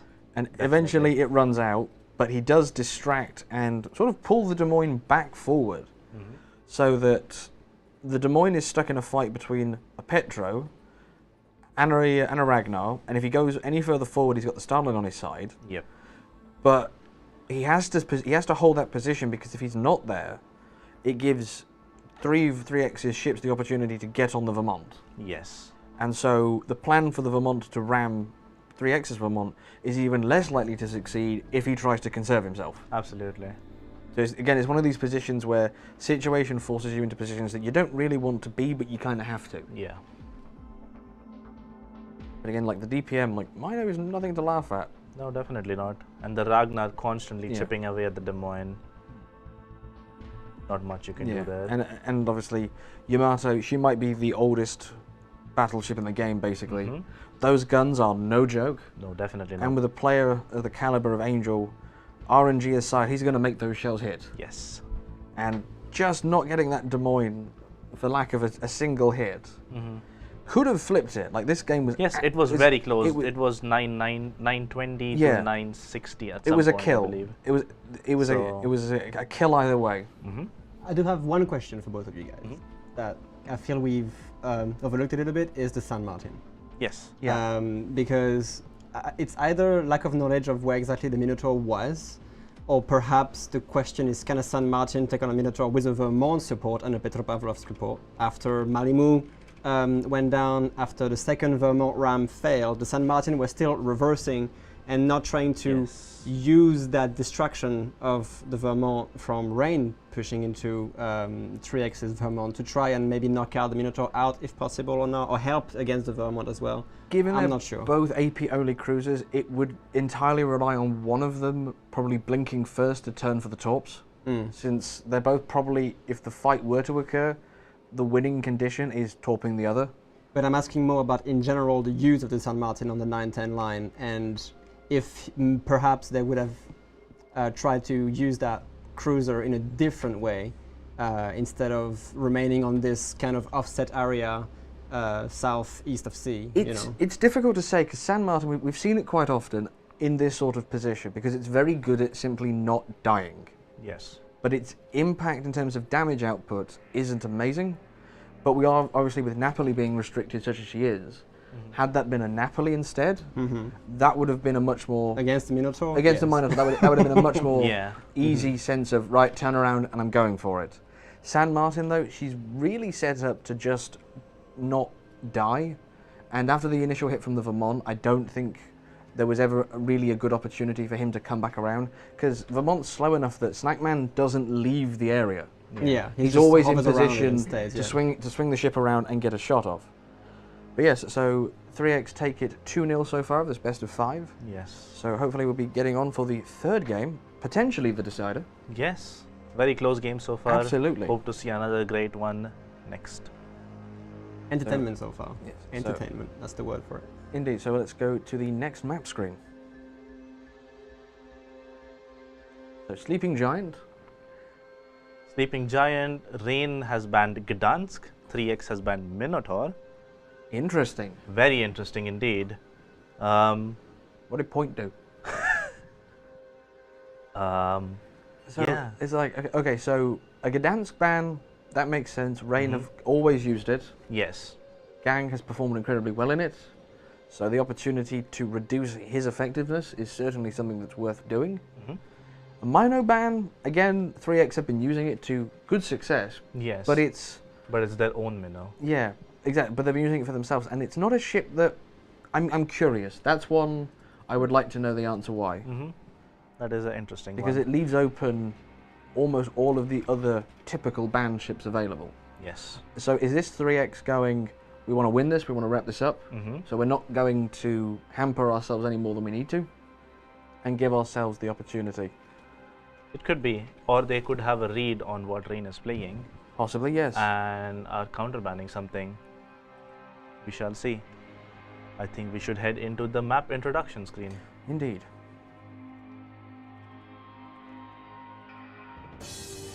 A colossal battle between opposing fleets will soon unfold here amongst the waters of the East China Sea. The residents of these islands will shortly bear witness to the thunder and flash of combat, and only one team will sail away victorious. This is Sleeping Giant. Sleeping Giant is a 48 by 48 kilometer domination style map with 3 cap points running in a line from west to east. The A cap is on the left, B is in the center, and C is on the right. Cap A on the left is fraught with danger. Previously located in the Thunderdome, the new cap location has an island on the left side that provides limited protection for both teams, while on the right side, the Thunderdome can provide cover for radar cruisers. Any team looking to take the cap will now have to gain control of both sets of islands in order to hold it. In the center, capture area B is just as perilous, as it is now smaller than it used to be. Completely open with plenty of places for radar cruisers to hide nearby without being spotted, it's commonly left uncaptured until the mid and late game. Cap C on the right may be the most treacherous. Originally centered on the set of 4 islands to the left of the cap, which provided some cover for a daring destroyer player, the now wide open cap will be challenging for even the most skilled of teams to contest and hold, unless they gain control of the island chain near the center or the Ocean of the 10 line. 18 ships, 2 teams, 1 victor. It's time to play Sleeping Giant. All right, and we head to game 3, 3X versus Rain. Obviously, it's 2-0 for 3X right now, so this could be the last game of the series, or it could just be the third, and we're heading to 5 games. Which obviously, me being not at all biased, I'm obviously hoping for all 5 games here. But no, let's talk about lineups and ships. Obviously, Minnow is banned and Gdansk is banned, so technically, Ragnar just takes the Gdansk spot, and the teams are now free to pick the Moins in smoke again, and also seeing that Formizing is picking the Worcester here. First time in Sleeping Giant today. Yeah.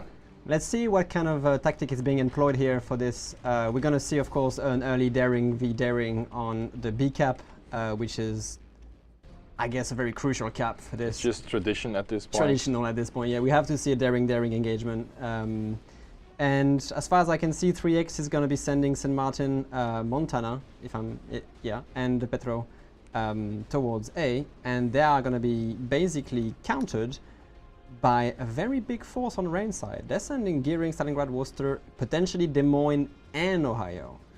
That is a 5-ship armada going for A right now. Yeah, What do you think of that? Well, it's interesting because you see 3X lineup and you actually see that they aren't really committing that many ships towards A, so it's going to be interesting how quickly Rain realizes this and can shift forces towards maybe the B cap or just push through.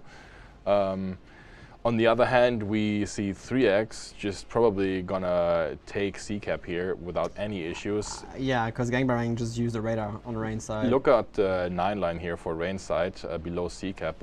It's actually a quite smart thing. Rain Bison is using the smoke screen in order to kind of give the impression that there is something in the smoke, right? Smoke and mirror. Because this is exactly what they want, right? They want to stop progress from 3X on the C side, because obviously Rain knows we're not really playing this flank, but we can delay 3X potentially.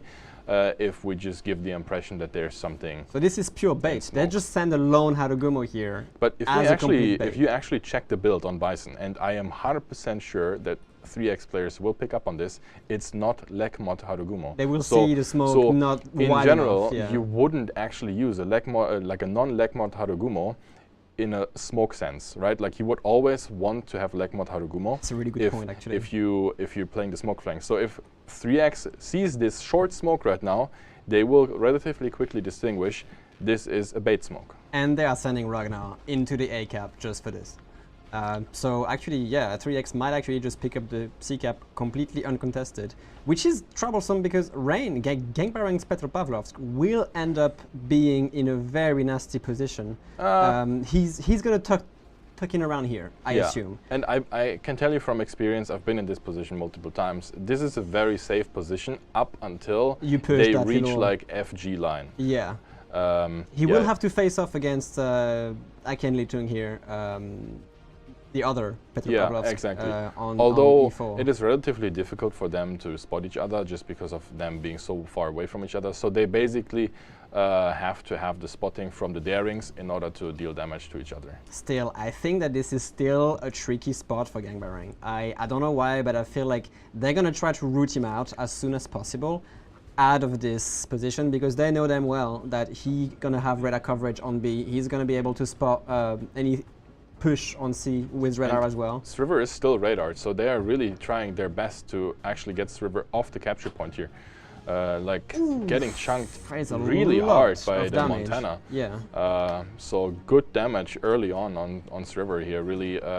This is why they kept this is why Rain kept Severhopper, them Montana right here. Entaro taking a little bit of return fire here from Aken Litung's radar. But he's way closer to the cap right now. So like as soon as the radar goes off, which it did go off, you can see the contest happening because they really want to pick up the B cap immediately here, which I think they have a really good chance, Rain, that is, to capture B here. Harugumo is essentially on the run. I assume that Gearing has RPF. Let me just check. Obviously he does from 3X, so he's going to be chasing this Harugumo knowing he has a spotting advantage and, well, the speed advantage I'm not entirely sure. Gearing and Harugumo kind of match even with speed boost active. They're not particularly quick on average. What I really dislike is the fact that Rain, despite 3X being like, you know, not committed on A at all, they still haven't grabbed the capture point yet, which it might just go to haunt him in long term because they really want to have those points ticking for them. If you look at the radar from Anli Aken Litung here, he has A under radar, just. Yeah. So, and they know he's here, so they kind of don't want to put any ships in there, even though what could actually contest A? Anyway, the San Martin with AP from that range? I think they will have to just try to do it with the booster now and hope that Anli in his Petro doesn't have the radar back in time, which I think he will, but he might want to keep it in order to use it for Bravo cap. But Gang, look at Gang here actually, like he's actually getting ambushed by John the Ruthless. That's what I'm saying. That position is a really good position, and he's, I mean, my goodness, I don't see him getting alive out of this one. No, he's not. He's going to be facing off versus the other Petro. He's just forced into this spot right now, just because the progress on 9-10 line was so big that they probably could already farm Gangbarang from the back. I don't want to say I called it, but I knew that position with the amount of ship that could actually push down, it was not viable. No, I mean, it wasn't a position that he could stay in forever. I didn't expect them to punish him so quickly, but I mean, good read by your part. And the Congo line as well, which is going to miss. Look, I don't want to say, but every time I play Des Moines, I go here on Sleeping Giant in random battles. And I know that this position is tricky. You reverse too much, you get crossfire. You go forward too much, you're stuck. It heavily relies on the 9-10 line just holding, right? Yes. Because otherwise people get behind you and they'll just be able to farm you down. And this could be really dangerous for Rain because right now they're going to have a Gearing and a Des Moines literally on their backside, which might, on the long run, as Gangbarang goes down, which might jeopardize the Stalingrad if Des Moines can get some cover and start putting some shells on the Stalingrad and everything. This could be problematic for Rain, and they don't have anything to contest the Des Moines Gearing flank. They are just, I mean, 3X is just getting massive progress on 8, 9, 10 line with the Des Moines Gearing push, just making it harder and harder for Rain to play the center of the map.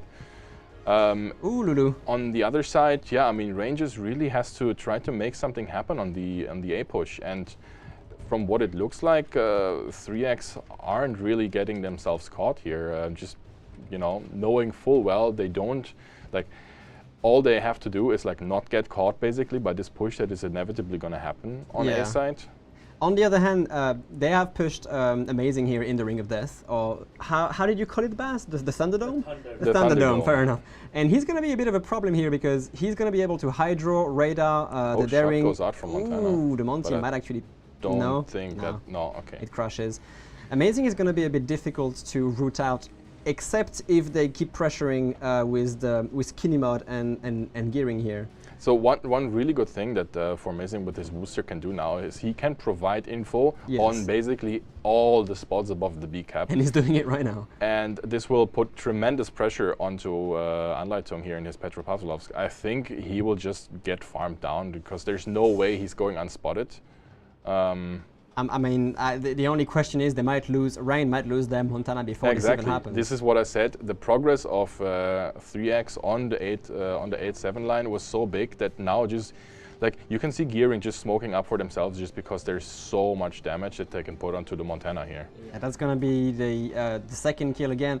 We saw it in the both previous matches. 3X managed to knock out ships first, and Rain gets cap control first. Yes. But which then turns into the disadvantage because they only have so much ship to defend the caps they've took a hold on.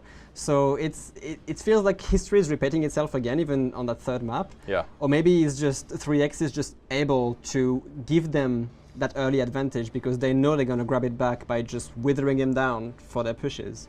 Yeah, I mean, it's really difficult for Rain now to play from this position. They kind of have to bank on the fact that they will get some crazy trades here on the one line. You can actually see that faster motion in his San Martin is going into the smoke here. I mean, he really is out of map space, but this gives the opportunity to actually now radar the Des Moines, and now he has to deal, the Des Moines has to deal with the San Martin, Montana, and potentially Petro crossfire. That's true. Lulu is going to be in a like world Petro of is trouble. shooting already. He's flat broadside to the Montana. He has basically nowhere to go. Oh my goodness, that's going to be a dead Des this Moines. salvo is going to late, unfortunately. really hurt.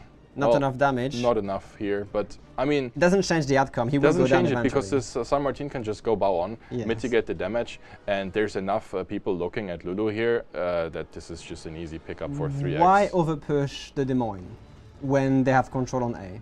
Well, they really probably wanted to get onto these positions C line, D line in order to add additional farming power onto the Petro to have an angle in case he reverses, but. Yeah, I mean, Silver and faster motion on 3X, they did really well to like not be too close, so they don't give the 1-2 line push a farming target. I was mentioning that Des Moines gearing push all the way basically behind them would jeopardize eventually the Stalingrad position. It's happening right now. He's dodging the torpedoes, but he's under fire from Daring, Des Moines, well, 2 Des Moines. Yeah. Rain is trying to answer this by putting a Daring and a Harugumo to try and contest this, but the moment Daring gets spotted, of course the Des Moines Kinemod is going to focus fire at Daring, and he's going to be suffering from it, 100%. I think we might see Enta going down here. Yeah, he might. The radar is actually off from Kinemod, and they will take the gearing out, which is good. Good in a way. But I mean, what does it really help them do in terms of overall game control? Yeah, not very much. I mean, Kinney will suffer quite heavily from this now because obviously Daring and Harugumo do a lot of damage. What a nice blind shot from Kinemod here. Yeah, just looking at it, Daring wasn't even spotted and Kinney was just still, you know, point blank shooting him. Like really good job. Oh my goodness, yeah, this is over. Yeah. Yeah, I mean that 9-10 flank with the Gearing and Des Moines from Kinemod should have been counted earlier. Yeah, I mean, if sure. you look at the grand scheme of things, sorry to cut you off, but like on the 1-2 line, 3X managed to keep the push at bay, right? They reached A cap and then they were kind of stuck and there was only very slow progress. And on the other side, what happened on the 8, 9 and 10 line, 3X on the other side was able to just blaze through, right? I mean, there wasn't as much resistance, of course, there was only a single Harugumo, but this so 3X then managed to basically have a useful purpose for the people that they have committed on C that obviously, because no one is there, they need to find a new job, right? So they managed to pull that off very well. Rain kind of got stuck on A. So, yeah, and the result of what happened, we can see here live. I mean, that is quite unfortunate because it is actually one of the first out of these 3 games where we actually see a certain domination, or perhaps just an extremely fast response from 3X, as you said, on picking up on that smoke bait. yes. And instantly just pushing 2 ships in there and going all around the map behind them, jeopardizing the Montana, jeopardizing the Petropavlovsk forced Yeah. out of this position, jeopardizing the Stalingrad afterwards. And only then did they send enough, like 2 DDs to try and counter the only spotting factor that they had behind them. Yeah, I mean, It's unfortunate. I really loved game 1 and 2. They were really, really close games. This game, on the other hand, I mean, it was a bit more decisive, although I will still say awesome games, like really well done by Rain to get very, very close to the victory on game number 1, game number 2. I mean, they have the potential to meet again. We've had this rodeo in the past, in the last King of the Sea, so I will not rule it out at all. But yeah, congrats to 3X for staying in the winner's bracket for now. And I'm sure we will be seeing both teams in the future again. In any case, thank for both teams for the entertainment. That was superb to see. That was really good, yeah. To the studio we go. Well, that one was a bit more decisive. Yeah, this was one of the more convincing games of the series, definitely. The first 2 games were very close, nail biters. This one was significantly more convincing from 3X. I believe they did not fall for the bait at all. I think they were going to make that play regardless if there was a smoke there or not. I think they were perhaps more willing to just more commit. Probably. Like once they saw it, they're like, that's a regular Harrow. That means there's nothing with him. Yes. We can be more aggressive. I think, did Rain commit too much to the sort of 2/3 of the map? It is possible. The play that they made with the Petro was interesting, definitely. He was in a very strong position until they tried to push him forward. Yeah. And I don't think they had any info on where any of those ships were. They No. knew one demo's position was in the smoke because they moved up with the smoke train. However, the other one wasn't spotted for like pretty much the entirety of the game. Yeah, and So I would have hoped for a radar at least, so they have some idea if he was going to get spotted or not when he was making the cross. And he suffered quite heavily for it. And even if he made the cross safely, I think he would have likely died due to the pressure from the 2 Des in the back and the Petro in the front. yeah, and as I said, all the destroyers started jumping on the Montana later on. Yeah. But it just seemed that Rain invested too much into B at the Yes. expense of C. It was potentially an interesting play. If they were playing for B and A, then it would have worked out. Unfortunately, they lost too much ground on C too quickly and essentially gave them a real big advantage into the 3X ships entering the Rain spawn, basically. Yes, no, absolutely. And getting cross-fired in their spawn. How are you able to deal with that? I don't think you are. Like Rain did respond by pulling the 2 gunboat destroyers back, and Yes. at that point they did stop it. Yes, they But- definitely stopped it, but it was a bit too late. Yeah. If they were able to make that play happen maybe like 5 minutes earlier when they were about to enter their spawn, it would have been way better because then they would have still kept their map control, they would have still had 2 caps to 3x's 1. Yeah. And then it is possible that they just keep a hold of it, given the fact that the Worcester is in an incredibly strong position in the Thunderdome. It is very likely that they just hold it. But given that they are crossfired from not only 3x's spawn but also their own spawn, they have to make a decision which side they're going to fight out of. Yes, no, I mean, when they took the A camp and they got the Worcester into the Thunderdome, the continued push, Yes. like, was that the plan, or was that something they figured they had to do because 3X I feel like were they already had around to do them? it. If they didn't do it, they would have run out of points essentially, because they realized that sooner or later we're getting flanked. Yeah. We don't have a way out of it. Let's try to go forward and push our way through it. Didn't end up working out. and then they also tried to defend at the same time. Yeah. And possibly if they combine this effort to either all go defend or all push, that could have been a better outcome. But I feel like it was already a bit too far gone for them to salvage the whole operation. Yeah, it just keeps coming back to, like, I think they gave up C too easily. Yes, definitely. That has to be considered. And they just give, what, 3-4 ships of 3X free reign to redeploy at will. Yes. And giving it up that easily cost them the Petro and the Montana for very little in return. Right. Yeah, that was, to be fair, even if this was a loss for Rain, I think they should be happy with their games they played. Oh, absolutely. They were pretty good. They could have won game 1 and 2. This could have been way differently. It could have been a 2-1 in Rain's favor right now. Indeed, absolutely. But unfortunately, things go wrong, mistakes happen, misjudgments happen, miscommunications happen, and so these things, you know, this is why a double elimination bracket is in play. Yes. And so Rain still has a chance to come to the grand finals. Indeed. And I hope to see them again, but absolutely. Well played from 3X. They were definitely the better team in this series. Yes. That wealth of knowledge coming back to absolutely help them. Absolutely. We're just waiting on the render to arrive, so enjoy the highlights created live by the video team.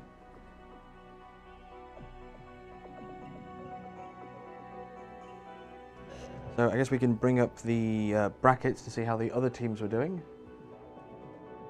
so we know what to expect later on in the tournament.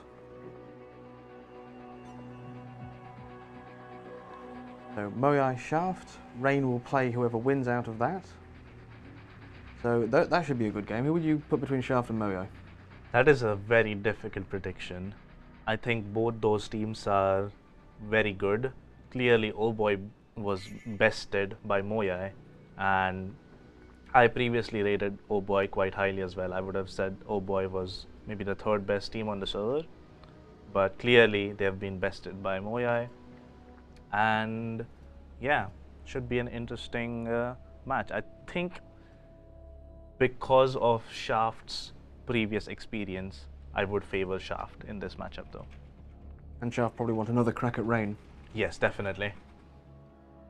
And 3X sitting at the top of the winners bracket, so they're probably feeling pretty confident now. Absolutely, as they should. Those games were kind of close though, so it's like... Yeah, but if you're playing number 1 or number 2, being number 1 or number 2, you expect the games to be close. Yes. And as a result, I would say being close games is nothing you should be ashamed of, especially if they're like the top 2 teams they're playing in. Absolutely, absolutely. But a win is a win. Indeed. At the end of the day, that's the goal. Yep. So we're just waiting on the render.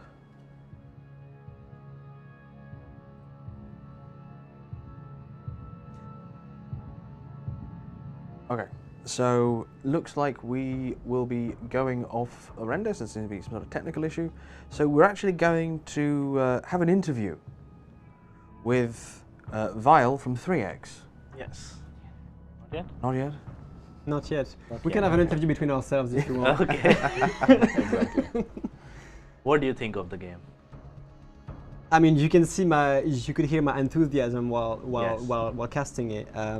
It's as Killabin said actually during the couple of previous games, we have a bird's eye view on everything. We can see where both teams are. We can see where they're going, if they are spotted or not.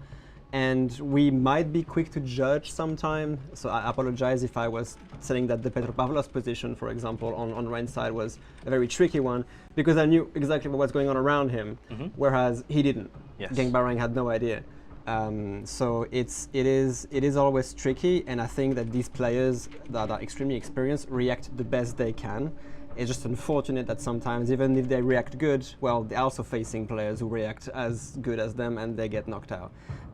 So it's fantastic to see how these things happen. I have to admit I'm a bit disappointed to see that the game was over so soon.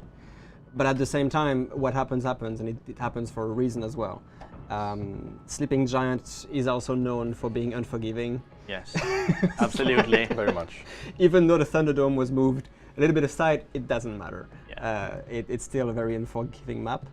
And I believe both teams did the best they could, and it was still fantastic to see regardless of the outcome. That's what Yeah. I think.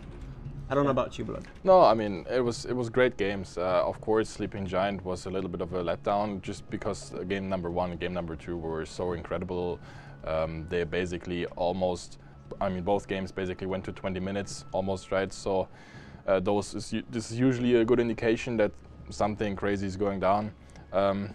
I mean, yes, of course, we would all like to see more games of these two teams playing against each other because ultimately, sure, people will blame me, oh, you're biased, you actually don't mean it, but I do because just look at game number 1 and game number 2, how incredibly intense and amazing to watch and cast they were. So I'm all for watching and witnessing more games of this. So I believe from my predictions, we will just see them in the grand final again.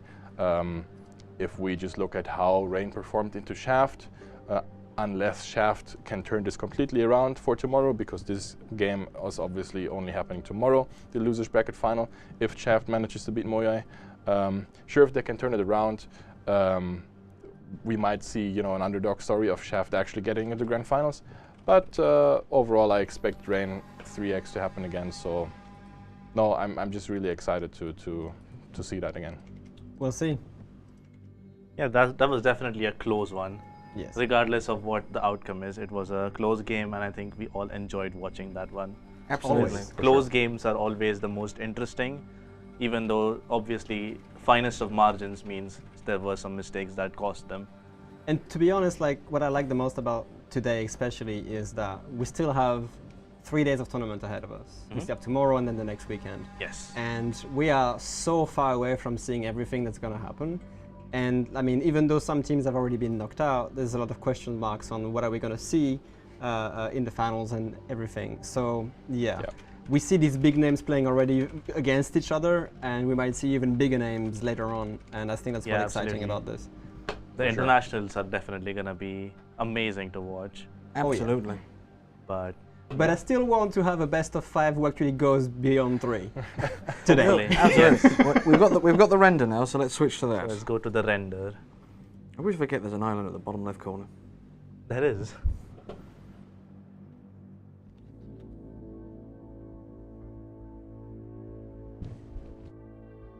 Because at this point, it looks normal. Yes.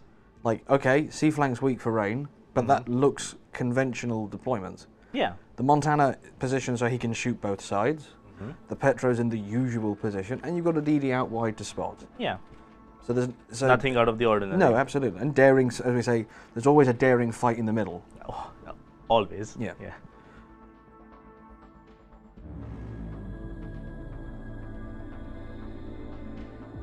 And I think as Gang in the Petro makes the move forward, and I believe that's John the Ruthless in the Des Moines on the D9 line. Yeah. And like, thanks to the Des Moines ballistics, you can lob over islands that a lot of other cruisers can't. Yes. But at this point, again, like it looks okay, and like, you sort of see this sort of classic B trade between the cruisers, because if you can get a Petro into that position, it is very strong because it's relatively shielded, Absolutely. even from the 10 line. Yes. So you see how far south that Des Moines has to go before you can sort of see the angles open up. And so, but then that's the moment I think where 3X's plan bears fruit. Yes. The Des Moines on the 10 line starts engaging the Petro. The Petro then has that moment of, I either sit here and burn, or I've got to go forward and get out of his range. Yes. But at that moment, they don't realize that the other Des Moines has pushed up to a much closer position. Yes, because the other Des Moines that was on the 9 line has been unspotted for over 2 minutes. Yeah. And if for some reason they had this suspicion and the Petro radared before doing this play, he would have likely just stayed there and taken the farm instead of trying to make this push, giving broadside to a Des Moines for maybe 3-4 salvos, and that turned out to be absolutely brutal. and he ended up going down because of all the damage he took. Yeah, and also by this point, the Montana's also committed into the middle. Yeah, So the Harrow's got no help, and he's got a Des Moines and a Gearing bearing down on him. absolutely. And he can't outrun that, and he can't outspot that. No. So Petro eventually goes down. The Montana's, it's trying to fight, but he's got Ragnar, Petro, Vermont, even the Gearing, even the Daring starts shooting at him. Yep. Because he's just a kill. Yep. So the Des Moines, the 3X gets into the, almost like behind Rain's spawn. Yes. And so the Starling starts to suffer. So you do see the Rain counterattack with the 2 Des Moines, which does get the Gearing. Yes. But again, blind firing into smoke. If you know that something's in there, especially with something as rapid firing as a Des Moines, Yes. you just keep shooting until you start hitting again. Yes, and given that he was quite low already, I think it Yeah. was like maybe 1,000 something HP. He doesn't need that many hits to No. kill him. And the Daring would have been shooting, so he would Yeah. have had a general idea of where he was in the smoke as well. Exactly, and So it's always worth going for those kills. on the ACAP, Rain's push continued. Didn't produce the results they wanted. They lose to the Des Moines. The Ohio's left by himself. The Worcester can't do anything, despite getting into a very useful position. But by the time the Worcester was in position to spot the Petro, there's nothing to shoot him. Absolutely. And so it just kind of goes from there. And this is the most convincing win of the series. Absolutely. 3X played this one very well. I can't really point out any mistakes they made in this series for this map in particular. No. They played convincing, strategic, methodic gameplay. Absolutely. So hopefully now we should be getting ready for the next part of the stream. The interview should be almost ready. And we will have another set of games to go. It does seem like the interview is Yep, ready. Yes, it is here. Let's grab our headsets. Headsets on.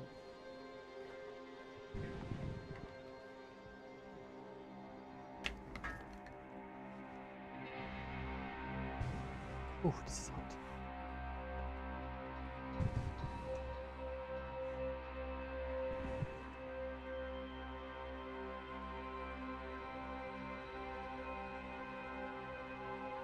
Hello.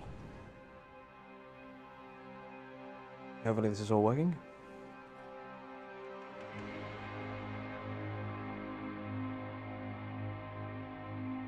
Is having some technical issues.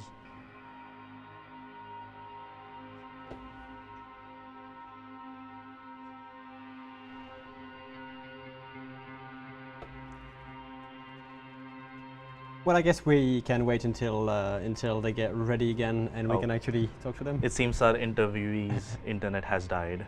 Oh, May no. we actually have a little sneak peek at what's going to happen for the next best of 5, perhaps. Of course, it's not just yet, but maybe we can show the map pool, the ship bans, perhaps, because I believe they've been sent forward. Yeah, they have. Okay, then let's just check this out while we wait for 3X to get the interview ready.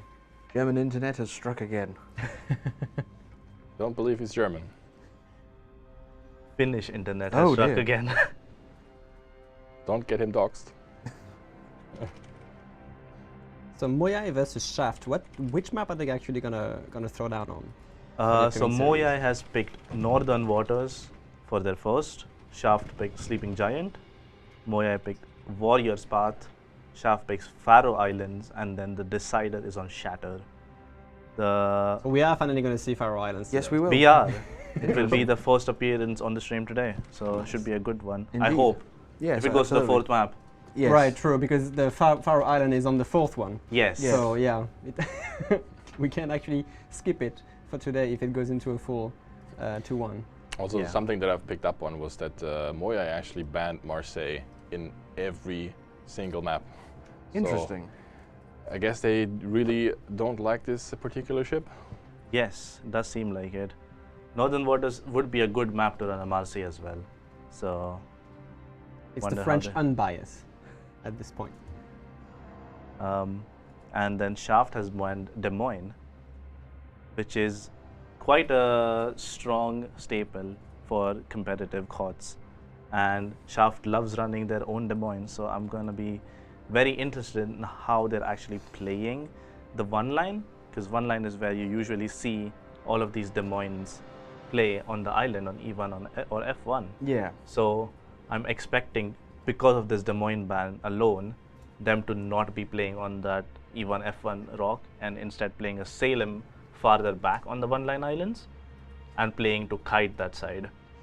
It's certainly possible if with the ban in place, Salem does become more appealing. Absolutely. Or they might be planning something completely different. But the Marseilles, generally on Northern Waters, it's less of a map for the Marseille pushes. They can still work They can pretty absolutely well. work. I think Marseille is a ship that you can, if you want to, you can shove it in and Yeah. it will work most of the time, but you need to have a team built around it. Yeah, it's just that there's less open water for them to Yes. take full advantage of. But I mean, the 1, 2, 3 area is certainly open enough for them to work, especially if they want to commit, say, them up the one line to just try and win that flank quickly. Mhm.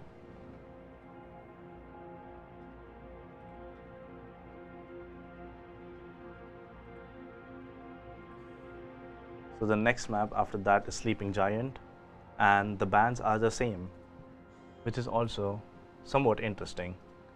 Especially given we just saw how effective Des Moines were. Yes, Des Moines on Sleeping Giant were played exceptionally well, and yeah, Indeed. very surprising, honestly, that it is a ship that Shaft has banned, Yes. because given that Shaft likes playing control, Des Moines is a very control heavy and map control dependent ship, and it will provide all of that. However, maybe they have a play that evolves not playing a Des Moines, maybe a Salem in the Thunderdome. Possibly. Salem could certainly do quite well there, unless they want to try and get a Petro in there or something. Could be. Literal ban of Marseille across all 5 maps from Moya, you think? Because that's like, it seems I personal feel like at they this have point. probably played against enough Marseilles and have realized that they are getting pushed in places that they don't want to be pushed into. Because put it that Marseille way. is a brute force type of ship, and they it would is. rather not deal with it. I see. I mean, the only reasonable thing why you would want to do that is because Marseille is a ship where that you can put on the flank and really put some early pressure with like scary AP angles on the map. So maybe they just don't like this play style entirely and just want to get rid of it, leaning towards a more controlled way of setting up the map. They don't want to deal with any nasty surprises. Yeah, so being able to maneuver out of a tricky situation without having near battleship firepower on your flank at all time. Exactly. I understand. yeah, so that's my guess as to why they would ban it literally on every map. That makes sense. Okay. Yeah, I mean, that's the thing. Like, as you say, Marseille is one of those cruisers that kind of blurs the line between a battleship and a cruiser. Absolutely. And so give it the speed boost, give it the reload booster, one wrong move of a more conventional cruiser and you're in serious trouble. We saw it on one of the first games. Yeah. Yes. Marseille v Marseille, even like the same ship versing each other, 2 salvos on it, and that's it essentially. Absolutely. Also, picking up on these Des Moines bans, San Martin, again, Des Moines from Shaft, I believe that, well, I know that some of the teams are doing this because they're saying we are very comfortable when it comes to playing whatever kind of cruiser inside the smoke. And some teams maybe just heavily favor Des Moines inside of these smoke screens. It just makes them feel comfortable. So this, like a reason for banning Des Moines can also be that you just want to force the opponent onto ships like Minotaur or Worcester, which come with their own benefits and negative things. Like Minotaur, of course, you have these torps, you have this 10-kilometer radar still, but it's incredibly squishy, can get overmatched quite easily.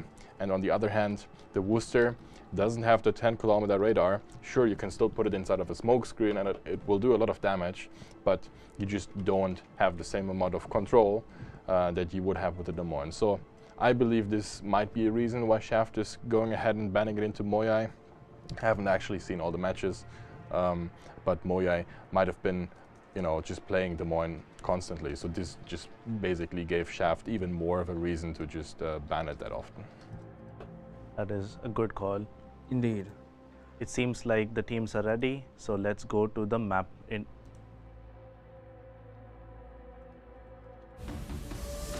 In the southern Arctic Ocean lies an archipelago of Caledonian granite. Frigid and foreboding, these frozen rocks and sparse fauna will shortly become unwilling witnesses to the rigors of naval combat. This is Northern Waters.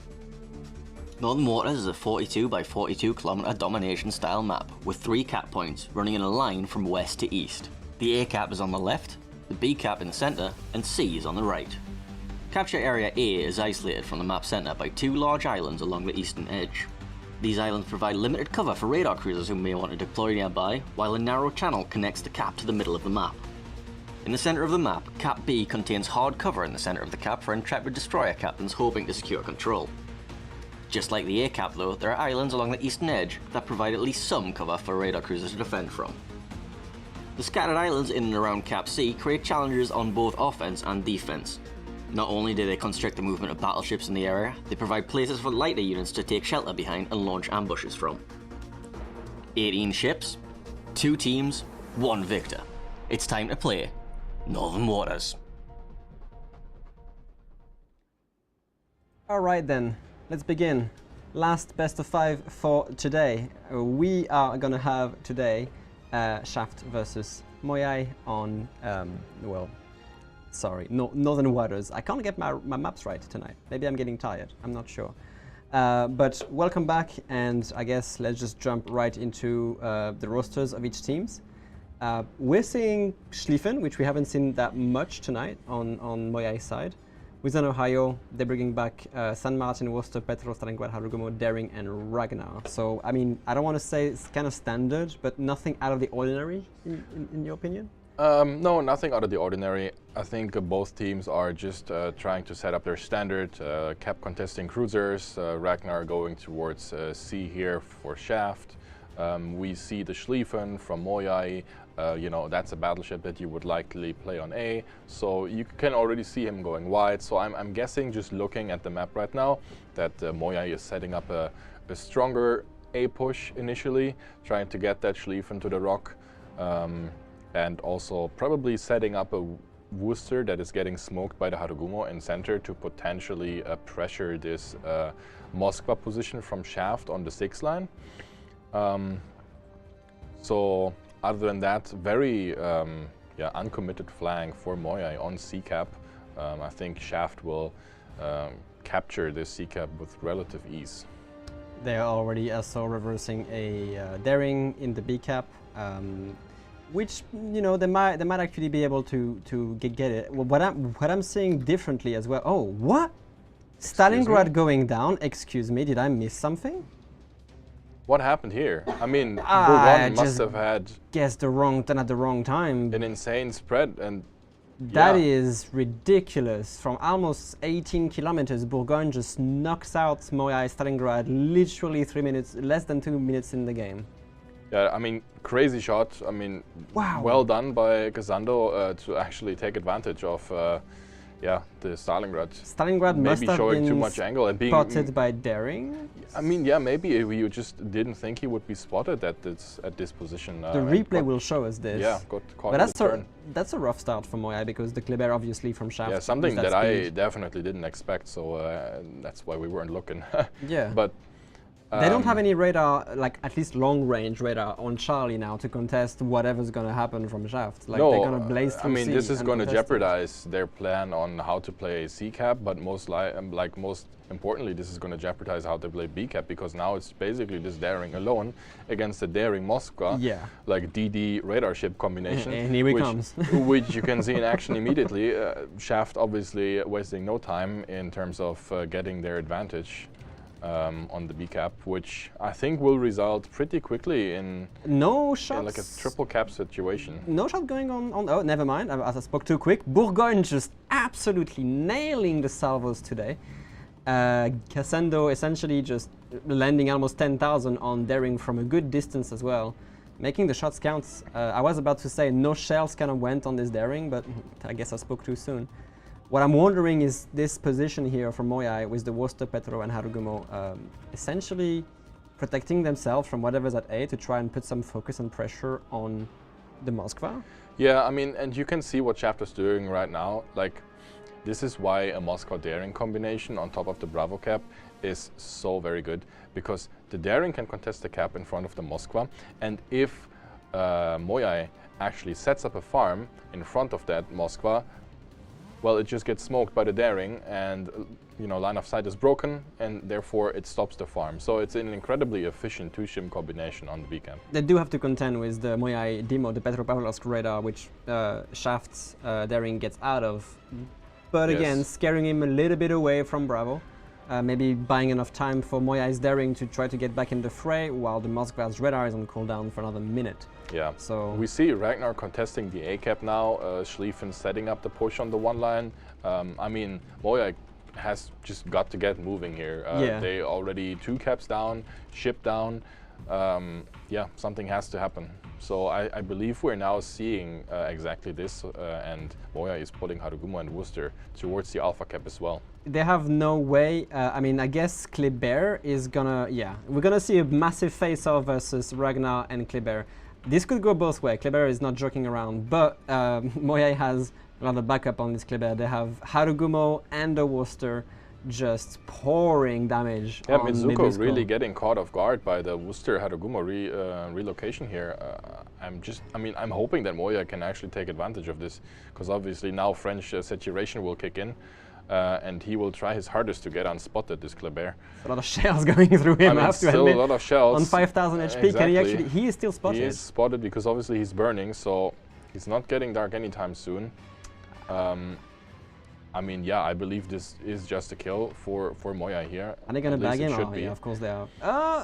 No, there's no way he gets away from all this. There's no way. So, okay. I mean, well done by Moyai. This relocation really caught this Kleber out. I guess they're kind of getting one ship back.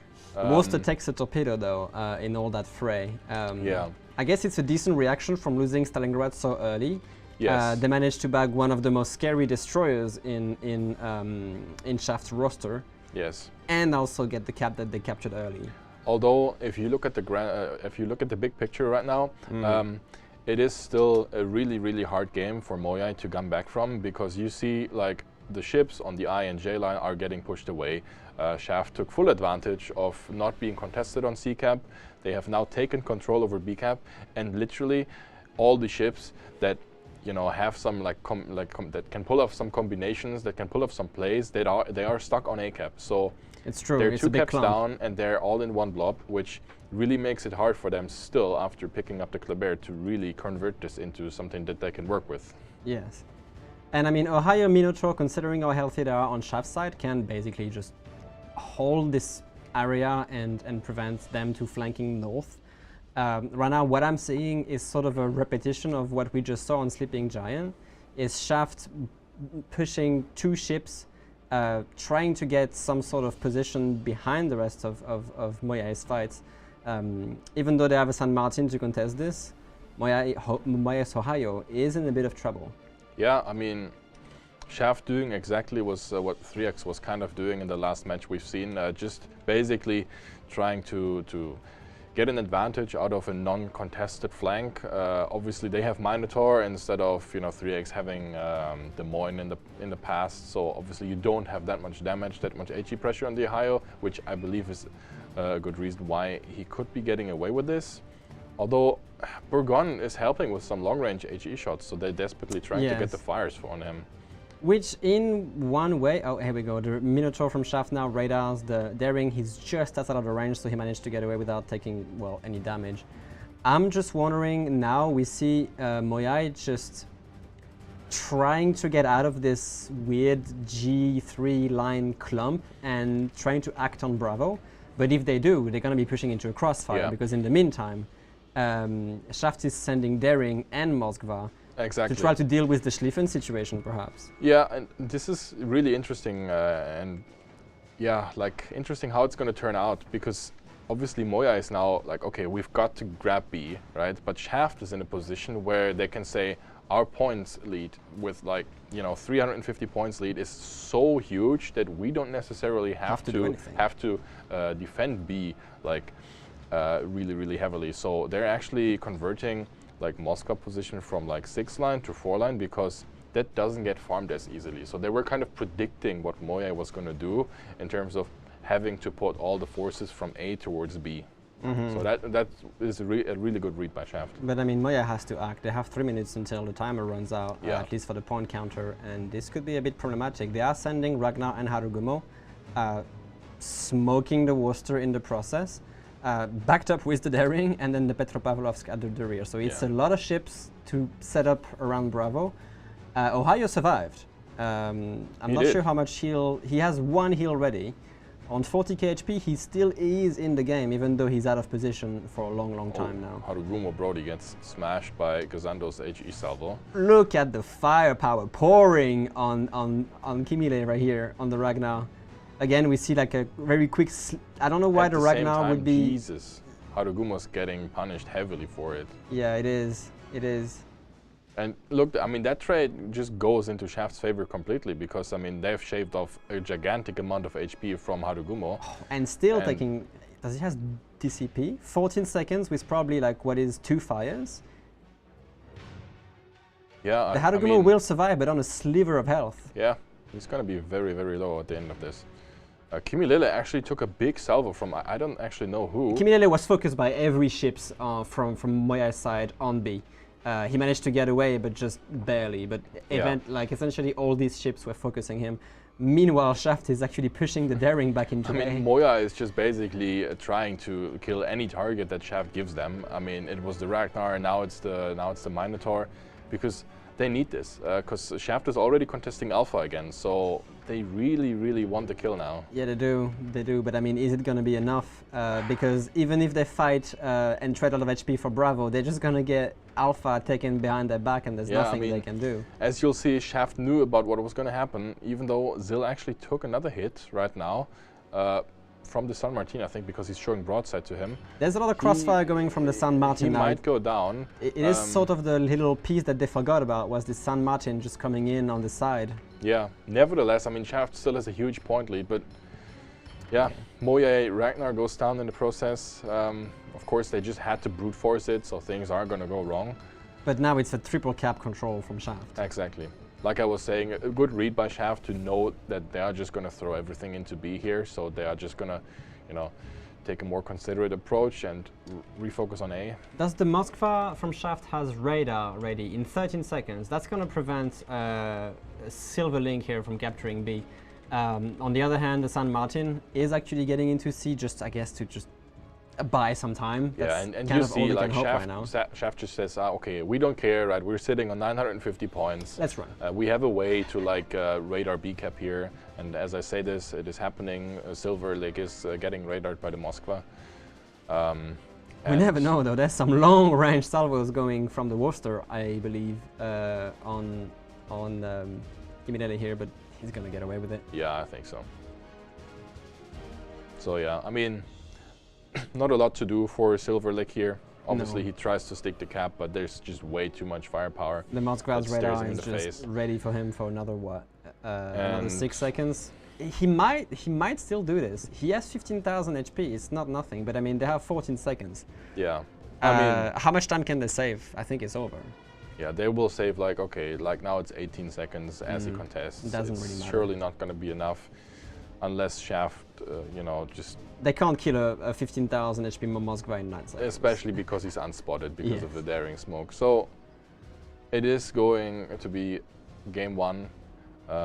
Winner going to be Shaft. So it's a well deployed strategy, but obviously that opener on the Stalingrad did, I mean, wonders for their sea progress and ultimately gave them the victory. Do we have a replay of this? Because we both missed it entirely.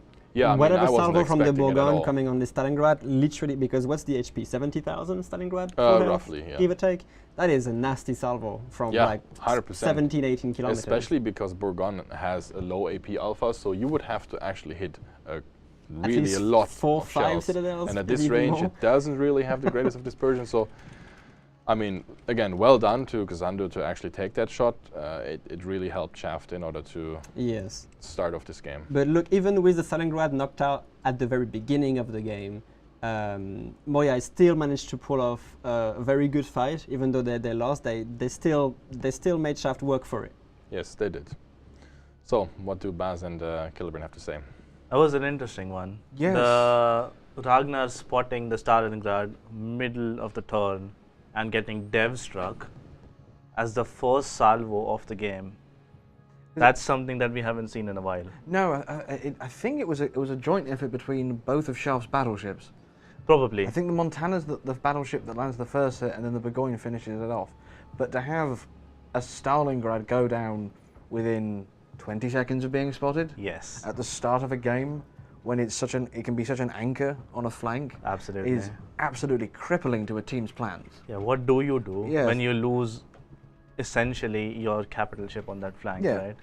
And so even though there were relatively few kills in this game, just the loss of a vital ship so early just kind of didn't snowball, because Moyai put up one hell of a fight back. They did, definitely. And like Schaaf did at points offer ships that they probably didn't need to. The Kleber going down, was that really necessary? Did he have to No, play I don't that? think so. I think Yeah. he was aware that the Harugumo Worcester were around the corner, but maybe he expected them to be more, focused in farming middle and not actually go forward and have angles on him when he was taking the 1v1 with the Ragnar. Exactly, and obviously Moyai were very quick on he's there, get him. And Yes. everyone who could shoot him was shooting at him. Yes, the focus fire was very good from Moyai. Unfortunately, the loss of a ship so early in the game and then not being able to control the caps kind of snowballed this, Yeah. loss at the start. And then they were down by about 400 points by the time they actually got any control in the game again. And making up a 400-point deficit is extremely difficult. Absolutely, and all of that from basically losing one ship. Yes. So it's one of those things that you learn in the Soviet cruises, that you've got to be careful when you're running to your positions, because if you do get spotted early on, you have to be absolutely on the ball to check what the other battleships are doing. Yes, absolutely. Hopefully we'll have the replay soon in a moment. But no, absolutely, it's just a very difficult situation to come back from, and certainly a demoralising impact for the team. Yes, definitely. Because one of the major ships just disappears, and you're like, Yes. now what? You kind of get struck and you're like unsure of what the next move should be. Indeed, yeah. Because usually you plan as if you've already got into your opening deployment positions. Because usually you don't die before you reach them. Absolutely, and Shaft were very much working very well in sort of 2s and 3s. Absolutely. The Daring and the Moskva, as Blood was talking about, if you can have those two ships work very well together, you can hold B almost indefinitely. Yes. So, and that definitely stymied Moyai's attempts to get something back, and Shaft were able to very sort of strongly respond to the likely counterplay that Moyai ended up doing. Yes. And like the San Martin comes back, which is not something we've really seen so far. No, the counter push from the San Martin was actually excellent. Yeah. I would say that he read the situation correctly and had the perfect timing to turn around and counter push. Did end up catching up the minnow and killed him. Yeah. So they did have a way back into the game through that. However, as I said previously, the points were so far gone, he didn't even have the time to enter the cap really. And the Daring in the middle being under fire from so many people. Yeah. Even if he contested, he was never getting that cap. No. And given that it was maybe like 20 seconds left when he did contested, eventually, you're not likely to kill a ship from even half HP if they're bow in. I mean, I think by the end they had the Moskva down to 15k, but the Daring just smoked him up and the Moskva was fine. Yeah. So it's a difficult one. I would say it's one of those games that Moyai will want to forget. Yes. Yes, they will.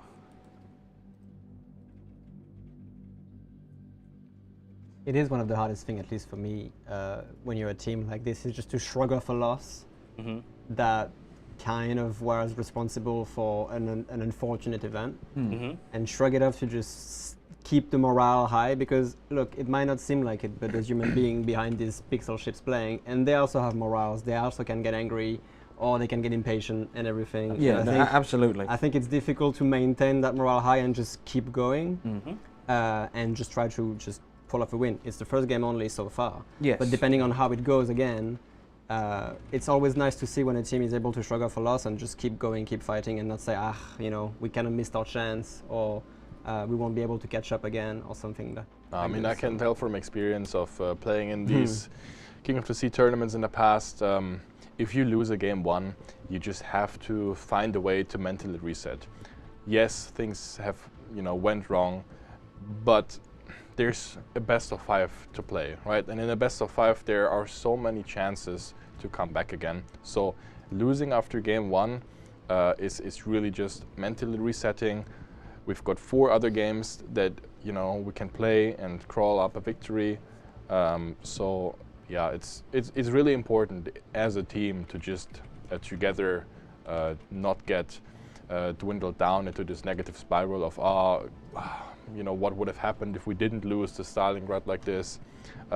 Just focus on the next game, and yeah, that's really crucial for Moyai right now. Yeah, and let's go to the render. So I want to see if I was right. The Stalin's spotted there. Yeah. That So- looks like a Harugumo spot, actually. Yeah. Huh. And then, yeah, it's both battleships. It is both battleships. So the Ohio gets the first salvo, and the Babcock follows up with Yeah. the reload boost. Because if I remember how to go back, the Ohio turns Both of the those Stalin. shells land at the same time, basically. Yeah, the Ohio turns the Stalin. Yep. And then And then he just evaporates. you look at the sea flank for Moyai and it's just wide open. A San Martin and an Ohio. Yeah. It's not so much. No. I mean, I would assume that their play would have been, if the Stalin survived, is they have the San Martin on the 10 line, the Stalin somewhere on the 8 line, and then after the daring is done contesting middle, he rotates over to C, and then they can play control towards C and A. Yeah. But yeah, losing a ship with radar, with so much capability, with so much HP even, it's difficult to recover from that loss that early in the game. And Shaft absolutely take advantage of that and Yes. just basically don't stop this push and force the Ohio almost killing him. Yeah, the Ohio got pushed all the way to the J line. Yeah. So did the San Martin. That is to be expected, but the Ohio, it's really quite bad for a battleship to be pushed that far away, because it becomes really hard for him to come back into the game and then have an impact. Yeah, and Purely because of range. and obviously we often talk about how map control influences games, and you look at this and you're like, okay, Moyai have basically one strat. Yes, It's throw things into B and kill things. yes. Shaft see that, and for the most part, just start falling back. Yep, they saw the fact that they could have won with just holding, and they did it. They just survived, tried to not lose as much HP on any of their ships and not bleed any unnecessary kills, and kept it clean, ended the game with a win. Yeah, and so the San Martin comes back in, but at that point, the point ticking had just been too long in Shaft's favour. Yep, absolutely. Looks like we've got I the think the second next game map ready. is ready. Yep. Let's go to the next map, which is Sleeping Giant, with Marseille and Des Moines being banned.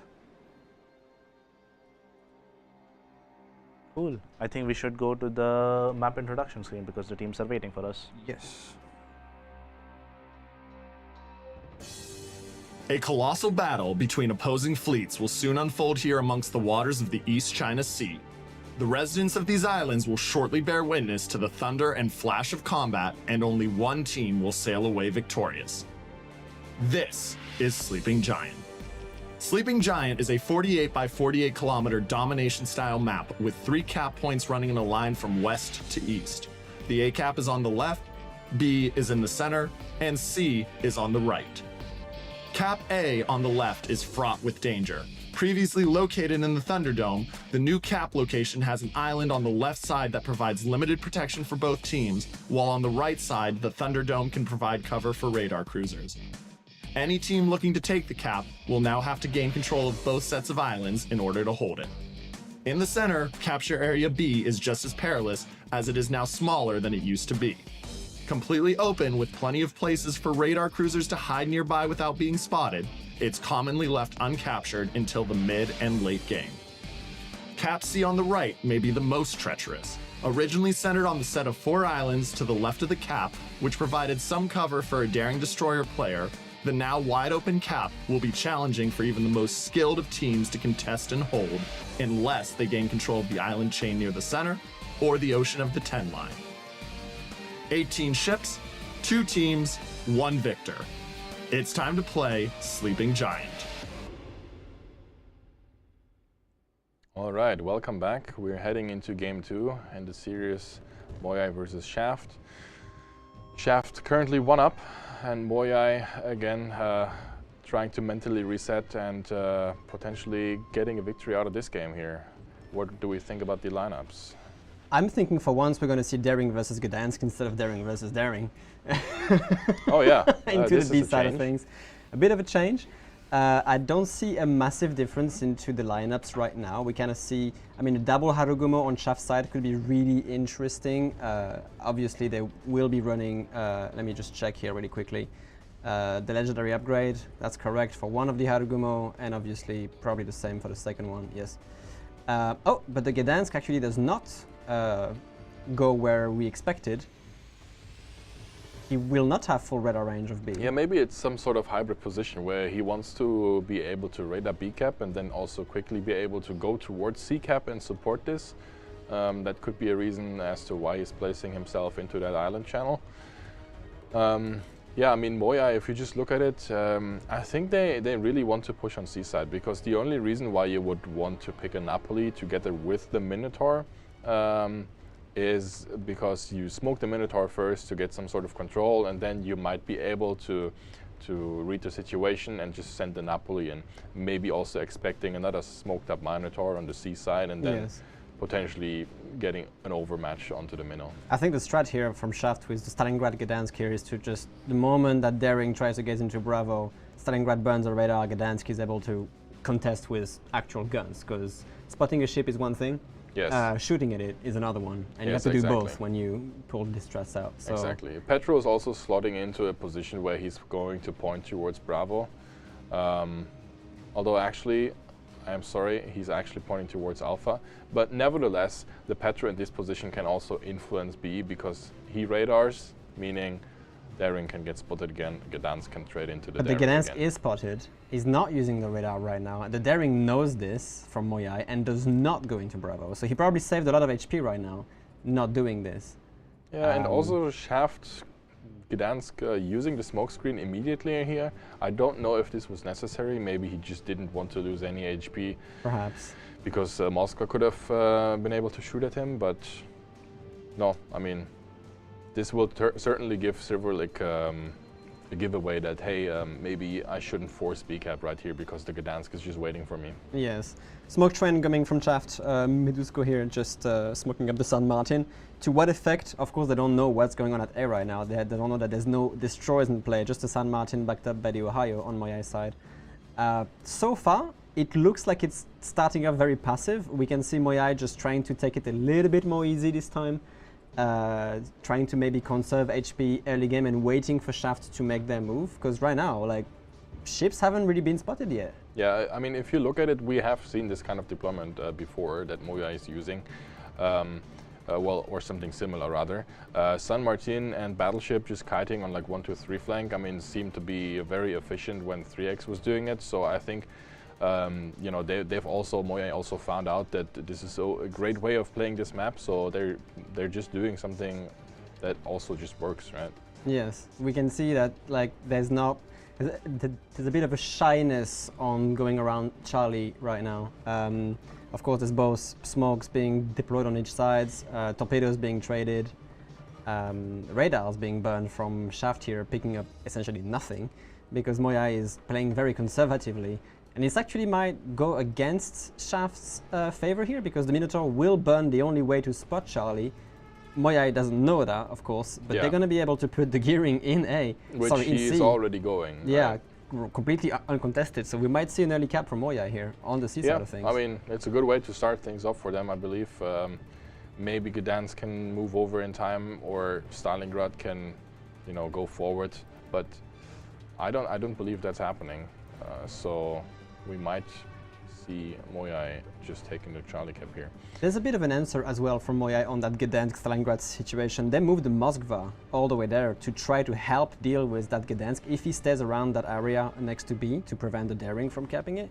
The Moskva now will be an asset to try and get some pressure on Bravo, get the Gdansk away from its sort of contesting position. Yeah, I mean previously we've seen, like in previous games, we've seen these positions, they can get heavily farmed, like where the Moskva is in 4-line, right? So that's why you sometimes want to be a little bit more conservative, just, you know, feel out the waters in front of you, and if you think it's safe to commit bow in towards Bravo, then you do it, right? Because sometimes there can be darings trying to snail torp you, or just, you know, these kinds of things. So what he did, just a conservative approach, daring, tested out on BCAP, you know, what does Shaft bring there, and now he commits and actually shuts down the Gdansk. Moyai is Napoli in a little bit of an issue here. He's spotted by, yeah, that's what I said, spotted by the Harugumo, and the Stalingrad at basically 20 kilometers was sending some pot shots.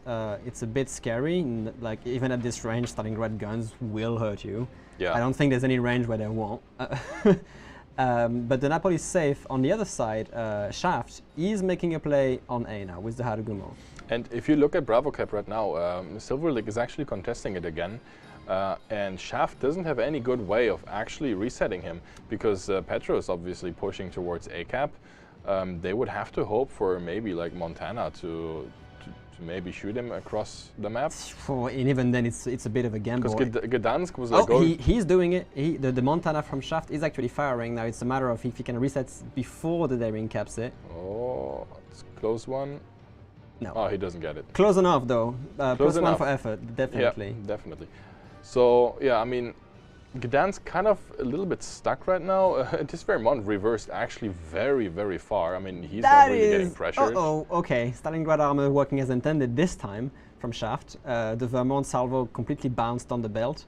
But yeah, I didn't see that Vermont making that move actually. Yeah, there are torps coming, so these are gearing torps, so they will have reach, although I believe there's a sufficient gap for the Stalingrad to fit into. Yeah, this Vermont from Moyai has to be dealt with by Shaft. I mean, I guess not immediately, but he poses a threat for Stalingrad, basically keeping her in check. So, if you just look at the big picture again right now, I believe that Moyai is actually in a really good position, because sure, Shaft has A cap, but again, we're seeing that people are just getting blocked off on the A cap, and Moyai has B cap and C cap, so points are ticking for Moyai. Shaft is not in a great position to really contest B or C. Now they will have to force themselves maybe into C cap with the smoke screen, although now that I say this, there's actually some action going down on the 10 line at the minute. Moyai's Napoli is half HP now. I think Bourgogne was using main battery booster, another salvo coming in. But Flo in his Harugumo is actually spotted bow in, well, no longer. And, well, unfortunately, Moyai doesn't have a radar to actually immediately spot him here. But as I said, like, Shaft has to try and make something happen, but Moyai defending very well in the 9-10. Yep, and with the Moyai's Minotaur radar being on cooldown, this leaves the door open slightly from Shaft Harugumo to try and get into Charlie. He's not, obviously, because it's a little bit too scary. Napoli's in smoke, gearing with spotting advantage. This is going to be tricky for Shaft to try to get any actions going on at sea, I think. Yeah, they're currently relocating the Gdansk in order to maybe get him towards B-cap, although it is incredibly difficult for him to retake it. I would almost say impossible, because there's a double 12 km radar covering the B-cap, and the daring is obviously, you know, potentially ground spotting him. So this is really a tough nut to crack for Shaft, so yeah. I mean, I guess... apologies. It seems my game so Minotaur did eat that torpedo that you just saw. Yeah. But yeah, obviously no danger because he's sitting in the smoke screen. Just unfortunate that he has lost a bit of HP to trade. It's HP you can't really heal either in Minotaur. So, exactly. I just saw Shaft's Montana take a big chunk out of its HP. I'm not sure exactly what happened.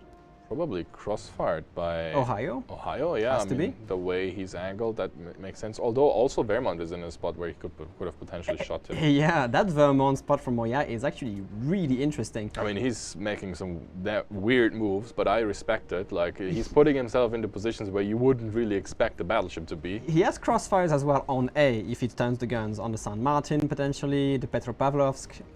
But right now, I just don't see how Shaft can act on B and C. They are bleeding points really quickly. You can really see this in their movement. Like, they have sent Gdansk towards B cap, but they can't really do anything with it. Now they've tried a 9-10 line push, but that wasn't successful. So now they're bailing from C. So it's just like you can really see that Shaft is figuring things out. Perhaps taking daring torpedoes. He's using speed boost and DCP to repair his engine, so he will dodge them. But that is a lot of pressure on this Gdansk right now. Yeah, as I've said, like really, really hard, almost impossible for him to do anything here. Nope.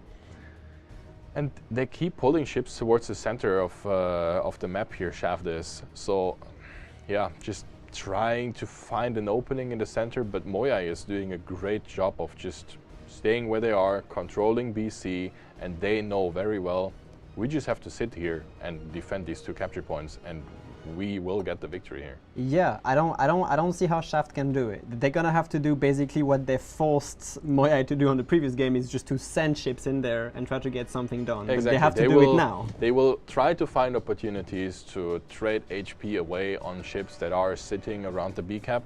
I mean, they're smoking right now, trying to shoot at Stalingrad, which is bowing, but these ships are all still incredibly healthy, so it's going to take an incredible amount of time. And as I say that, Zil gets completely slapped, is beached across into the island, still radared by the Stalingrad. So, I mean, this is just really, really bad for him. And here we're talking about the overmatch coming in clutch from the Napoli, actually getting him the kill. Yeah, and the Harugumo actually taking some leftover shells aimed at the Minotaur and actually losing a bunch of HP because of it. Yeah, Shaft is in trouble. I have to admit, Shaft is a little bit in trouble. Sure, they're getting the farm on the Stalin, but that was obviously not worth it. Like, this whole confusion about what exactly do we want to do is just really, really troubling for Shaft. Even if Stalingrad goes down, like the Stalingrad does not really, like she's not a crucial piece for Moya because they don't need to have radar coverage on C or B. They don't need to get shots in these caps anyway because C is basically completely covered by Minotaur, Gearing, Napoli. Yeah, I so mean, all they have to do is just stick to their position. Moya's Vermont, on the other hand, though, is under tremendous pressure. Sure, but he is so close to the island that he will just go into hiding mode again. I don't think that the other Harugumo flow on the 8 line has like decent farming angles, although yeah, actually the smoke is going away for flow right now, so maybe they do have enough time, but Vermont goes unspotted, so they have no way of spotting him sure. again either, yeah. Flow also having to dodge torpedoes here, but he's fine. But now we see Shaft reacting. We see them putting a Montana here. Stalingrad is kind of suffering the same fate as what we saw with the Petropavlovsk. I was just going to say, we've seen this thing before. Russian cruiser having to leave this rock, probably getting killed. Shaft's Montana taking 3 torpedoes from daring. I mean, they're just going in now. They and know now it's going really desperate, right? Like, they're going to lose Stalingrad, so they absolutely need to tread back. They're sending everything on this daring as well. Both the Monty and the Stalingrad go down from Shaft. Which, yeah. And that's it. That's 10 seconds left on the timer. Regardless of them capturing B, that's a win for Moyai. And really, really well done by them. I have to give it to them. Their strat was spot on. They didn't pull any moves that would have potentially resulted in them losing a ship on a sea cap because they were over pushing. No, they really just realized exactly the situation they were in and did a good job to reset and take game 2 off of Shaft. Yeah, a perfect answer from the previous game. No, really well done. So Baz, Killerben, what do you think about it? What a bounce back. Excellent, absolutely excellent play. Talk about morale going back up. Yeah, no, absolutely. That's exactly what they needed. They went from losing a ship 2 minutes into the game to not losing anything, playing basically perfect.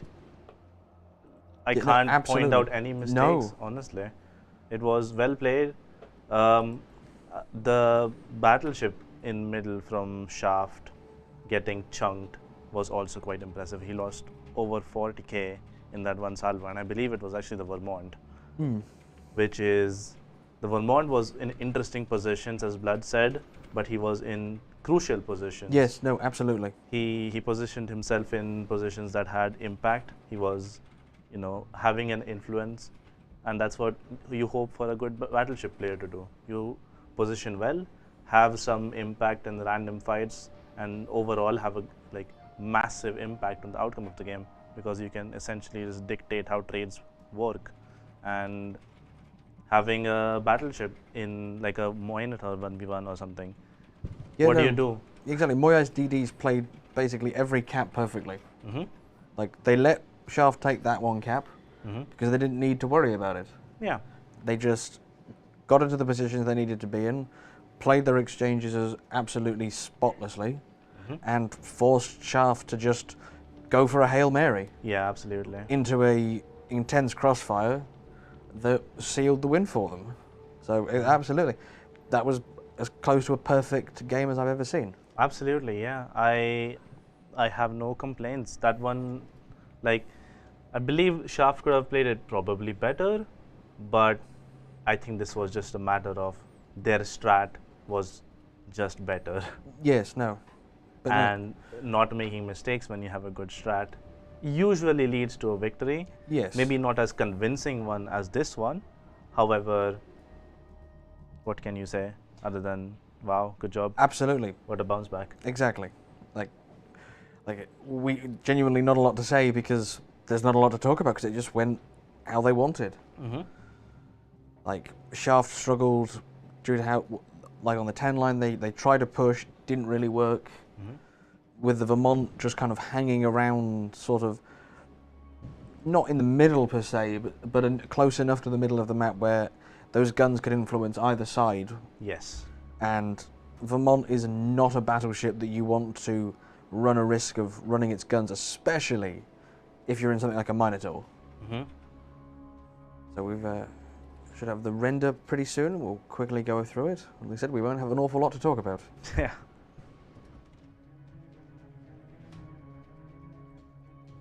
Is there a Because we chance have of the- going into a best of 5, a proper one today? It's entirely possible. Hope so. Oh, it would be great. Well, it is going to be 4 games for sure now. It is a Yes. 1-1 now, so So, Yes. so to the we're gonna render see screen. Pharaoh that you really Yes. wanted to. Yes, we will. Good, good. So we go Let's over go to the render, please. Yep.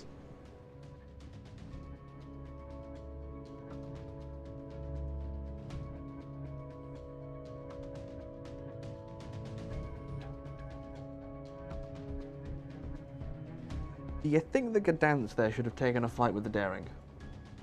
Possibly. And I think they were playing to make a trap, essentially. They wanted to let the Daring touch the cap, and then they had 3 radars over it. They would have the Gdansk radar, the Petro radar, and the Stalin radar.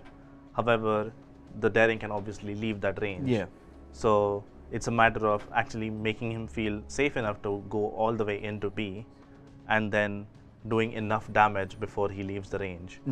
And I don't think it worked out for them, but it's an interesting idea. yeah, but it relies on the Daring committing. Yeah, and usually, especially in later stage of the tournament, you shouldn't make these kind of plays. Yeah. A committed play is usually a bad play. You want to be able to leave.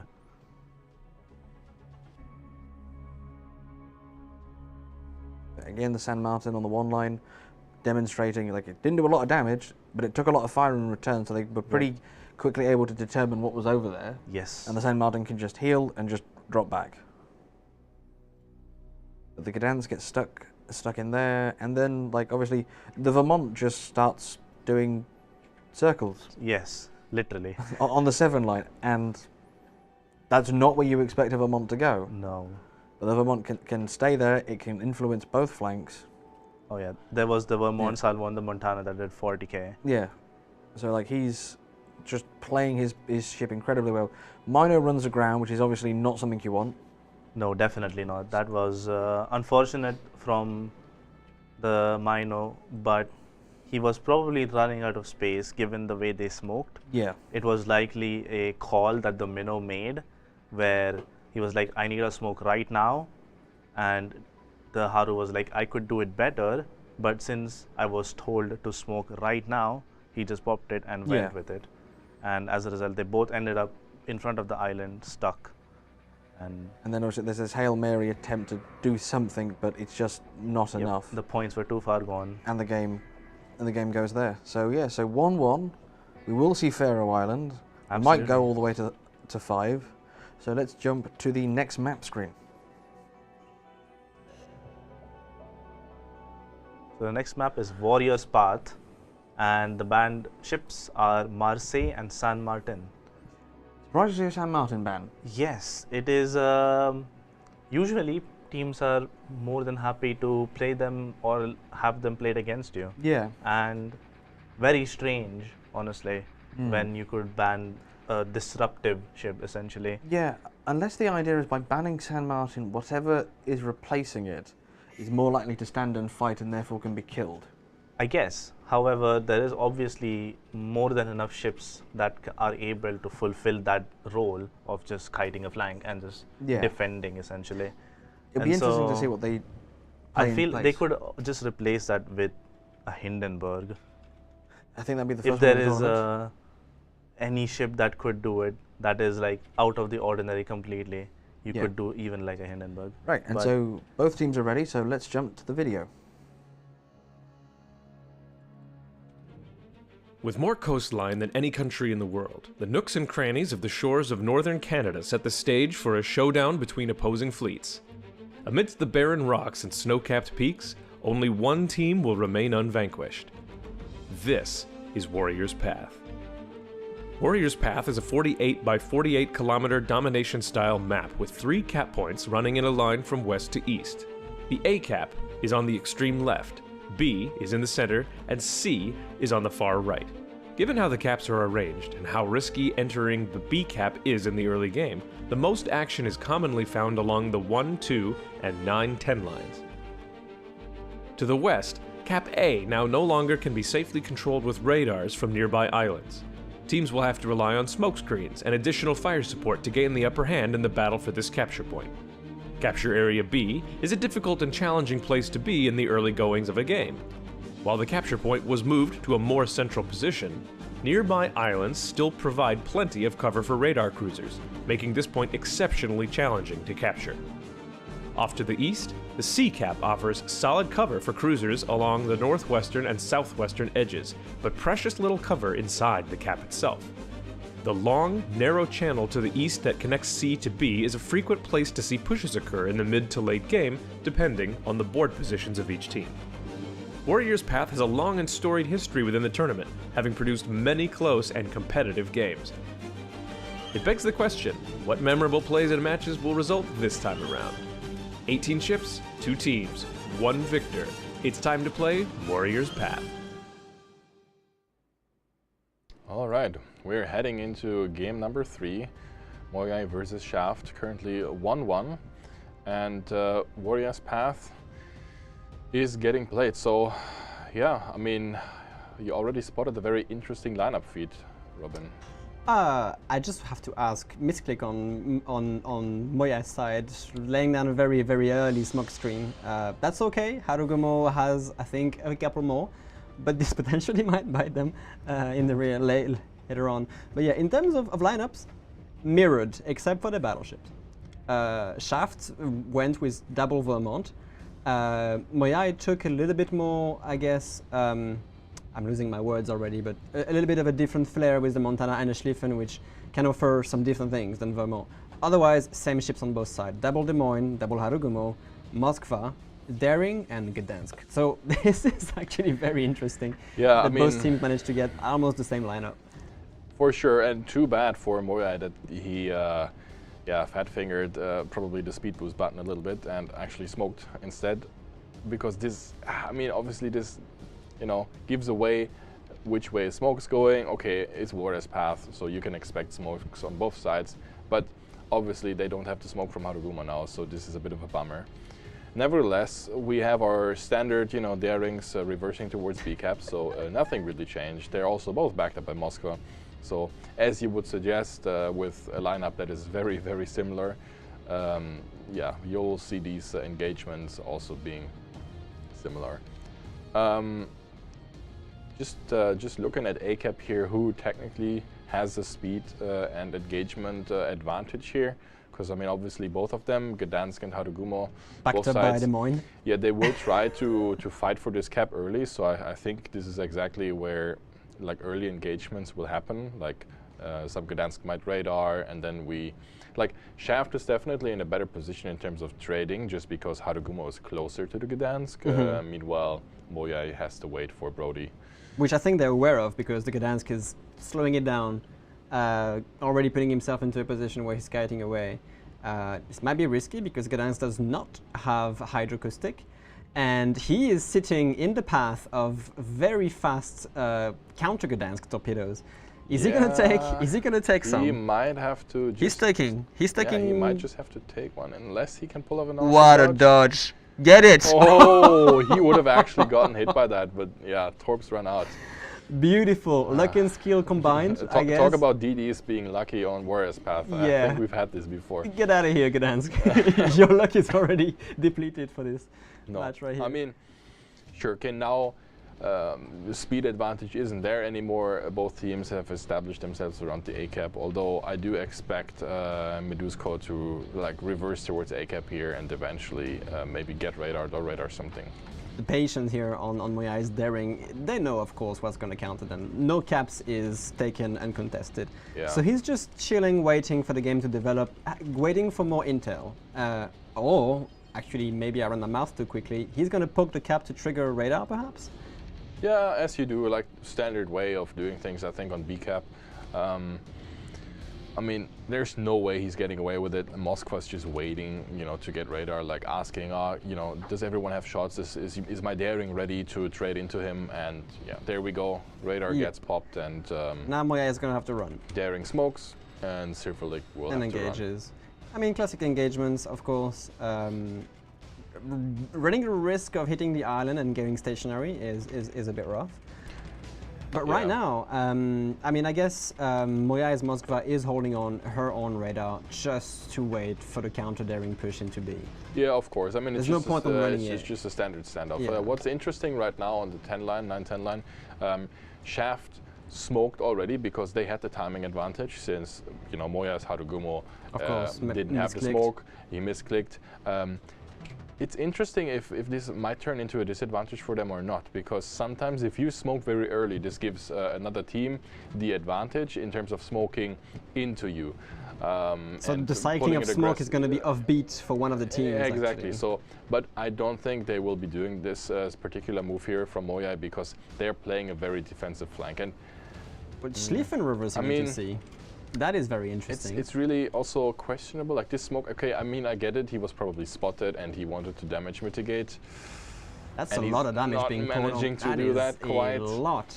Vermont salvo could have actually done much more, and is already below half HP. Yeah, which so is I mean that's really good. I mean, Gazando is crazy today. Like he's been pulling off shots, really, really stunning. one of the drawbacks I'm seeing from here is that the Harugumo, which after smoking the Mon, will be in no position to smoke Moyai's Schlieffen, which has been reversing into C the whole time. And meanwhile, after this whole radar shenanigan, they're actually also going to have destroyers in Bravo and Alpha simultaneously. And this might be problematic, because that might be actually an early triple cap advantage. Yeah, that's true. I mean, it would be really funny if the Schlieffen actually gets away with it right now, because the smoke's blocking line of sight for Vert. Gdansk radar is also too late for Silver League here, because he gets the cap. So does Schlieffen and so does A, so that's a triple cap advantage. Yeah, that's really good for Moyai. I guess. I mean, Schlieffen getting C is really unconventional. Ooh, and look at Flow here, the Harugumo from Shaft on the one line, literally on 6k, 4k HP now, being blind fired, dodging torpedoes. Must have been a mix of Gdansk radar. I think they just ran into each other, Gdansk radar, and then Des Moines was close enough to really trade into him very well. Maybe we will be able to catch this on the replays. Cross map salvos on the Des Moines from the Montana misses, lands short. It's really unfortunate because that was dead on. But I mean, Kimilila is in a little bit of trouble right here because he is still spotted, getting farmed by Harugumo here. He has DCP ready. I think he's just waiting to get a little bit more distance before he burns it, but he will be dark now. Yeah, he's dark. On Bravo, we see counteraction from Shaft with Stepan here, just trying to get back into Bravo. The Moskva has the radar ready on Moya's side, runs it of course, and spots the Daring in B. Yeah, Vert actually has to be careful to not run into the Moskva's radar here on CCAP. Of course, Shaft wanting to take CCAP back immediately after losing it to Schlieffen. Oh, hold on, we might be seeing something slightly interesting here. Yeah, I see the torpedo You lines. see these torpedoes. Daring has Hydro, so he sees them for sure. Yeah, so he shouldn't really be taking them. No, he shouldn't. He shouldn't. Meanwhile, Shaft knows, okay, they've just, Moya just grabbed all the caps, right? So we need to get back to it. Gdansk moves over towards B cap to actually be in a better situation to take it over. You can see Stefan in his daring from Shaft to get into this very common position where darings contest the cap from. Yeah, just basically baiting out the radar from from Moya's Moskva here. Oh, and look at this. On Moya's side, the Schlieffen knows that the Vermont from Shaft has taken the, after capturing C, has taken the liberty of basically going through the channel. This is problematic, I think, for Moya, because it's going to put the Moskva in a very tough position, where she won't be able to reverse too much on Moya's side. What might be a counter for it is Moya's Schlieffen, just trying to go and counter the Vermont. But they're going to have to put some pressure on Shaft's battleship here in the middle, because that might be very problematic for them. Kimilila is actually getting pushed really heavily on the one line here. I think the Harugumo has smoke very soon. Maybe he's going to get out of harm's way. But yeah, Moya just realizing, oh no, we have to take this advantage and actually fully push Kimilila and this other Harugumo from Shaft away. Because right now they lost the cap advantages. Gdansk and Daring from Shaft took Bravo basically uncontested. The Moskva was cycling the radar, of course. And now they're sort of putting Moya on the back foot. I think this Schlieffen has some ideas about actually going towards the Vermont. Yeah. Because there aren't that many crossfires. Sure, I mean, I don't know if it is a good idea at this moment in time, but obviously they're on the back foot, right? So I think he's just going for it. Ooh, so it needs more angle for this. That could be very punishing. Oh my God! Jesus Christ! You do not want to rush a Vermont that way. You do No. not want to do this. Vermont guns will punish you, and that is a dead Schlieffen in one salvo. That's quite Ridiculous. impressive. That is but impressive. Nowhere near enough angle, unfortunately, on that push. I was expecting him to go just bow on and just tank that first shot. Yeah, if he wanted to rush around the corner, he needed to go a little bit more wide in order to then have a turn-in that doesn't get him clapped like this. That is really unfortunate, because that Schlieffen was the only true counter to Vermont. I mean, of course, they can start putting DPM on him, but it still doesn't save Moya's Moskva here, which is still kind of stuck in here, as long as his Vermont is there. Yeah, I mean, they tried to use the Schlieffen as a way out of this like lockdown, right? Yes. On B and C, and yeah, it Didn't go as planned. No, it really didn't go as planned. When a battleship gets one shot like this, ow, it hurts. Like, it really does. I mean, Yeah. I know Schlieffen is like probably one of the squishiest battleship It is. at tier 10 in terms of HP and But armor, you of really, course. like in this situation where there's a lone Vermont and there's not a lot of support for it, like you're really hoping for your Schlieffen to be that one ship that can trade like 1v0, right? So Yeah. That is, I think, a rather critical mistake here from Moya, because they are going to forfeit kind of the only asset they had to unlock B and C defenses. yeah, you can see right now Shaft is just pushing the advantage on 10 line even further. Yeah. Harugumo Des Moines from Moya's side, they're pretty much alone on that flank right now. Obviously Vermont has the crossfire angle, so they are really not in a position to ever contest this again. They would have to catch out the Harugumo with the Des Moines radar or something in order to unlock this for themselves. Yeah. But I mean, Charles Vermont does not even need to stick around Charlie. There's the Des Moines and the Harugumo on the 10 line, as you mentioned. Now he can try to put some pressure on Moskva. Oh, Wow. Jesus Christ. Wow, Stefan just took 2 torpedoes from that Gdansk, putting him to 150 HP before the heal. That was a close one because Stefan is actually a really integral part of why Shaft is able to hold this position right now, because he can just contest at a moment's notice. And I will still say that him being that low versus a Gdansk from Moyai, and basically just looking at this position. I think they know. I think the Moskva is about to burn the radar the moment it goes off cooldown, because they have angles. That Gdansk here, Kiel has angle, and here we go. The radar is burned. You called it, and Gdansk, obviously, he has to wait for the delay from the radar. But that's only 3,000 damage. But the Daring has the acceleration to maybe actually get behind cover here. Is it going to be enough though? Can any ship get an angle on this? No, they now can't. you would really wish that Schlieffen, would have not committed himself. Of course. Because they're missing this angle right now. Sure, Stefan is really low in his Daring, but yeah, there's just no one there to be able to shoot it. Although Gassenda will take a bit of hurt though.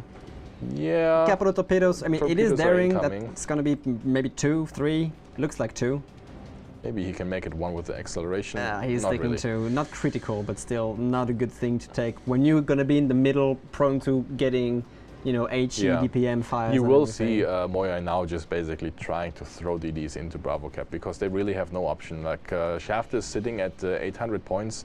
They will just hope that they can burn the Moskva's radar on 5-line. And then just recontest it, and just put Stefan under so much pressure that he can't be the one resetting. Shaft has the Moskva ready with the radar. The only thing is, Harugumo goes down on the 1 line, so never mind that. So what I said actually happened. The Harugumo goes down because why exactly? I'm not sure. Possibly took a torpedo and got caught by the other Des Moines radar. Must have been. I think no way, because Des Moines is like way too far away from where Harugumo died, so it must have been like torpedoes or something. And combined with being ground spotted. And the Daring Silverling goes down. Oh, there's a lot of ships going down on the wrong obviously side, Shaft pressing the radar as the contest happens. They must have had some really nice salvos on him. Oh yeah. In the meantime, actually, Montana also took a big salvo, probably from the Vermont, because Gazando is the one who has a really juicy angle. Yeah, and that radar against the Daring also caught the Gdansk on Moyai, and he's under tremendous... follow-up radar from Medusko here as well to try and they're gonna get him. Secure the kill. Yeah, he doesn't have DCP and has a couple of fires burning. Like a couple more channels landing, and he should... He's done for. All right. He's done for. The Vermont salvo from the middle. Again, that big impact salvos. That Schlieffen push, man. I mean, Medusko is still spotted, although I don't think that the Moskva will be able to convert this into a kill here. They actually, for some reason, Moyai is it's not in complete spotting range of Shaft's Des Moines. Shaft's Des Moines Zil2 could have potentially went dark here. He's just trading salvos, and they're gonna pick up the kill. Now, it's not enough to really make that point difference, because they still can't do anything about B or C. Now it's really, really unfortunate that Moyai lost Silverlig below Bravo, because this would have been their one potential chance of actually clawing this back, because they're getting the kills on C, but sadly, Shaft has such a big points lead and is still holding Bravo and Charlie. It doesn't matter anymore. It doesn't really matter, because they can't claw it back. There's just too much points for Shaft. Some big salvos as well landing on Moyai's Montana. Yeah. That's going to be a win for Shaft, and a deserved one, to be honest, even though that Schlieffen push might have been a deciding factor of that game. We'll wait for the studio to say that. But yeah, that Vermont being there must have threw a little bit of a spanner into Moyai's plans. I mean, I believe you pick Schlieffen exactly to do these kinds of things, like to be in between Bravo and Charlie and actually be able to throw yourself in there into the channel and say, look, if I'm going in there, you're going to have to find a way to trade me versus you, which is most of the time very difficult. Turns out, Gazando is just a god and just one-shots him as he comes around the corner. So... yeah. I would also say not enough angle, but no, I mean, of course. I'm just making fun at this point a little bit, but no, I mean, really good game again.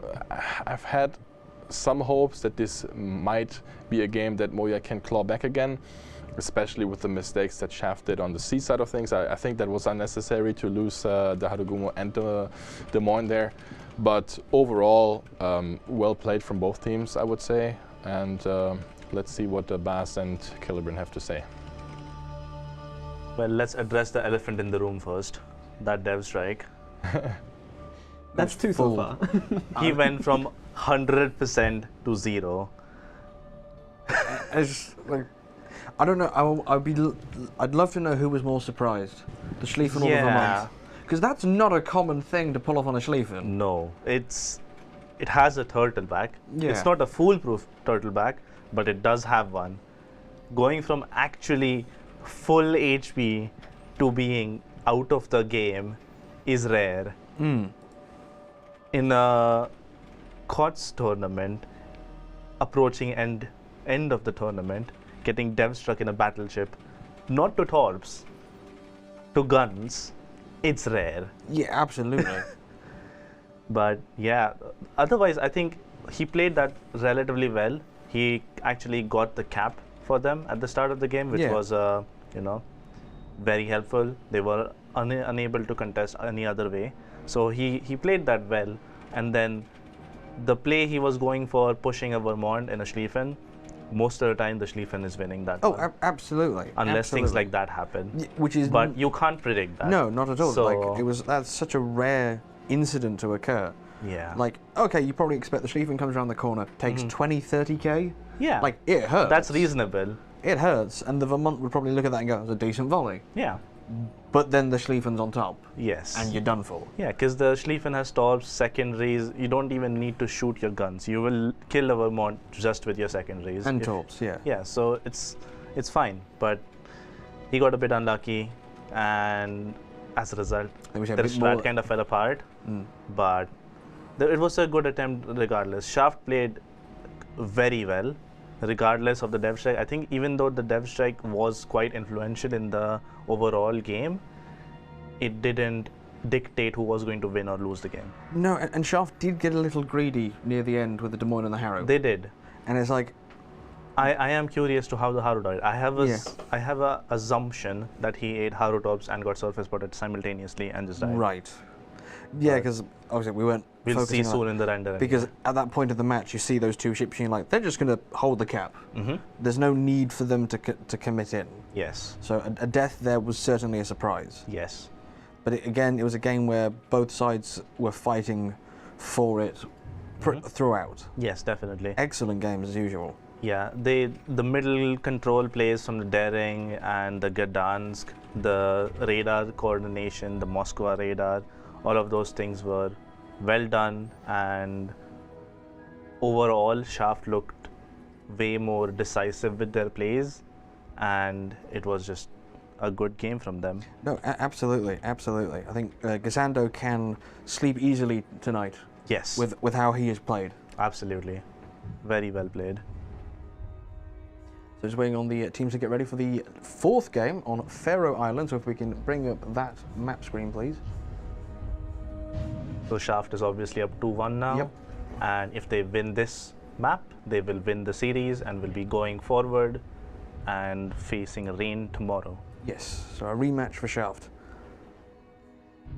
So Faroe's not a map you often see in competitive.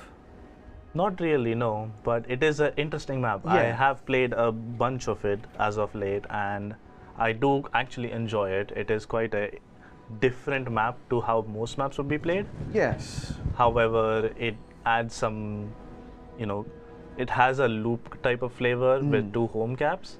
However, it is significantly different in the way you're playing it. Yes, no, absolutely. I think you generally see much more action on the flanks. The middle cap, it looks inviting because you look, it's got plenty of cover. Yes. But there's also plenty of angles to shoot into it. Absolutely. It is, if you take it early on in the game, it's very likely to be unflipped. Yes. And, it will just give you points for days, and you will run away eventually. No, but absolutely. I think this is one of those maps where going for a home push is actually quite difficult. Yes. So I would expect more of a control-based player on the 2 off caps. Indeed. So both teams are ready, so let's go to the video. Between the Norwegian Sea and the North Atlantic Ocean lies a subpolar collection of islands guarding the gates of Northern Europe. The seas surrounding this rugged volcanic land will erupt once again as 2 opposing fleets donate molten steel. Only one fleet can successfully tame this land. This is Faroe Islands. Faroe Islands is a 42 by 42 kilometer domination-style map with 4 cap points running from the northwest to southeast. The A cap is in the top left, B is in the center, C is in the right, and D is in the bottom. The A cap lies far from each team's spawn. Ships heading this direction will be forced to expose their full profile to potential enemies along the way. With nearby islands providing refuge to radar cruisers, destroyers must play cautiously. The B cap sits in the direct center, the remnants of an extinct volcano. Bordering the caldera on all 4 sides are narrow waterways in and out. Fleets must commit significant resources if they wish to take and hold this crucial territory. The C and D caps serve as home caps for each fleet. Though easy to take, the islands between them will serve to mask the advancement of friend and foe alike. Will teams opt to blitz their opponent by directly assaulting their home cap, or play it safe and fight for more map control? The 4 corners of Faroe Islands consist of land masses which serve to funnel ships into various choke points. Battles on this map will resemble the molten forces that forged them, fiery and fierce. 18 ships, 2 teams, 1 victor. It's time to play Faroe Islands. All right, welcome everyone. This is game 4 between Shaft and Mojai. Shaft currently leading 2-1. Yeah, let's see what this game can bring up. Faroe Islands, I mean, we haven't actually seen it a lot. One quick little thing to point out, we can already see Gazando going for some cheeky blind shots. As someone who has played against him multiple times, he often likes to do this. Actually does get a hit on the Ragnar, that's actually quite funny. What? Yeah, he does get 1 shell hit on that Ragnar. There is no way. Yeah, as I mentioned, he's a god after all. No, I mean, let's talk about ships here. We see Worcester, we see Salem, San Martin, Minotaur, Des Moines ban obviously comes out, so this is why we see these type of ships inside of the smoke. So just in general, some ways how people tend to play this map is either you play like very A focused, which we see Mojai is doing right now, or you abandon A completely and just bank on the fact that you can pull off a home cap push, which I think Shaft is setting up. That is a Minotaur, Harugumo, with of course the smoke train, backed up by Petropavlovsk and a Burgoyne. These are three very, very rough ships to play against. Harugumo obviously being there to, well, smoke them all up. And they're going to be met only by a Gearing and a Worcester, with possibly Ohio as a backup on Mojai's side. So remains to be seen what will happen. But yeah, Faroe Island, what is your take on this map in terms of fluidity and being able to rotate destroyers, being able to react to stuff like this? Well, good that you asked, because this map is actually very different in terms of how it plays. The points yield that you can get from a single capture point is actually very low, lower than like, you know, on some other maps. So you can't bank on the fact that you can win on caps quickly. I mean, if you just look at the timers above, each teams have like, you know, 28 minutes until victory by only having 1 cap. So it takes a long time. This opens up a couple of opportunities. This gives you more time to set up a really nice home cap push, right? Which I think Shaft is gonna do here. But yeah, this also gives you time to do these rotations. So usually you see teams to like grab like 1 or 2 capture points, and then they will just feel out, okay, what's the enemy positions, how can we maybe dislodge them, because you actually do have the time to think about these things on this map, because the caps, they just don't tick that fast. That's true, and we also saw a very nice info radar here from Shaft Stalingrad near B, spotted Moyai's Stalingrad and preventing the Gdansk from making that reverse push into it. He disengaged from Bravo, now he's going to do it again, but they know they have a Stalingrad staged on F4 here that is going to be able to cycle the radar with the Petropavlovsk as well. Yeah, so B is a tough nut to cap, and it is. they don't like, Moyai is not staging any ships to try and capture it, they're just focusing on defending it. Yeah, that's about it. This is what you see is a lot of teams doing. I think they just focus on defending B rather than getting it, because it's very easy to place these radar ships around the B cap, and B cap in and itself is like, you're very exposed as you're going for the cap, meaning that it's way harder to actually snatch it from someone. The only question is, what ship will actually be able to counter Gdansk, or at least put some damage into it? Because Stalingrad radar is long, the Petropavlovsk is not. So they have to save the Petro radar, because that Gdansk could just try to trade his HP and just bully Bravo and be like, okay, sure, you're going to have like a few salvos on me, but that's about it. I think he can also permanently just contest it, because there's not really any pressure on him. Like, he's not really getting shot at by anyone. No. So I think what he will try to do now is he just reverses back and just stays baits out the Petro radar, or just stays in the Petro radar as he knows that no one is shooting him. Like, the Ohio may lob over the island and actually get a shot. But other than that, I think he's just going to try to stick it here. Yeah, I mean, the cap timer on this is 40 seconds, right, for these caps, am I right? If we're just looking over at the D and C flank here, you can see that Shaft has successfully brought up the Mino and Harugumo way outside, right? Oh, yeah. So they're just trying to work with the angles. Like, the further out on the flank you are, the better angles you have on the ships that you have in front of you, that you want to engage. So this is why they take an incredibly wide approach. And as I said, they have the time because the caps tick so slowly. And as they make their progress towards the capture point, they will then send the Petro and the Bourgogne up towards the next rock, just slowly but surely inching the radar of Petro forward, which will give them a lot of control as they do the push. They are sending the Ohio to basically back that gearing was to retreat from Moyai. My question is, Stalingrad is also starting to maneuver not to give broadside to that pushing flank. Because yes, it's only right now Petropavlovsk and Minotaur, but the Bourgogne will get in play. And we saw what Bourgognes can do against broadside Stalingrad. So you don't want to be shot at that. I do remember that. What I'm seeing right here is Gdansk took what?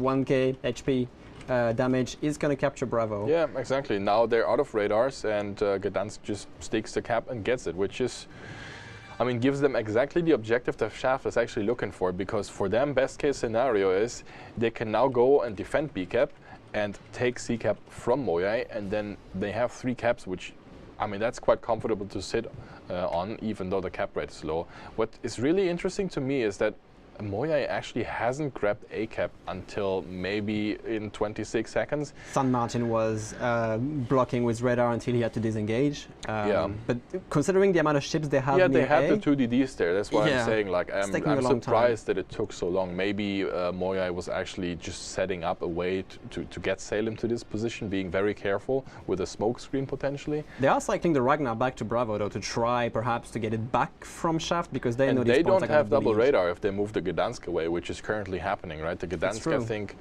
although I believe the Gdansk is not going to be going too far away, because he's the ideal ship to, like, just sitting in between B and C cap. And here. Perhaps he's even trying to get a crossfire on Bravo, just in case something tries to get it, because then the Stalingrad can radar and the Gdansk can have a pretty wide cover. He's still, even if he would open up in front of B here. What the hell just happened? Moyai's Vermont probably took about like a 20-30k SAS salvo from the other Vermont, I assume. Who, of course? Gassando again. Doing naughty things. Not missing the shells. Yeah, I mean... Oh, Petropavlovsk broadside enough to take a massive hit from Stalingrad? No, not at all. He's angled enough. Although you could ask the question about the Stalingrad. This Stalingrad is moving away from his position, which I don't really understand why. I guess he really wanted a way to shoot in towards the Bravo cap as the contest comes. Yeah, has to be a little bit careful here, although Ohio isn't currently looking at him, he's shooting at the Bourgogne. Again, Moya's Vermont getting chunked for another 20k. He basically got half HP in 2 salvos, only from Gassendo's main guns. He has to be careful. That's 2 very clear warning shots right here, like, stop giving me broadside, because I will punish you. Yeah, there's a lot of cross-torps happening right now in between Vermont and Petro. Like, fortunately for the Petro, the Gdansk torps ran out. These are gearing torps though, so... They have the range. They have the range, although I do believe Petro has the time to reverse here. Yeah, he does. Now, you were mentioning, yeah, only now is a Shaft actually, like, I think they just took their time to make sure pushing into C was safe. Exactly. And I think it is safe enough because I doubt Stalingrad and Ragnar will have the time to get the range on the Harugumo to contest it. I mean, it worked out really nicely for Shaft because there's a difference in between having a Worcester and having a Minotaur, like playing smoke into smoke. And that was also the reason why the Worcester had to bail. And the difference is the Minotaur has better radar reach. So if the Minotaur can radar the Worcester can't radar the Minotaur back. So that's why I think Shaft realizes this, and they just confidently push into that, grabbing the space. Moyai needs to respect it, giving them the space, but this ultimately is resulting in exactly what I said. It's just B, C, and D. If you look at Shaft's position, they have basically the right half side of the map and 3 caps, and they are gonna. They are, like, the line is very determined here, except the cap control is not. So it is a bit problematic for Moyai because now they are going to be pressured on time heavily. Although I will point out that now with the Stalingrad repositioning, they don't have a way other than the Gdansk to radar B cap. But I would just say Shaft doesn't really care because they're already sitting on a point lead. Every single position that they have is quite comfortable. Maybe they are pushing the Harugumo. Moya is pushing the Harugumo in there. I was just seeing this. Yeah, I mean, Zil and Flo, they have to be careful here not to get pushed by the Worcester. Although you can see exactly what I was saying. Like, Minotaur just presses the radar, forces the gearing to smoke away from them again, basically saying, look, you want to make progress, I know you want to push into me here, but I'm just radaring you, so you're not getting your smoke ship close to me. True, and that Ohio is about to enter a world of trouble. He's trying to blind fire the Minotaur in the smoke. It's always tricky to do. Actually lands the Citadel. Props to him. That's a bit of a, hey, smoke are not 100% fail-safe. You will take damage as well. But now this Ohio from Moya is going to be farmed to death. I mean, Minotaur and Harugumo, I mean, these ships will deal insane DPM. Yes.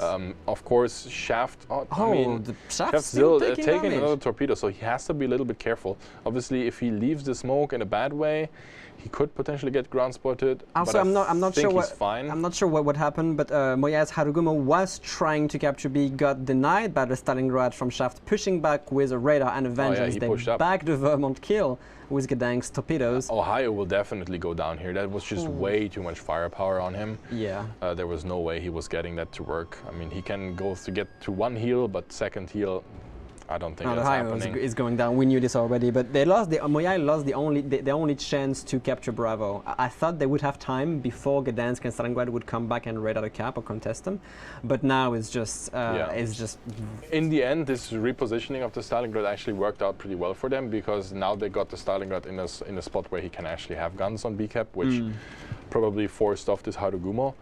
And yeah, I mean, just really methodically played by Shaft, just taking their time, getting these positions, and fully making use of the strength of these spots that they took. Gassando not missing salvos. I just have one little question maybe for the analytic in the end. I know that Salem was very stationary on C3 basically most of the game. Did not really do anything except preventing the gearing and the San Martin for capturing A. But I just wonder, did they lost the potential asset in terms of DPM and radar by keeping him there the entire time? I mean, they were just making sure to never lose the capture point by taking him into this extremely wide position. Because he could have done the same job potentially from D3, like the island south of D3. Yeah, I mean, he could have, right, and it would have obviously been better if they did. But as Moya, you can't really predict that this is exactly what Shaft will do, basically neglecting A completely. And if you want to play for A, you have to make sure that you can win it. So sending a cruiser to C3, that's okay. But I agree with you; it's questionable. It's a questionable decision to keep him there for such a long time. Well, congratulations to Shaft for winning this best of 5. Yeah, I we mean, saw some very, very nice games here, and kudos for Moyai to actually showing us some pretty good tactics as well to try to counter them. I mean, they've had Moya definitely had their very nice moments. I do respect the comeback that they managed to pull off in game number 2. So that was really well done by them.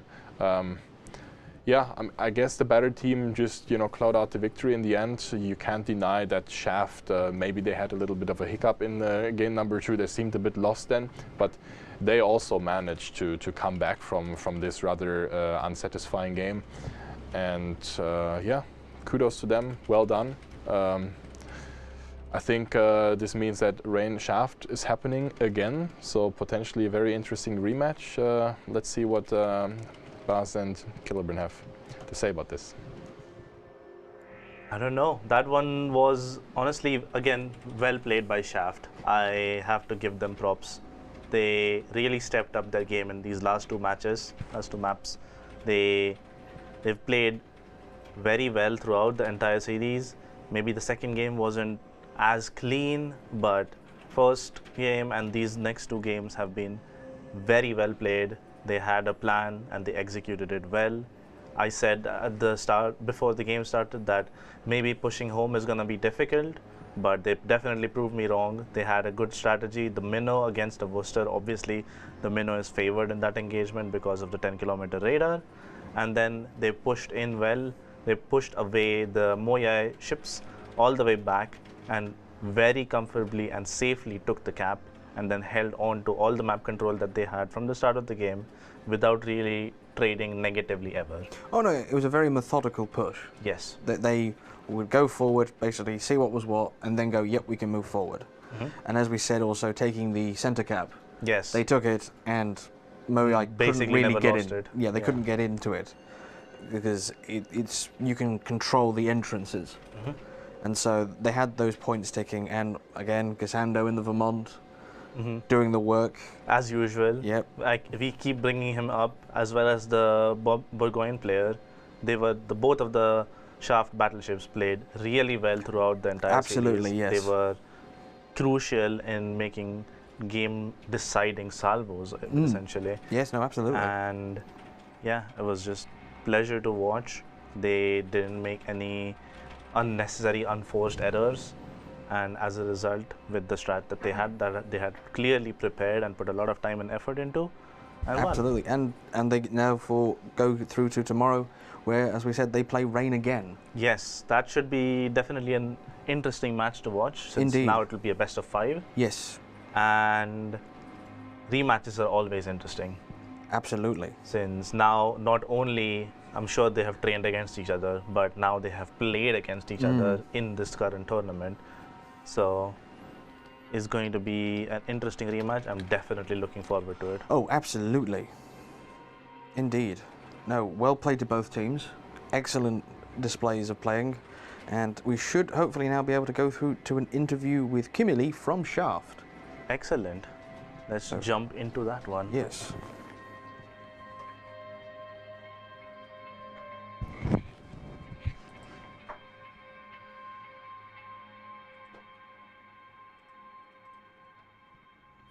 Welcome, Kim. Congratulations. Thank you. So, what was so overall? So the day's gone pretty well for you. How are you and the team feeling? I think we're feeling just fine. This is what we are going for, international spot. We got it. I think we can be happy with that. How do you think you're feeling for tomorrow? Honestly, I don't think there's too much pressure on us. That's good. This will be just a good game against Rain, at least we hope so. We will just see what happens. And I'm assuming you're very pleased with your battleship players. Xander is the wonderful battleship player, and so is Maxim. No, they certainly pulled their weight. Absolutely. The battleships played amazingly, and honestly, after game 2, you guys played exceptionally, and I could tell that you had your strats well prepared, and you had the reps in. Now we just had a kind of an off moment on game 2, and Moyai had a really good strat, the middle control. We didn't have the answer in time, but we just, got back up and went through with the other 2 games. I guess that's the advantage of the best of 5s. It gives you a chance to recover more completely. Yes, even though that it's long.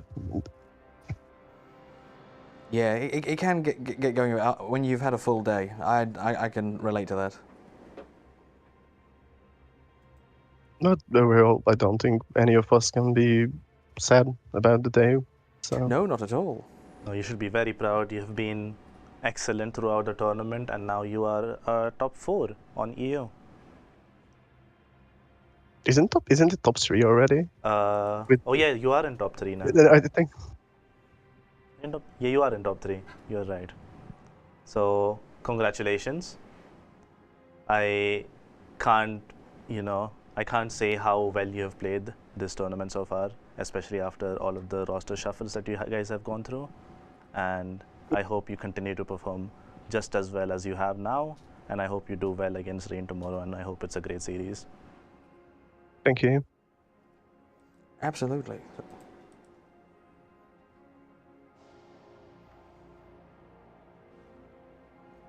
So, are there any more questions? I don't think so. As I say, again, congratulations. Well done to the team. Best of luck tomorrow. And we hope it all goes smoothly for you. How are you feeling, Blood? I am feeling exhausted, but I've had a lot of fun casting today. I think we've witnessed some incredible games. And yeah, how are you feeling? I'm feeling great, and I sort of wanna take this little moment because it's the second time I'm casting King of the Sea, and every time it's amazing. But I think most of the people that are watching these streams don't realize the amount of effort that are being put into it. We have Seraphice on our left, who's basically handling all the the training rooms for the tournament, all the communications between the teams and everything. We have a full production team with us here, taking care of the replays, taking care of the scene switches, out of our audio cues and everything. So I just want to thank everybody in the room. You can only see 4 of us, but there's much more because it's been a great stream, and I hope we can keep that going tomorrow and the next weekend after that, because I think that we're in for a really good time, and I hope that it shows in the stream as well.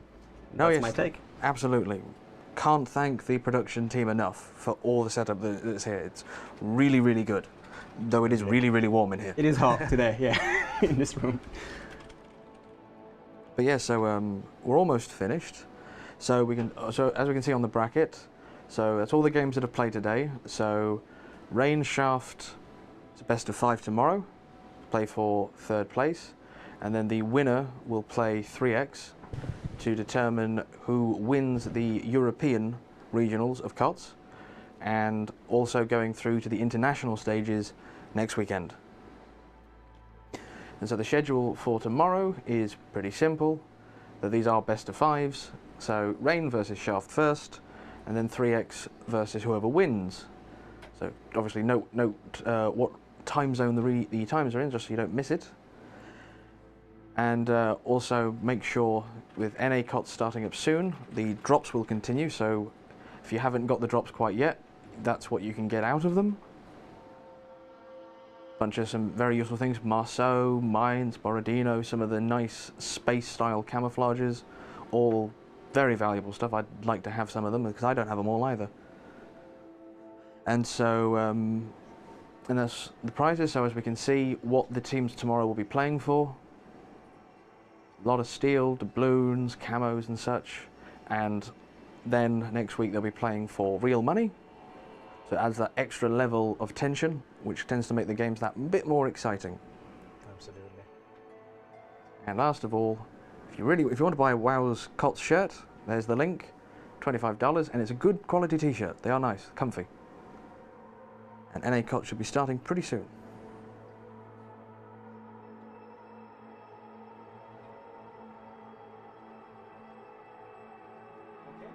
This is goodbye for today.